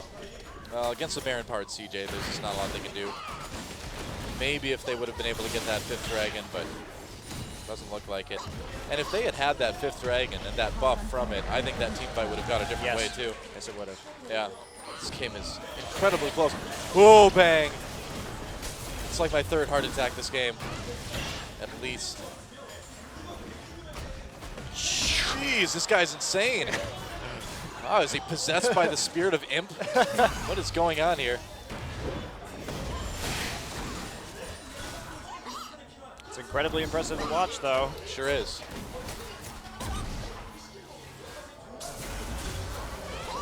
All right, here we go. The siege begins. Mid lane inhibitor already down for SK Telecom. CJ wants to make it 2. I can't believe how many skill shots Bang is dodging, even without having Whimsy on him. Bang is like playing a fantastic game, but is it going to be enough against this late game CJ? I'm not so sure. There goes the turret, getting really low. That cannon minion pounding it from the back lines. Shy is Meganar. There's no way.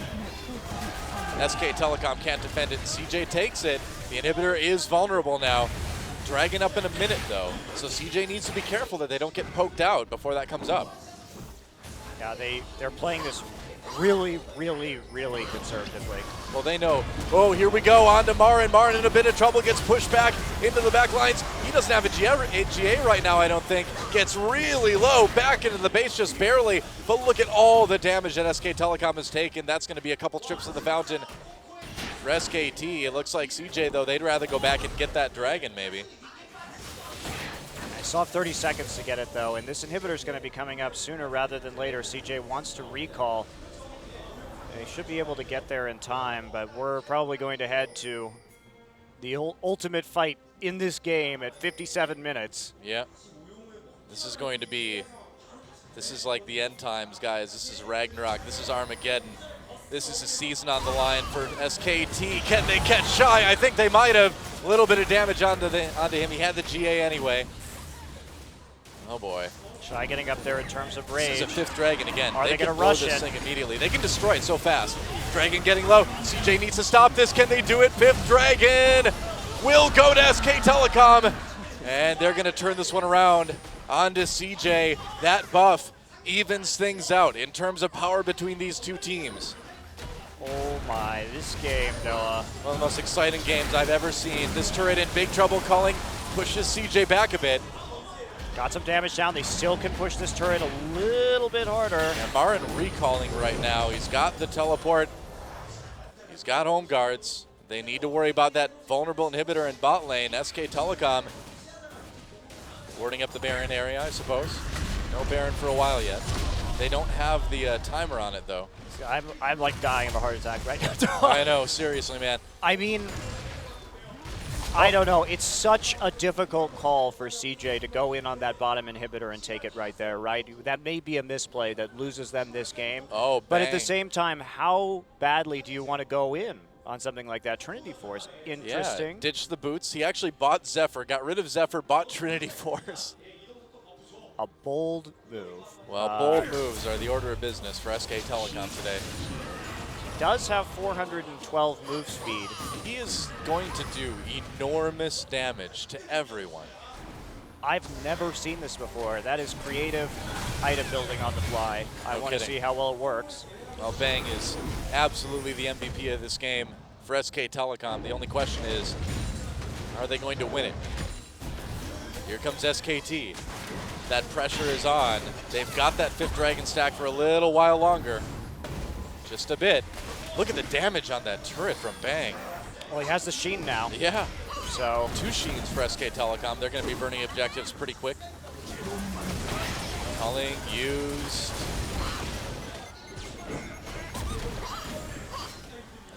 40 seconds until Baron. Man, Pool Party Ziggs sound effects are just not appropriate in this game right now. Yeah, I don't know about Ruins CJ. It's really difficult to make calls in these unique situations, but they made 2 choices, one of which was we're not going to push this inhibitor harder, and the other one is we're going to recall before that dragon comes up. I feel like both of those are going to not be the right choice. I think the recalling was the really questionable one. Yeah. I can understand why you wouldn't want to throw the game trying to crack the base like that, even if the turret is down. Makes sense. Again, you just go back to Marin holding off the team single-handedly in the mid lane, and what a difference that's made in this game. SK Telecom coming back yet again here in 60 minutes. We're past an hour now in a game that could send CJ to the finals or send SK Telecom to Game 5. Ambition maybe in a bit of trouble, takes the ride on the Lantern out, but that is going to mean a possible Baron for SKT. Start it for a moment, back off. They have all the vision right now, but They it do. could be an inhibitor trade. We'll see how much CJ wants to play this. SKT has to play around very carefully. You can't. Oh boy. CJ, They're going to go in. Sivralt pop to help CJ escape. Gnar down, Sivralt down. This is good for SK Telecom. CJ has to figure out how they can wait long enough to get this back up. Okay, grab onto Marin. He doesn't have a GA, but it's okay. Still very tanky. Low on mana, though. They're going to try and do the Baron. They're going to try and force it. They want to force it fast. during Gnar before he gets his rage back up. Right, here we go. Marin coming in. Bang, a lot of damage onto Ambition. Bangy in the back lines. There's the box. Can they do it? Bang getting closer. Marin getting lower. There's a kill for Coco onto Marin. Bang, wild growth on him. He needs to be the hero. He is the hero. A double kill. And that may send us to Game 5. Will it happen? Shy coming back up from that GA. Are they going to get him? They will. A triple kill for Bang. And Coco in space out of position. Bang is just going to walk up this turret. Huge minion wave in the bottom lane right now. Looks like they're setting their sights on Baron instead with the recalls coming in from CJ. They really Coco can't, sticking around. They can't risk CJ backdooring them or something like that with Sivir, so I suppose. No, they're not going for anything. Wow. Okay, no, they are there now. we go. I was going to say, all right, Coco's still there. They got the minefield. He's just going to try for it desperation-wise before he moves off, but there is a Baron for SK Telecom. Bengi with the Void Rush getting in there, trying to make sure there's no chance of a steal right now. They're chasing down Coco. Yeah. And that'll be a Baron. They'll have Baron for the 5th Dragon Stack fight again. Yes, they will. In what has been one of the most ludicrously back-and-forth games I have ever seen. This is seriously, this is already in the top 5 for games I've casted in my career, man. And there are some mistakes here, and I'm interested to go back and take a look at some of the decision making. But in these very tense situations, it is really difficult to make that right choice with such accuracy. And I do think that CJ, considering they have the Ziggs versus the Lulu, they took that blue buff away from Coco too. Yeah, huge. On to Bang also, so that's not who you want to have lower cooldowns on his dashes at the moment, especially considering he'll be resetting with his Sheen that much more frequently. Oh, he is so fast. I think he had 478 move speed in the speed shrine. He has 395 without using Phage. Yeah. So that's actually pretty good considering he's going to have a Whimsy as well. Oh, here comes Bengi. All right, CJ pushing up the mid lane now. That's a Baron that SK Telecom has though. And Dragon up in 3 seconds. SKT turning on this one now. They want to get that Dragon and the 5th Baron stack. Oh, Bengi gets hit with the death sentence. They have the speed shrine, so Yeah, they they're should going to get get the this. dragon, and there it is, 5th dragon spot, and now SKT turns this one onto CJ. CJ backs off immediately. You do not want to fight a team with both of those Look buffs. at that side wave control, though. They're going to try and delay it with Ziggs. He will take out the wave, but it's going to be pushed up again. Somebody has to go deal with top side, and now they should be able to get this. Look at this, Bang just going straight in. That minion wave and earlier. He nearly gets it. That huge minion wave earlier did most of the damage to the turret already, and there's FLICKR popping in with the Lich Bane. Jeez. SK Telecom, they've got the biggest buffs, they've got the items. Can they force a blind pick game 5? They're going to take down this inhibitor. Rotating to the mid lane, Bang just going after that turret himself. He's got the shield from Lulu. Look at that. Taking quite a bit of damage, though. That's not wise. Wow, I don't think that was a good idea. Especially when you have a wave up in top. Bang is going to be able to get Well, most never of his mind. health back from the red buff. Jeez. But they're going to have to pull off after that. Okay. That is a big Gragas. I mean, CJ can absolutely still win this game. That's the crazy thing, is that it's not even over yet. Sure, the inhibitor's down, and there's a lot of pressure and a lot of damage onto mid and top, but you catch somebody out right now, and the game is over in favor of CJ, just as easily as it could be in favor of SKT. If anyone's going to get caught out, I've got a feeling it's going to be Bang. He's been playing with fire for 65 minutes now. I can't believe Bang's individual performance in this game. It's incredible. Look at those shields. Yep. Baron buff, Dragon buff. All the damage, the inhibitor. In trouble. SK Telecom playing it out really safe at this point, though. Cautiously approaching this mid lane inhibitor. They want to end. They want to. Second inhibitor, SK Telecom just backs out. They want to make it complete. They're going to go for the top. They've got lane pressure on all 3 lanes now. And what can CJ do? They need a miracle. They need a miracle team fight to take this one. Oh, it's very methodical. They've got super minions in bottom, slowly pushing up, so SKT doesn't have to play this too aggressively at the moment. Yeah. Just patience, slow and steady here, and they can take this to a game 5. Well, if Mad Life ever was going to be the Mad Life of old and get that crucial hook, it's now. He's trying. He's come so close so many times. But SKT just a bit elusive. Here come the super minions. They're coming in mid lane too. Yes, they SKT should have this. CJ has to go for a desperation engage. Yep. Yep, they do. They're waiting till Shy gets Mega Gnar, and then it's going to go. It's now. He's got Mega Gnar. He's got the GA, but Ambition's not there. He's backhandling super minions. Are they ready for this? There's the ult on the Bang. Bang Wild Growth immediately. That's a lot of damage from Coco. Bang's still alive, though, with that Wild Growth. They get the kill on the turret. Oh, that Gragas ult could have turned it around, but it was a great flash from Bengi, out. though, because Bengi had to flash to get on the other side of the Gragas ult, so it wouldn't blow him back into the team. So they get the tower out of it, at the very least. Good defense. You can see all these players just have all this money and nothing to do with it right now. 5,000 gold on some of these carries. And support still with 5 items. He needs space for pink wards, though. That's the problem. Wow.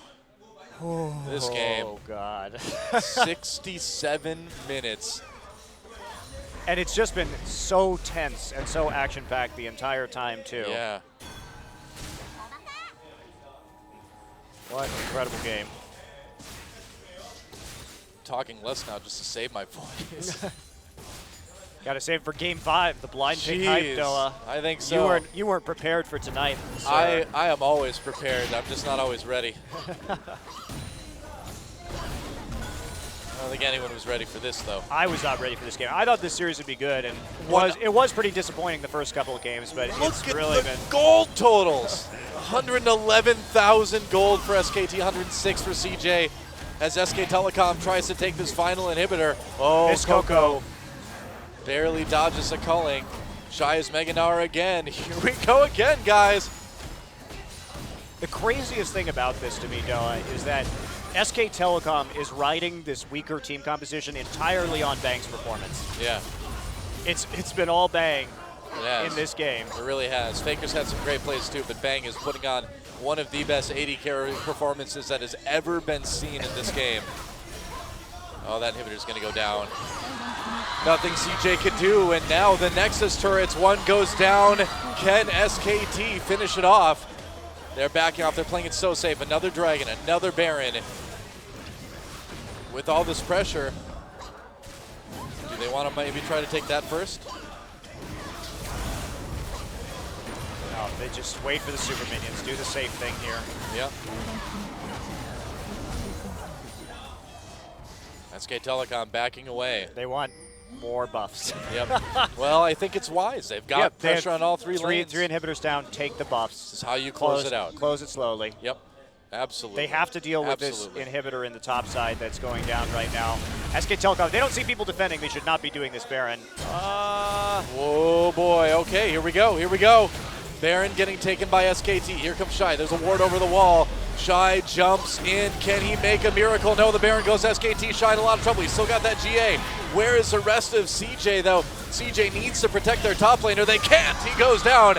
Yet another kill for Bang. Bangy tries to come in, flayed away by Mad Life. Culling hits nobody but the Raptors. Zigzag comes in. That's a double kill for Bang already. SK Telecom ready to close this one out. Bang a little bit low, but he is still healthy enough to close this one out. A triple kill here. Marin goes down.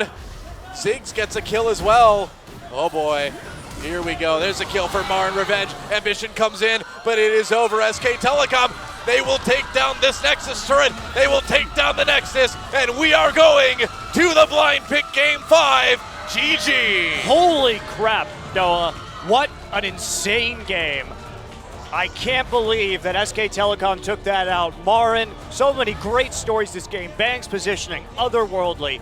Marin saving his team with a teleport to prevent the ending from the Ziggs. CJ, were they a little bit too passive at times in this game? That's what you have to go back and look at, but yeah, it was so close. I'm telling you, if you're an SK Telecom fan, you're used to your team going down 0-2 in these situations. You're used to them making comebacks. But you'll always be awake for like 3 days straight afterwards because it is insane, the games this team plays.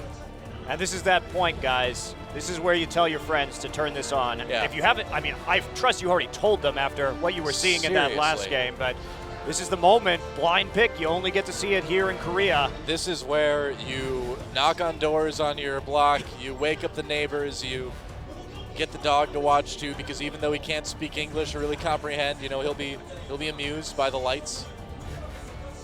This is it, guys. This is the best part of Korean League of Legends right here, man. Blind pick game 5. 2 teams after a close game like that. You know that it will be an incredible finish to this series. Shocked. No kidding. Well, the Empire struck back that game, didn't they? Luke Skywalker and CJ on the ropes. Fortunately, I don't think he lost his hand. I don't he'll think be able to play in the next He had one. both of them right there. Well, I mean, Luke like immediately got a robot hand, so it wasn't that bad for him, really. But man, I love it. I love it. CJ Antis versus SKT. What a match, guys. I don't. You know, it doesn't matter if you have a job or are hungry or have any other commitments. You have to watch this next game. You have no choice. Yeah, there just simply aren't any other options. This is what teams can't prepare for, too, the blind pick. Yeah. It's really hard to practice this one. FLICKR. It's raw skill. If you get a mirror match. Yep. Here we go, guys. We'll be back for blind pick game 5. Don't go anywhere.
And we are back. And bang. A well-deserved MVP for game number 4. What an incredible performance that every AD carry in the world should look up to. That was a Herculean epic. Herculean effort. I don't know. What else do you say? One of the best ADC performances of all time. Sensational. Yeah. And again, you have to consider just the team compositions, the fact that Coco was playing the Ziggs very well. That was a great play from Bang right there. Just to find that angle onto Mad Life on the side and then cleaning up this team fight, flashing forward again. That was huge as well. Coming in, he zoned out Coco out of that fight and made sure to get that brutal culling down onto CJ. Dodged so many skill shots, like that one. I couldn't follow up on this one because he did hit the mine for the slow. Yeah. Well, better to hit the mine than get hit by the death sentence.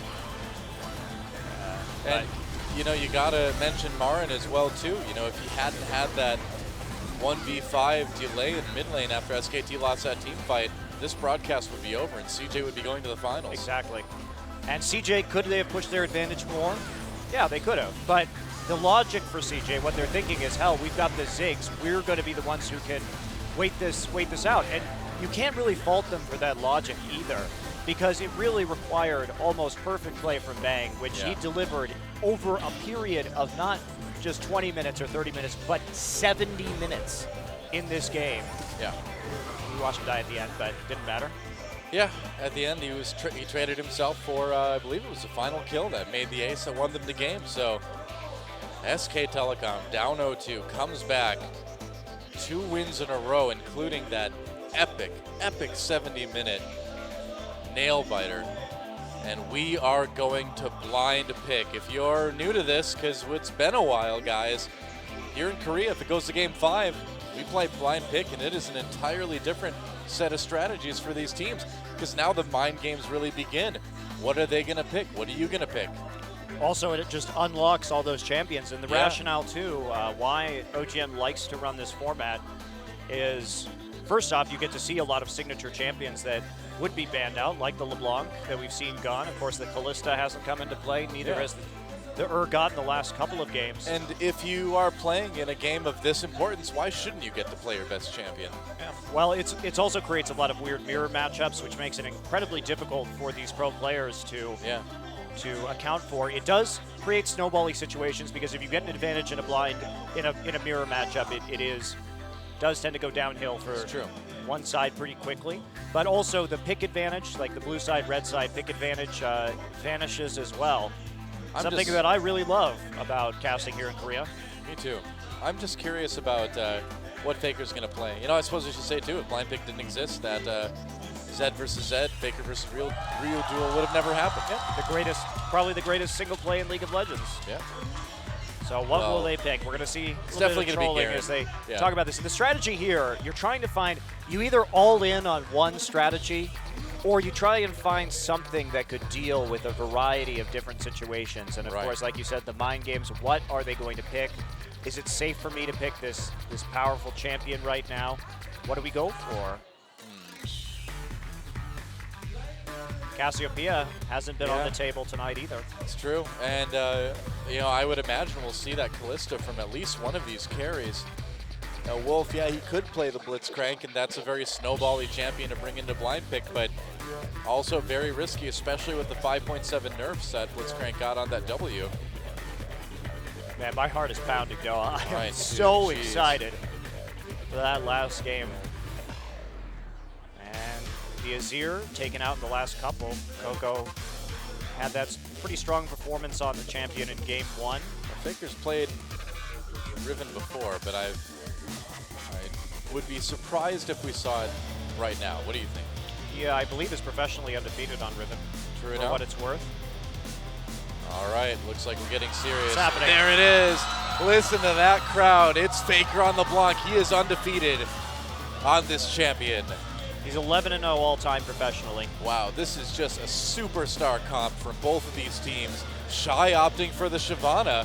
No mirror matchups this game. No.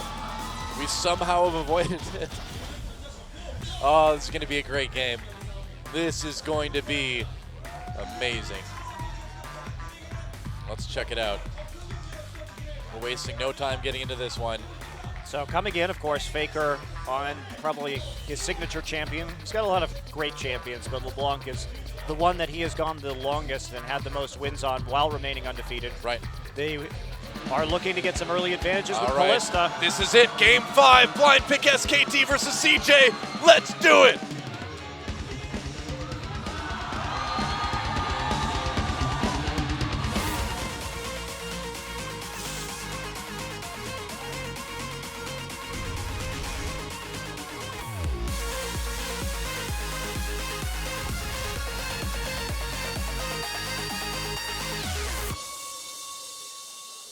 All right, welcome to Summoner's Rift, guys. SK Telecom T1 taking on CJ Entis. Look, wow, listen to that. This is Korean Esports, guys. And we are ready to see some sick League of Legends. It's getting late here in Korea, too. These guys staying well past the time of public transportation. Getting to the edge of it. And SK Telecom, man, what a story about this team. 0-2. I gotta say, when you look at the players' faces, geez, CJ looked a bit nervous coming into this one. Wolf started hook though. He did indeed, yeah. Not the worst thing in the world, but it does maybe prevent you from getting a little bit quicker of a level 2 if you're relying on that play to help damage minions early on. But I think, what do you think about Coco's Azir versus FLICKR's LeBlanc? We'll have to see. Obviously, Coco knew that this was a possibility. Definitely. Coming into this matchup. Likelihood even. Yeah, likelihood probably. Yep. Will be able to get some poke down. Fans of our Korean commentators there. In the early game, and actually FLICKR just going to go pop over and help Marin. All right.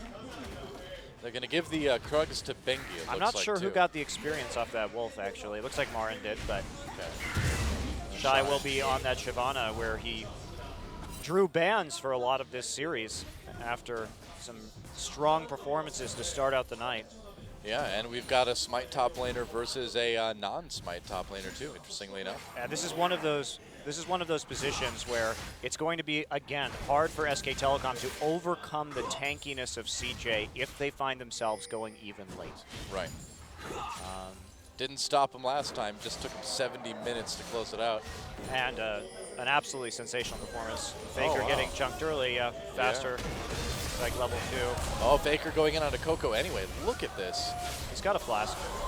Yeah, but still, look at this. This is how FLICKR plays League of Legends, dude. I know, but it's exciting. Look at that! FLICKR's getting very close to being a little bit too exciting. He's being a little bit too FLICKR right now. But this is here. It's going to be tough to deal with early on. FLICKR really needs to keep it calm. So he knew that this matchup was a possibility as well. Yeah. And Coco really pushing it hard, coming out to a big CS lead as this wave hits the turret. Bengi not looking for a gank quite yet, instead calmly going through his jungle, picking up the red buff. We'll see if he wraps around to the other side. Nice Ambition's ward. in there. Nice ward. Ooh, okay. Ambition got a good ward, and he's got crab control as well. So Ambition playing Vision. Mad Life. Okay, And we Wolf. see a scrap here in the mid lane. Mad Life And is here. Bang coming up there as well. Bengi could be in a little bit of trouble here. FLICKR comes in, puts some damage down onto Coco. Ambition has joined the fray as well.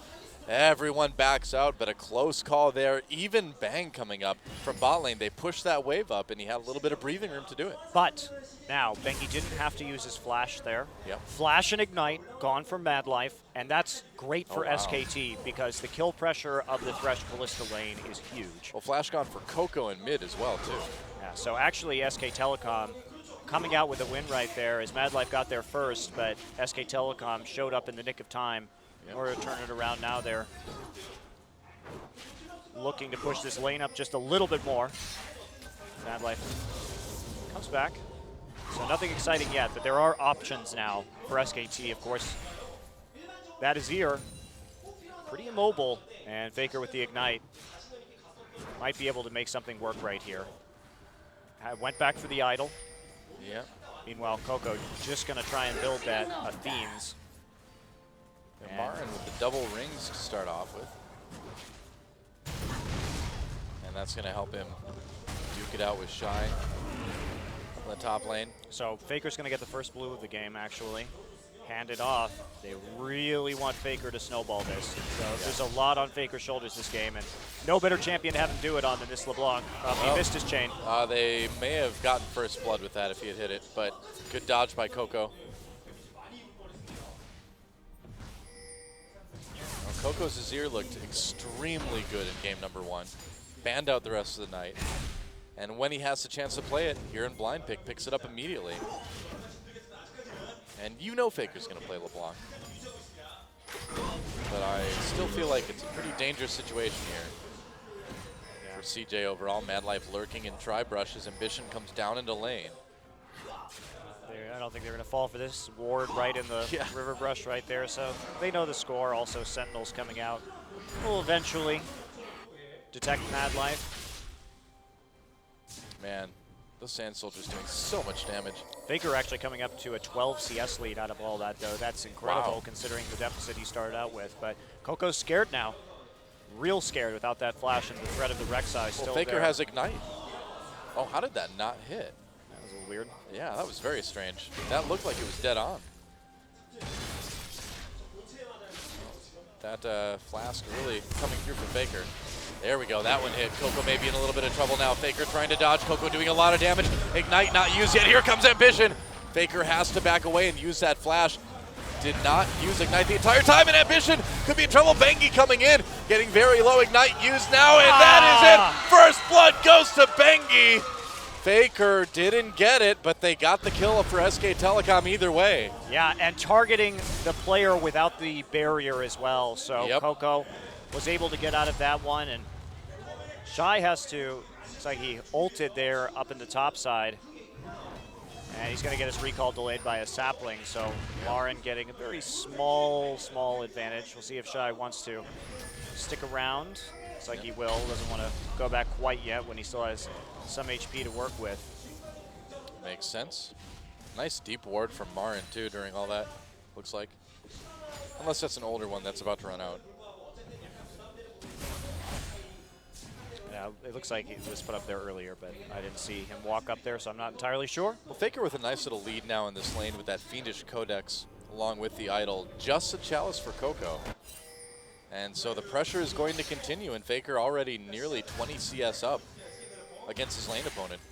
Well, SK Telecom, too, just putting their absolute faith in FLICKR, looking to give him that first blue of the game when they have the Rek'Sai. And he's been able to push that advantage. That's, you know, FLICKR gets a little bit ahead, and that's what can happen. Well, if you are going to trust...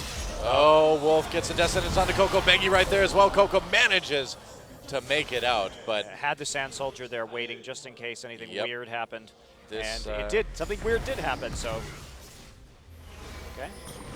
Still no flash for either Ambition or Bengi after that scuffle in the mid lane. Well, this is all helping FLICKR too. All right. Will we see a dragon soon from CJ possibly? They've got the pressure on the dragon pit right now. Looks like it will be Bloodthirster first for Kalista. Yep, pretty common. At least here in Korea. Yep. Well, that's the region we cast. So that's going to be a great item against this Urgot because you'll be able to absorb some of that poke damage. Yeah. With the shield. Oh, they're Bengi over the wall. There's a flash from Wolf as well, too. Mad Life could be in trouble here. Bang coming in, loading on the damage. Great knock-up. Space trying the position reverser onto Bang. And here comes Ambition. Could they turn it around? Mad Life already dead, though, and Bang in a great position. Gets another kill for Bengi. Here, but he has no HP. Yep, he has Shy ult. very low. He can't follow this one. Ambition low as well. Can they get him? They will. A kill for Bang. SKT blowing it wide open in just 9 minutes. Another kill. That's a double for Bang. 5 kills for SK Telecom. A 3,000 gold lead. Bengi. Wow. SKT coming in with a plan and executing. Yeah, and these are why these champions are so strong right now, why we've seen some of the bans this series, and this is a huge advantage for SK Telecom. Bengi looking for even more, has that ward already on the red buff, and Shy coming in with his ult, never using it, however. In that situation, full fury, but so low. Yep. As we do see how strong Callista is. And that's the issue. Space, yeah, he's playing the Zergot, but he couldn't get the poke down first, and he had Tyr. He's not in any kind of shape to be fighting with a BF sword Bang early in this game. And the setup was absolutely there from Wolf as well with the flash. I really do like the adaptation that Bang is doing right now, too, going for the Berserker's Greaves to just get more autos, more Ren stacks up quicker early in the game. I think that's pretty strong. Yeah, no sustain, however, which may be problematic, but he's enough ahead of Space that he's getting there.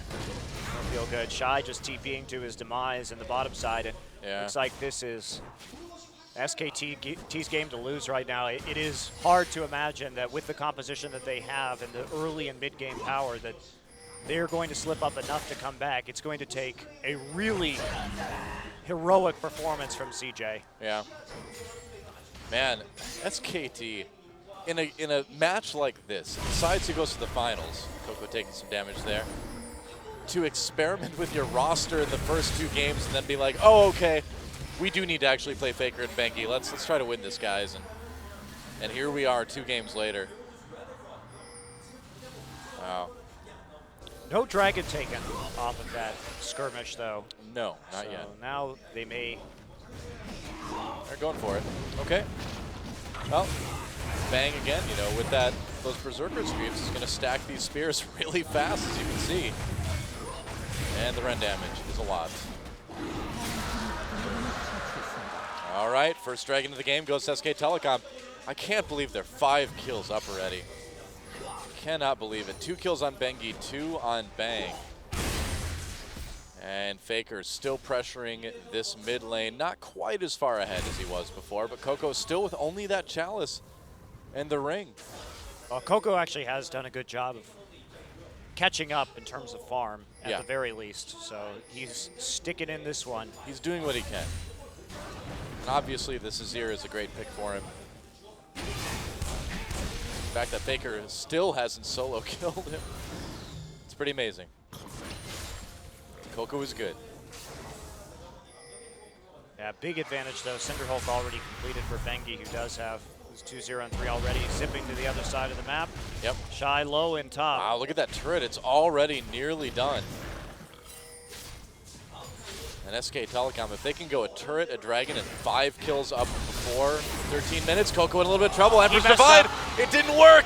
And will he go down? He will! FLICKR with a solo kill in mid lane. And the top turret going down for Marin as well. Yeah, oh boy. He messed up his ult. Yes, he did. That is really, really rough. Oh, the pressure on these guys right now. And if you're Coco, you're playing against FLICKR's LeBlanc, man. A champion player combination that has never been beaten in 2 Korea. years. Yeah. Ever. No one has beaten it. International competition, domestic competition. No one's beaten FLICKR's LeBlanc. Maybe on solo queue it's happened, but sure it's never happened. Never happened in professional play. Well, if FLICKR lost with it in solo queue, his teammates were totally terrible. Also probably true. Yeah. All right, Bang could be in trouble here. Oh, okay, not a lot of people there. They're going to jump onto him, Mad Life. Making a play, Bang just tunneling in. They're going to try to take this blue buff away. Ambition over the wall. Nice ultimate. Are they going to get Bengi? It looks like they will. On kill, there's the position reverser. Oh, but they're just going to pull out one with a Fate's Call. Space still in the middle of everything. Here comes Wolf and Bengi, or Bang rather. Bang doing a lot of damage. Marin chasing Ambition and Coco away.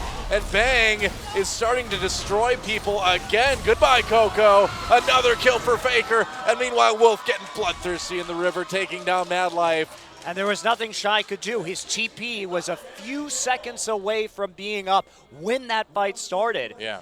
So it was just Marin able to respond in that situation. And even though Bengi goes down, they take a whole hell of a lot for it. Shy trying to pick up the pieces, get a turret in the top side. Yeah, it looks like he'll be able to do that. But, man, CJ already nearly 5,000 gold down as FLICKR puts more damage onto the mid lane turret. Well, Shy trying to do a bit of counter jungling while he's over there anyway. So CJ has to split push now. They have the Cinder Hulk onto Shy. He's trying to get as much as he can out of this situation. Jeez, he almost just got that turret. Ambition coming in. FLICKR dodges a body slam, does a ton of damage in return. And Shy coming in. Knock up onto Shy. There's a death sentence from Wolf. Shy has to fly away with his ult. Dragon's Descent. Everybody right there to back FLICKR up. He knows exactly how much pressure he can put down and still escape relatively unscathed. Man, after the way that last game went, this is starting to feel like a victory lap for SK Telecom. Well, I think that losing a game like we just saw CJ lose, that they know they should have won that game. Yep. And for SK Telecom too to come in with this very terrifying LeBlanc on FLICKR is something that, after being down mentally after that last game, that's the last thing you want to see. Yeah, and SKT just all over CJ now. Bengi may have to give his life again. No, pulled out with the lantern. Marin body blocking. Skill shots out. FLICKR. Coco comes over the wall, pushes FLICKR under the turret. The turret goes down though. FLICKR gets away. There's a passive. Will he make it out? Bang on top of everybody. FLICKR does go down. Space grabs a kill there. Shy coming in, and SKT is going to need to back away. Oh, nice grab onto Bang there by Madlife, but Madlife getting low. Bang still hopping away. Shy chasing. He's still alive. Oh, but his ear manages to do it, sort of. Yeah, Space got the kill. Meanwhile, Marin came back onto Coco. I'm starting to kind of lose my mind here. Flash away from Marin. Wolf flays Shy. He's going to go down. CJ is not quite dead yet. Well, at the very least, they're going to get this mid lane turret. And that was a great series of events. Coco nailing the ultimate that time, straight into a combo with Space's position reverser to lock FLICKR down. So they actually don't get the mid turret when all is said and done, but that's not actually going to stop SKT really. Yes, we did see CJ pick up a more favorable trade in terms of kills. Space is there with 4 kills on his Urgot already, but at the same time, they couldn't get the turret. They're not going to be able to set up for the Dragon in the most ideal fashion. FLICKR will grab the blue buff right here. Well, Bengi taking the Grump. And so, Dragon up in about 10 seconds now. SK Telecom in a good position here, great vision. It's also so scary to fight Rek'Sai Kalista because of the knowledge you have on the map. Between the Sentinels and the Tremor Sense, there's nearly no way you can catch SKT unaware. Such as, goodbye Ambition. And now they're going to chase Madlife, Coco, and Space. Coco throwing the Sand Soldiers back there. FLICKR, okay, teleport coming in. You got to back off.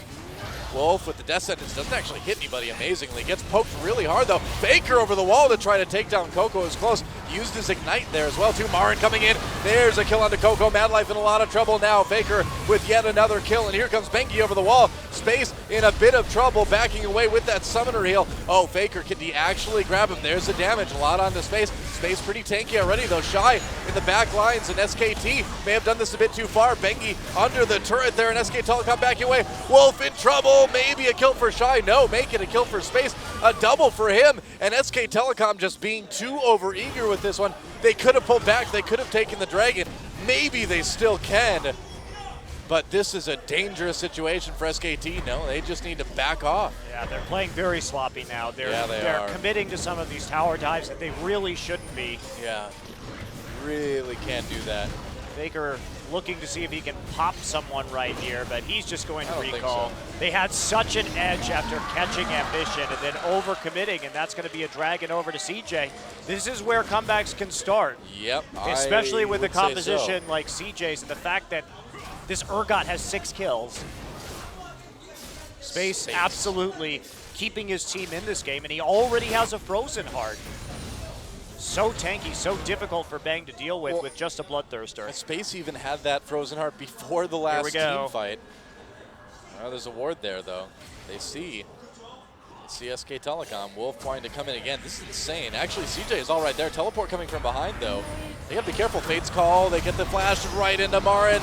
Coco in a lot of trouble here. Wolf is there. Bang needs to be careful, though. There's a kill for FLICKR, though, and this one's looking a little bit better for SK Telecom. Ambition very low. Death Sentence. They grab him.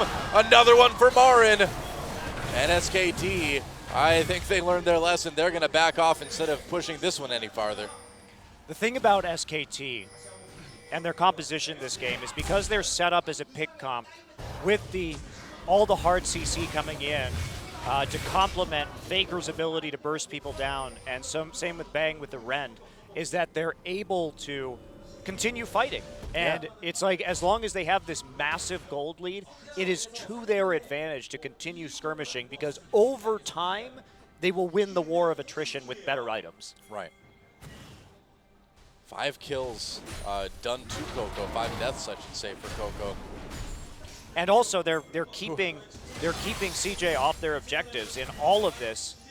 They haven't been able to take down the outer ring of turrets yet compared to SKT. Yeah. And SKT, with all outers down, can continue to set up more vision, more control, and can keep getting those picks. Only Shy's split pushing on Shyvana has resulted in any turrets yet. Shy, speaking of him, is in a little bit of trouble. Dragon's Descent back onto Bengi. CJ wanting to turn this one around. FLICKR still there, and here come the spears from Bang. And CJ needing to be pretty careful with that one. Oh! They tried to throw Wolf at him, and Wolf tried the death sentence. At least he didn't have to flash for it. It was a nice attempt. You have to defend this mid lane turret, though, now. That turret's pretty low.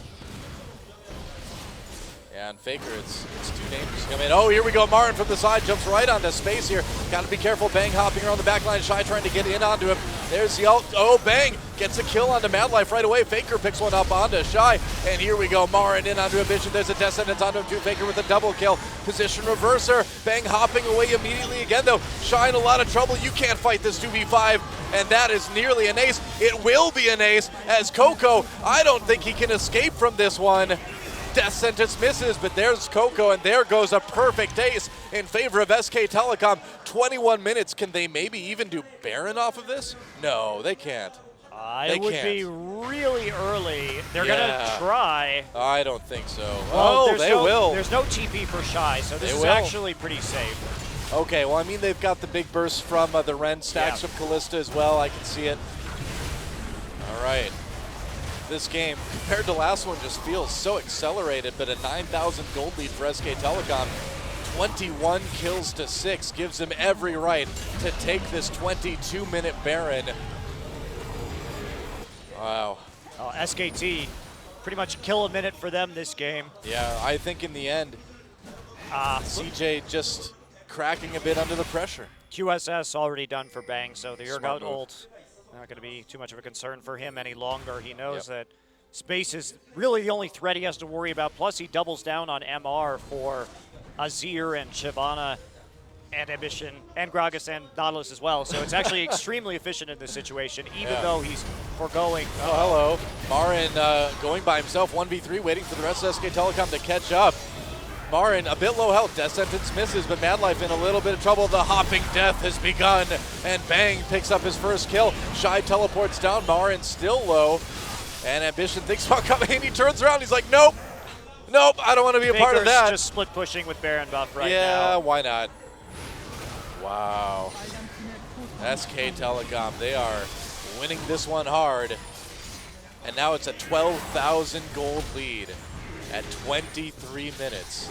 And CJ has had, Marin's, I guess he's not done. He's just going to dive this one right onto Shy. Shy gets hit with the death sentence as well, too. Bang coming in with the damage. There goes the turret. There goes Shy. Man. CJ has had their best season in 2 years, but it looks like it's going to end here. Yeah, you can't take anything away from CJ, though. They have played so well to close out this season. Oh, yeah. And really been exceptionally close to winning this series. Yeah. And I'm very excited about how much better they have gotten in the form that we see players like Shy and Madlife in once again. Yeah. I mean, it's a lot to look forward to for summer. I just go back to that last game, you know, at around, what, like 30, 40 minutes or so, where Marin was the last one up, fighting for his team's life in mid lane. Incredible. That was really the moment. Comeback. That was the moment this series turned around. Oh, Bangy coming in yet again. They can fight this all day. And here comes Marin from behind. Emperor's Divide just pushes him farther into the team. Bang right there, loading on the damage. Wolf thrown in with that Fate's Call, and there goes the rest of CJ. FLICKR with a kill onto Coco. He's died a lot this game. He gets down his turret at the very end, but there's a double for FLICKR. Madlife taking a lot of damage. Make that a triple for FLICKR now. They're going to keep chasing Shy, or Space rather. Quadra for FLICKR. Ambition is low. Is he going to do it? Are they going to give him the Penta? I don't think so. They're just going to proxy farm in the base Why right not, now, man? Why waiting not? for the wave to catch up. Now they're just going to tank it at long last. Yeah, you can do it. You can do it. Oh, man. All right. Well, there goes the inhibitor turret. A lot of damage on SK Telecom during all of that. Coco back up again. They have to be a bit careful. They'll leave that inhibitor. Ambition just standing stunned in his base. He's like, oh, is there any left in there? I could really use some of this right now. He's gonna need all of it. Oh, that was the saddest Gragas I have ever seen. Oh man. Somebody give Gragas some more wine, Oh, please. I know. He can drown his sorrows. I think he's gonna need something a lot stronger after this. Well, I guess you don't need anything when you're dead. It's happening. Figures going off again on LeBlanc. He is 11-1 and 7. Oh, Madlife, run! Oh, you came so close to death there, Madlife. Very lucky. Well, we don't feel lucky right now, but you are. Well, you know, there's nothing like having an 11-1 and 7 LeBlanc at 26 minutes into the game. I feel confident that FLICKR's unbeaten streak on LeBlanc will continue this game. He already is about 2 core items up on Coco, who is 0-7 and 4. Wow. I mean, he got the solo kill in lane. FLICKR on LeBlanc is just a thing of beauty. It really is. But, you know, Bang really equally a hero in this series himself as well. Every one of these guys, every single member of this team has played an absolutely crucial role in this match. You can think of great plays by every single one of these guys. And that's the reason they're going to the finals. Yeah, you have to give Bengi a lot of credit, though, for turning the series around, coming in and really did providing that early game presence that they were very much lacking with Tom. Yeah, I mean, Tom's got a great start as a jungler for SK Telecom, but when it comes down to it, you want the veteran there, you want the world champion there, and Bengi really showing that he definitely isn't ready to give up that spot just yet.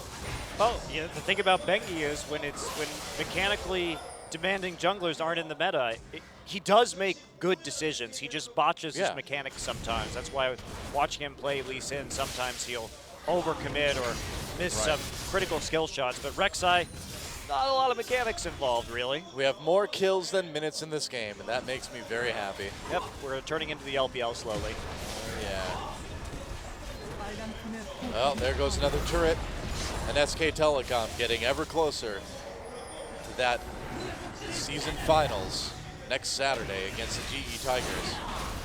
And it goes to show how valuable a lot of these bans were. Not letting SKT have the Kalista, not letting FLICKR have the LeBlanc. These have been extraordinarily impactful in this game. Well, I guess the mid inhibitor is just going to go down then.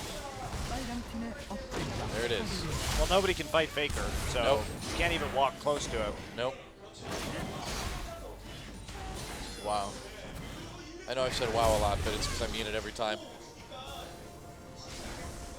I've seen FLICKR's LeBlanc many times over the last couple of years, and it still is pretty awe-inspiring.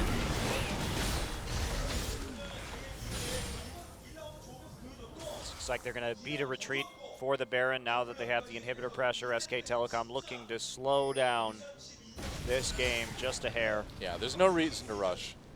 There's no reason to push it any farther than you need to.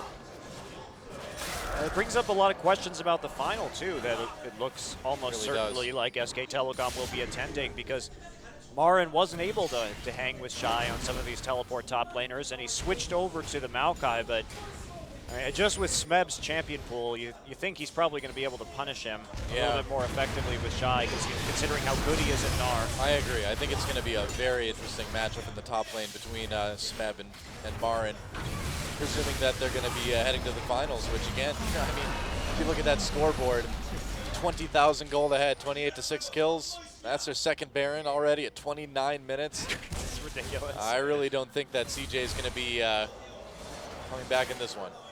No, even with their scaling, even with their tankiness, it's Yep. way too far gone. Yep. I would say so. They can turtle well with the Zir. Yeah.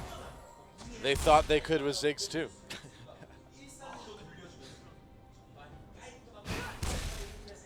Well, Faker's got Zonya's hourglass now. That's exactly what he needed in this game. Ludens, man, that's what he actually needed. Maximize that AP. Here we go, another push. Dragging up in a minute 30, but I don't think SKT is too concerned about it. You don't really need dragon stacks when you're ahead this far. Wolf is the designated mid lane split pusher, I guess. He's there to cheer the super minions on. He's also got Zeke's Herald as well. It's actually good on this For Kalista. Kalista, yeah, it's fantastic. Whoa, here comes Coco. Nice Nice attempt. Bank flashing out of that, turning it around. Great attempt by Coco, but SKT just too much damage here. CJ, though, all over Bang and Wolf. Banky trying to save them. CJ actually with a lot of help left. Shy with the kill. Bang goes down. Here comes Marin from the side now. Where is Faker? Faker was in the mid lane the entire time. There goes Wolf. A double kill for Shy. Here comes Faker, though, a kill on Mad Life. Maybe on Space. There's a Zonius. Can Faker do anything off of this? Bengi's still alive. Goodbye, Space. There's a double kill for Faker. Bengi still making plays here. Marin still alive too. Shy gonna get taken down. Make that a triple for Faker. There is the ace. A valiant effort by CJ at the end. Coco already back up because the death timers are so short right now. But that's gonna be at least another inhibitor. Yeah, he can't even get close right now because if he gets grabbed by Maokai, that's absolutely going to be it. Coco standing in his base, not even trying to defend this. There goes Nexus turret number 1. Bang just coming up now.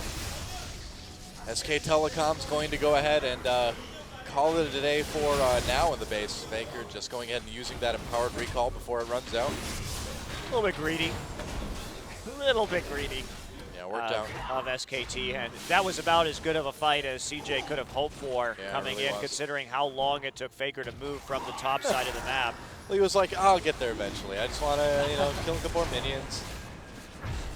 He's like, I'm so close to my next BF sword, guys. Hold on. And there's Dragon number 3 for SK Telecom. Wow. Faker is terrifying. What a monster. The look in his eyes was just like that of a cold, merciless killer there. He's like, I've killed so many, I don't even know what it's like to feel anymore. This is just what I do. This is my reality now. Stacking the bodies of CJ and his players. Holy cow, he could poke Shyvana. He could do that to Shyvana. Okay, Ever Survive misses. Coco messed up the ult again. Bang very low. Oh, wow.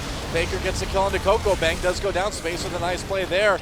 Gragas ult hasn't done enough. CJ still on top of everyone, but the damage is way too high. And here we go. SK Telecom finishing off CJ Entis. Shy is still alive for now, but they just go right for the Nexus. Marin just going for the solo kill on Ambition. Goodbye. Gragas and only Shy left. There goes the Nexus, and CJ taken down. SK Telecom comes back from 0-2, the reverse sweep to send them to the grand finals against GE Tigers. SK Telecom, man, this is just what they do. What an exciting series, and to cap it off, blind pick, Faker remains unbeaten on LeBlanc, 12-0. 37 kills for SKT in 33 minutes. 15-1-10 for Faker that game. 8-3-21 for Bang. GE Tigers, you better be ready, man, because SK Telecom, when they get serious, their opponents get dead.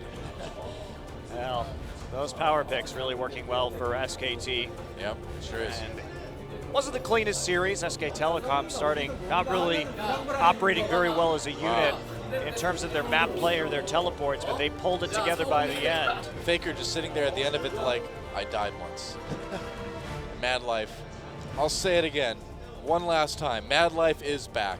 He really is. And this was a fantastic season for CJ Entis. In the end, it just wasn't enough.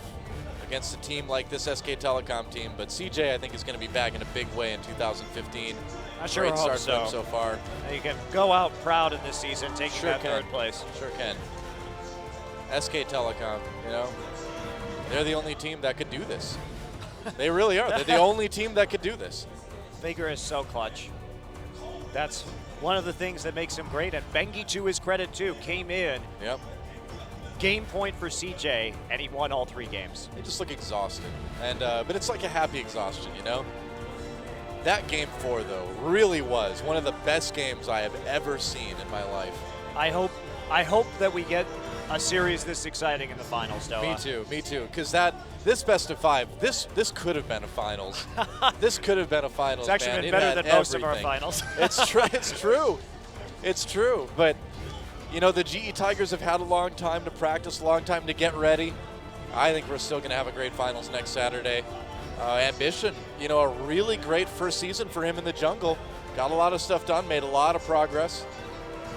FLICKR's like, yeah, I could have played better.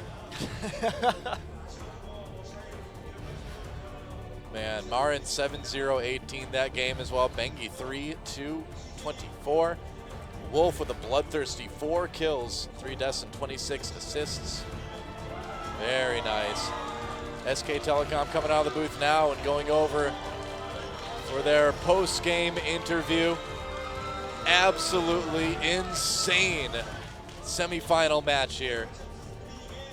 I'm shaking my head because I'm on camera and you can see it because I'm just amazed. I am amazed is what we just saw. Who's the MVP? Who do you think? Who do you think's the MVP? Of course it's FLICKR. 15-1-10. How about 487 gold per minute? How do you like that? I like that very much. Yeah, Noah. I think FLICKR likes it too. Ambition still tied with Shy for the MVP awards here for the playoffs, but SK Telecom with a chance to bring it back. And here's that solo kill on FLICKR.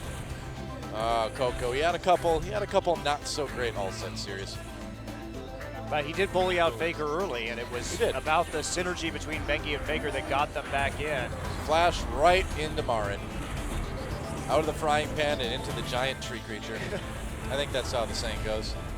Pretty sure it does. Well, here's FLICKR coming back again, making sure those chains land, and then helping finish off that kill with Marin also. Yeah. And now just a little bit of chasing. Up a bit. Oh, there's FLICKR coming out of nowhere, you know, like he does. Yeah. Man, Callista's terrifying because when she's hopping around, she looks so silly, but then you see her just destroying everyone, and it's kind of like really scary in a disturbing way. FLICKR nearly getting the pentakill there if Ambition had only given it to him. Got it later, though. Wow. I just feel bad for Ambition. And here we go, FLICKR coming in for the cleanup at the end. Misses his chain. There's the Zhonya's hourglass, and he's going to go in and then pop right back out of the fight. Why not? Oh, wow. But he'll be back for the triple. You know, why not? Things FLICKR does. 15-1-10 on LeBlanc. Hey. Absolutely amazing. Wow, FLICKR. What? I don't, huh? Impact's here. All right. Oh, yeah. You're right, he is. I just looked over there, he is. Yeah. Well, I suppose. Take a bit of a break, huh? Absolutely amazing series, though. Wow. Very fun to watch. Hide your face. All right. Yep. We're here for an MVP interview with a man who Dr. Zeus wrote a book about called Jordan Here's a Who. Oh, wow. It's Chopra. Hello, everyone. Back here in the studio for a little chat with our winners in the semifinals of this playoff for the spring season of Champions this year. Of course, as you just saw, SKT, after a nail-biting 3-2 victory, have now secured their spot in the finals up against the GE Tigers. So we will get to talk to the entire team of SK Telecom T1. Lots of players here in the interview zone. First up is Marin. Now, you guys, went all the way through to set 5, and for you, Marin, it's your first time in a finals. How does that feel? Well, I mean, you know, it's incredible to say, all right, I'm finally going to have my debut at a finals of champions. And, you know, I think we've just been able to have a great journey here from the beginning of the season all the way through round 2 and to just make a grand entrance into the finals.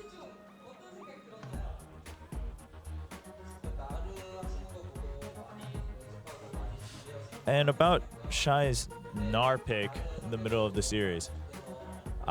Yeah, I wasn't too surprised. I was aware that he had been practicing it on his own during their schedules and during solo queue. And also, I've had so much experience playing against Gnar, so wasn't too concerned about that pick. And as for my matchup in the finals, Smeb, I mean, we're really good friends. We really are. We've been friends for such a while. So I just want to say, hey, Smeb, I hope you're ready. It's just a very friendly note there.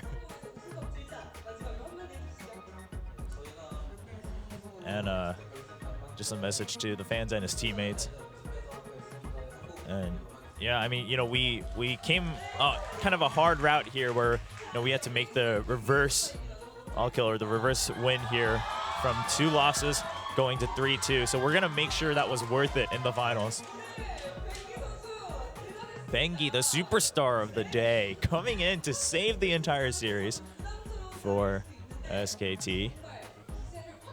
I mean, did you feel any extra pressure coming in, and how do you feel about getting the MVP award? Well, it feels a little awkward because I feel like it's been a while since I've gotten an MVP. But I'm just really proud of my team as a whole. I really think we stepped it up when I was in that booth. And I mean, what more can you say? We just played really well. And yeah, and you guys were like smiling and stuff before that game.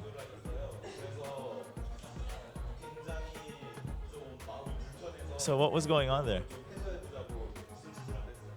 Yeah, well, Coach Como was like you don't have an option. You don't have an option other than to win, and I don't know, I was feeling a little uncomfortable and whatnot. And so, we were just trying to laugh it off, and it wasn't that we were necessarily comfortable. Actually, it was really the reverse.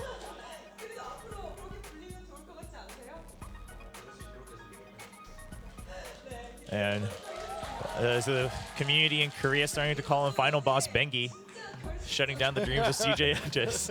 And he's like, well, I guess I can try to keep up that reputation.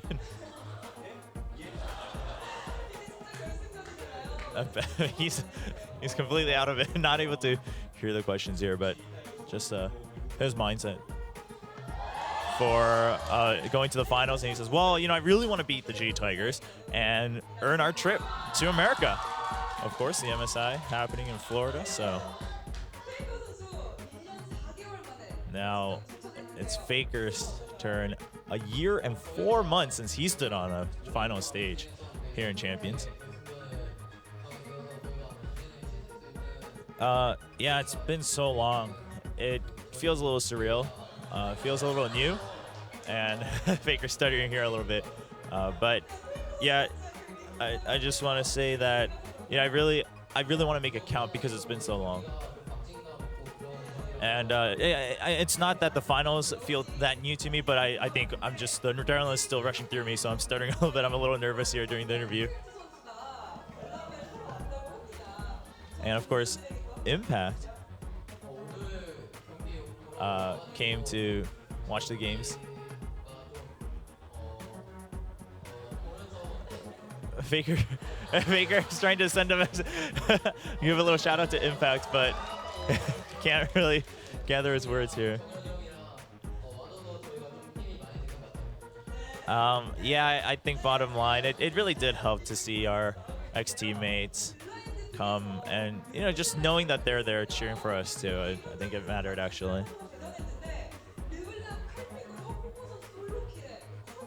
And of course, the blind pick game. FLICKR, you picked LeBlanc.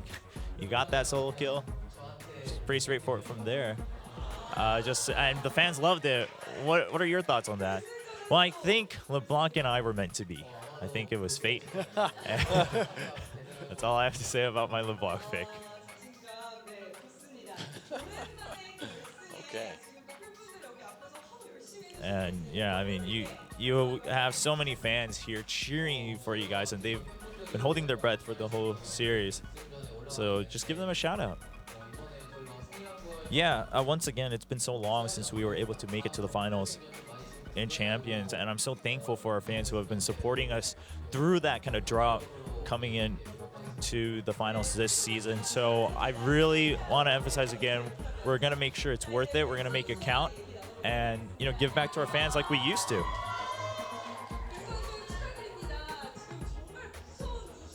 And Bang's highlight, of course, this series was his Lucian in that 60-minute game. 70 minutes, I believe, actually, by the end. Yeah, so as many of you may know, generally my role on the team is to always kind of be the backbone, the most stable player, the safest player. You know, they rely on me to not make mistakes. But then game 3, you know, just the adrenaline was pumping through, and I took a lot of big risks. You know, I was playing very gutsy, but I'm really glad that it paid off. So I think it was kind of just a do or die time for me in that game 3.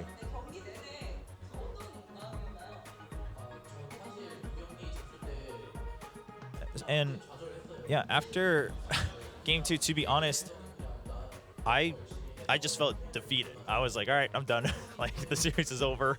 We're down 0-2. But once the game started, you know, I mean, I'm in the game. I'm going to have to play it anyway, so I just try to focus on the in-game factors and do my best there.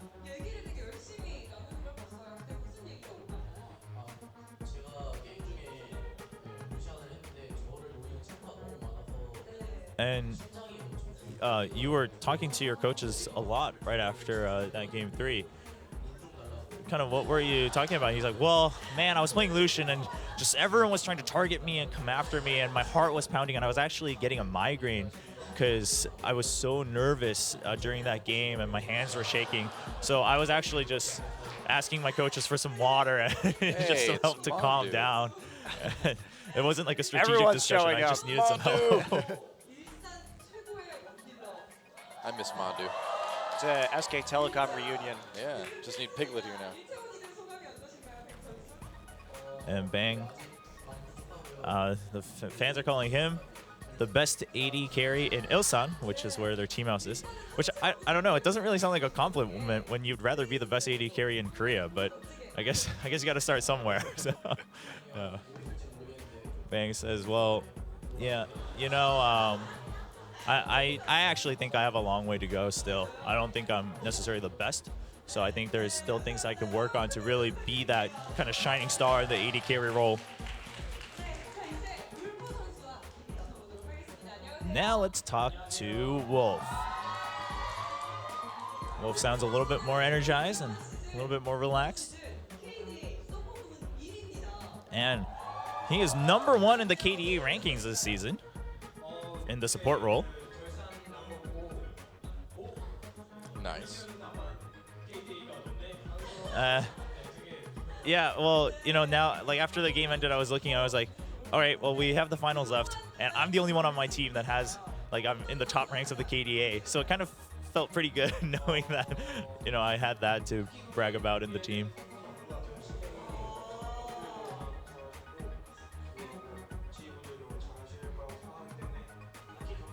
And yeah, you know, both against CJ and GE, there's not really anyone that I would say that I or my team is the most afraid of. I mean, everyone on CJ plays pretty well, and of course GE too. I think they're pretty well rounded, so there's not really any one person that we're going to try to target or anything like that. And for me, well, I actually think I just played, you know, I was very calm the whole series. I like to think that I'm able to focus really well, that I don't get worked up. I'm not an emotional player. So even though the series was a roller coaster, it didn't really affect me too much. And just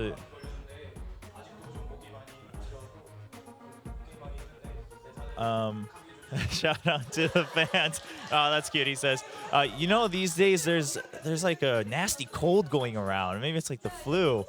I was actually suffering from the flu about 2 weeks ago. I'm just about recovering now. So I just want to let everyone know, you know, make sure you stay warm while the weather changes over to summer. And, you know, make sure you don't catch that cold. Okay, thanks, Wolf. And Tom. Aw, Tom. Poor guy. Well, I played so poorly today, so I'm actually just very sorry. He made the series exciting. Of course, Tom didn't have a great game in set number 1 and 2, but I mean he made a splash when he debuted during the regular season. So I'm sure once he goes back and he reviews, he's gonna be able to work towards a bigger goal. Won a game on New Year, so he's got his legacy.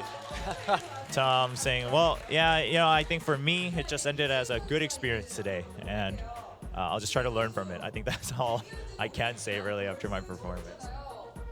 And Easy Hoon, also his first time making it to the finals in Champions. I mean, he's been around the scene for so long, and yeah, and Easy Hoon also saying, well, you know, for me too, we lost the games where I played, so I mean, I'm really glad we're in the finals, but kind of, you know, mixed emotions because I'm not sure what to think about the games I played in. But I will, you know, make sure that I, you know, practice my best and prepare because it is a very precious finals for me.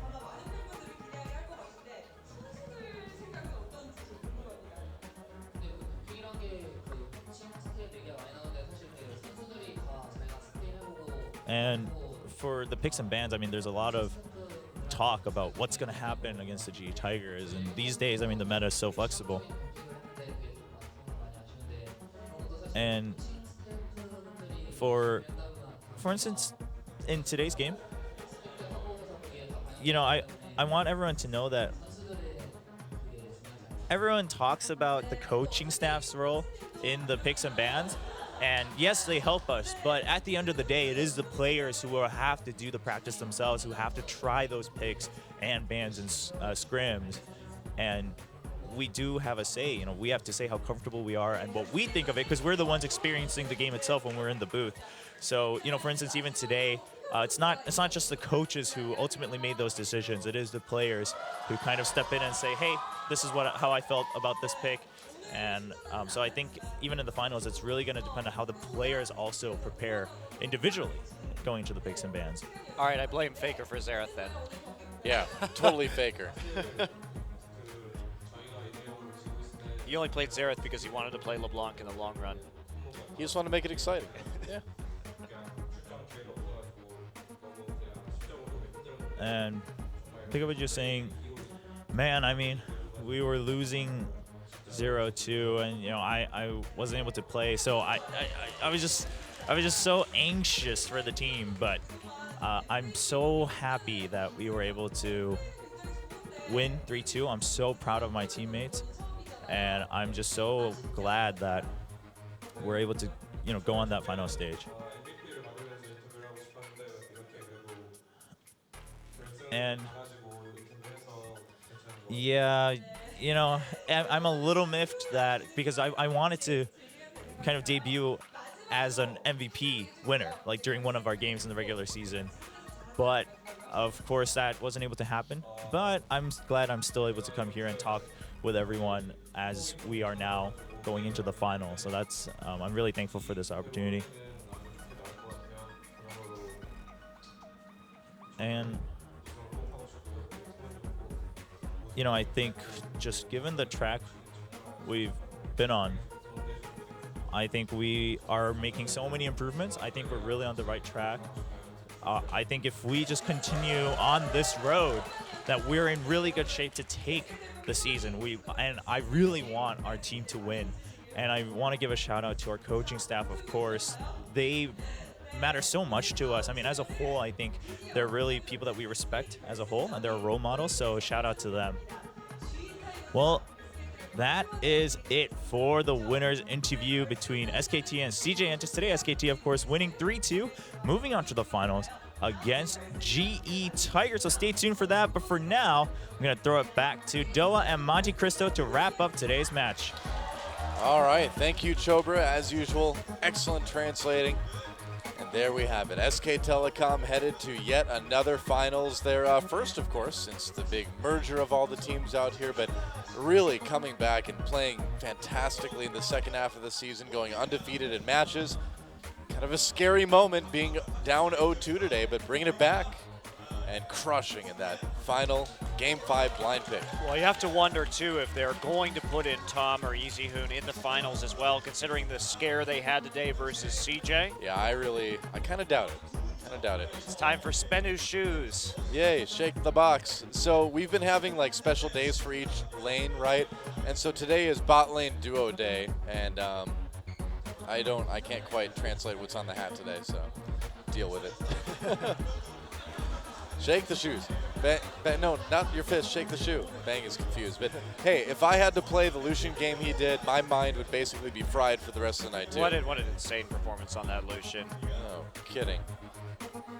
Talk about stepping up when your team really, really needs you. Yeah, that was absolutely insane. Wolf is like, well, it's upside down, but that's okay. New shoes for Wolf. All right. It's probably one of the few Wolves that wears shoes. Yeah, I mean, most Wolves just don't wear clothes at all, really. Yeah. You know, unless they're trying to like deceive little girls into thinking they're their grandmothers. You know? I see what Wolf's game is. There we go. Yep. Well, he's not the big bad wolf. He's just a bloodthirsty wolf. So look at that, a reverse sweep from SK Telecom, down 0-2, coming back, winning 3 in a row. Absolutely incredible series, and the gauntlet has finished. We have our final matchup.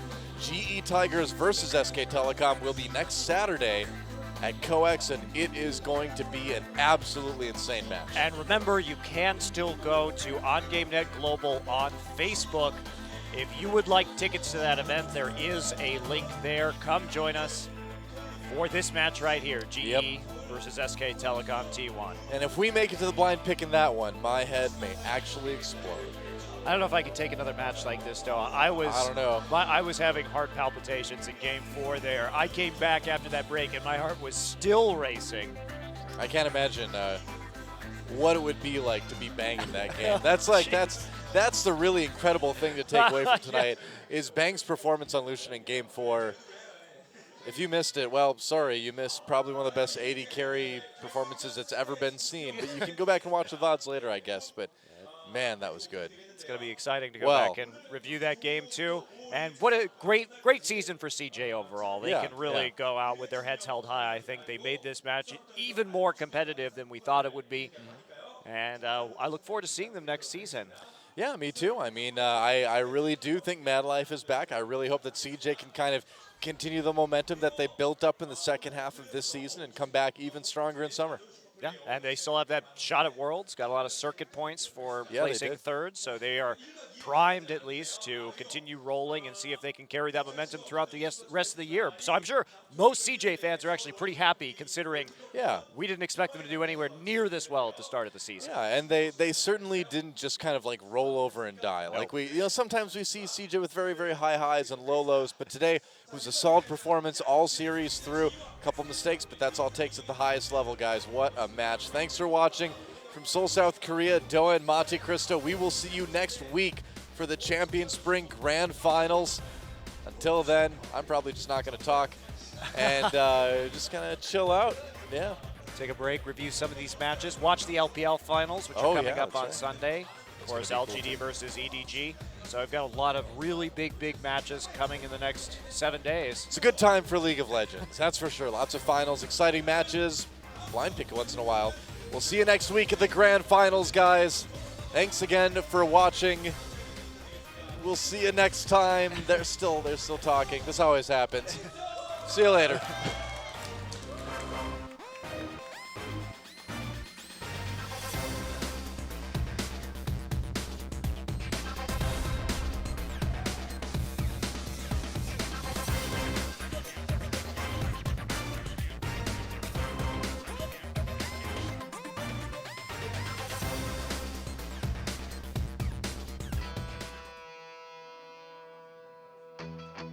Hey!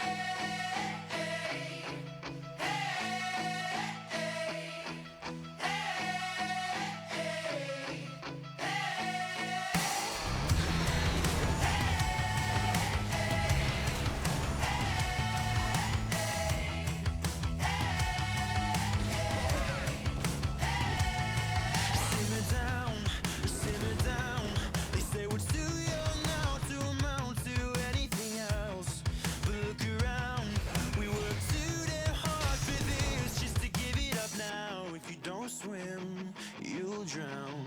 But don't move, honey. You're so